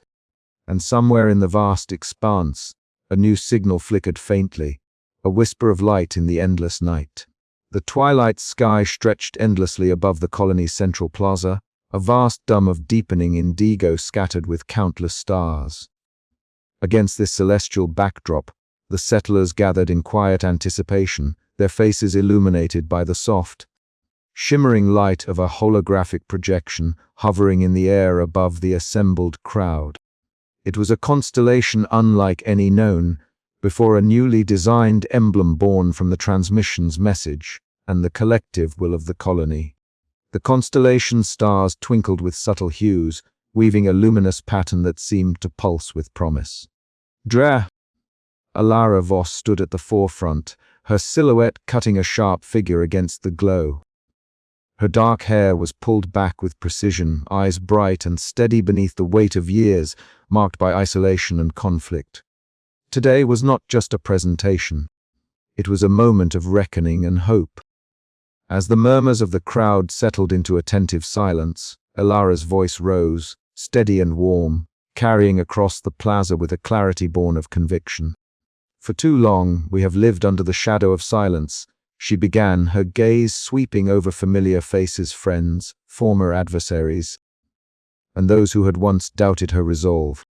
"We have endured the cold void between us and Earth, the fractures within our own society, and the fear that threatened to unravel the very fabric of our home. But tonight we stand together beneath a new sky, a constellation that tells our story, our resilience, and our hope." The hologram shifted, stars connecting in lines and curves that evoked the imagery of a phoenix rising, wings spread wide, stars blazing like embers. The symbolism was clear. From the ashes of their fractured past, the colony was poised to rise anew. Whispered exclamations rippled through the crowd as the settlers saw themselves reflected in the pattern, each star representing a community, a family, a dream. Mira Solon stood nearby, her short stature belying the fierce optimism that had driven her mediation efforts through the colony's darkest days. Her bright eyes shone with a mixture of pride and cautious hope. Beside her, Captain Soren Hale maintained a vigilant posture, yet his usual guarded expression softened as he watched the crowd come alive with renewed spirit. The security chief had been skeptical at first, but the unity blossoming here was undeniable. As Elara continued, she wove a narrative that linked the stars above with the journey they had taken together. She spoke of the transmission's cryptic message, a beacon in the cosmic silence that had challenged every assumption and ignited a quest for truth. She recounted the sacrifices, the losses, and the moments of fragile cooperation that had gradually forged a path forward. Through her words, the colony's fragmented history became a shared legacy, a foundation for rebuilding. In the midst of the gathering, Elara caught sight of her younger sister, Naomi, standing with a tentative smile. The years of strain and silence between them were still palpable, but tonight held a different promise. After the ceremony, Elara approached her sister, the noise of the crowd fading into the background. Their eyes met, and for a moment, the distance of years collapsed. "It's good to see you," Naomi said softly, her voice carrying the weight of unspoken pain and hope. Elara nodded, her fingers brushing gently against Naomi's hand. "We're rebuilding something new as much for us as for those who come after." Their conversation was brief but rich with reconciliation, a quiet testament to the personal healing mirrored in the colony's wider transformation. Meanwhile, Mira and Captain Hale coordinated the distribution of the new constellation symbols, patches, banners, and digital displays designed to permeate the colony's settlements and common spaces. Their efforts were meticulous, reflecting a pragmatic hopefulness that balanced idealism with the realities of rebuilding. The colony's infrastructure was still fragile, but the shared symbol was already weaving a fabric of trust and cooperation where suspicion had once thrived. As night deepened, the plaza remained alive with conversations and quiet reflections. Children pointed upwards, tracing the glowing stars of the new constellation with wide eyes, while elders shared stories of the old Earth and the journey that had brought them to this moment. The constellation was more than an emblem. It was a promise etched in light and shadow, a new constellation born not just in the heavens, but in the hearts of the settlers. Elara lingered beneath the projection, feeling the pulse of the colony's renewed spirit thrumming through the crowd. Despite the uncertainty of what lay beyond the cosmic silence, tonight was a beacon, a signal of hope, resilience, and unity that no darkness could extinguish. "This is only the beginning," she whispered, her gaze locked on the stars. "Together, we will chart the course forward." And as the colony looked up, embracing a new constellation, the night sky seemed to pulse in quiet affirmation and eternal light after silence. Elara Voss stood alone on the observation platform, the chill of the night air sweeping over her as she gazed upward into the star-studded abyss. The colony's artificial lights flickered faintly below, a constellation of human endeavor scattered across the alien landscape. Above, the cosmos stretched vast and indifferent, the familiar lullabies of Earth signals silenced into an eternal void. Yet, amid that silence, a pulse of something new kindled a fragile flame of hope, stubborn and resilient. For years, Elara had been the solitary sentinel, watching the skies, decoding whispers hidden in the cosmic static. Her journey had been one of isolation, both imposed and chosen, marked by long hours bent over data streams, and the cold hum of instruments that spoke of mysteries beyond human grasp. But through that solitude, she had found not only patterns in the void, but a path forward for the fractured colony. Tonight, as the twin moons cast a silver glow over the settlement, Elara felt the weight of their collective endurance. The transmission they had uncovered a message woven with warnings, coordinates, and hope had shifted everything. It had forced them to confront the stark realities of their cosmic exile, and yet offered a beacon to guide their future. Behind her, footsteps approached. Mira Solan's familiar stride broke the silence, the leader's bright eyes reflecting the pale light. "Beautiful night," Mira said softly, joining Elara at the railing. "Hard to believe so much has changed, Elara nodded, her gaze still fixed on the heavens. It has. But maybe change is what we needed. Mira smiled, a rare softness in her expression. The colony is waking up. People are talking again, not just about survival, but about rebuilding, about trust, about hope. Elara allowed herself a small smile, a rare crack in her usually guarded demeanor. It's fragile, but it's there. As they stood together, a low hum from the settlement's communication arrays reached them, a reminder of their ongoing efforts to re-establish contact, not just with Earth, but with any who might still be out there. Captain Soren Hale joined them then, his imposing presence softened by the quiet night. "We've made progress," he said, voice steady. "The new protocols inspired by the transmission are holding." "Good," Elara replied, "because this is only the beginning." The message wasn't just a warning. It was a call to understand, to adapt, to survive. Later, in a small garden nestled within the colony's heart, Elara found Nomi waiting beneath the alien blooms that glowed softly in the bioluminescent light. Their eyes met, ages of pain and distance reflected in the younger sister's gaze. "You were right to keep going," Nomi said quietly. "Even when it felt like I was losing you." Elara reached out, fingers brushing against Nomi's. "I never stopped hoping. For us, for everyone." They stood in silence, the scented air weaving around them, a testament to growth after hardship, to healing wounds both personal and communal. Back inside the colony's central hall, a gathering of leaders and citizens watched as a holographic projection illuminated the room.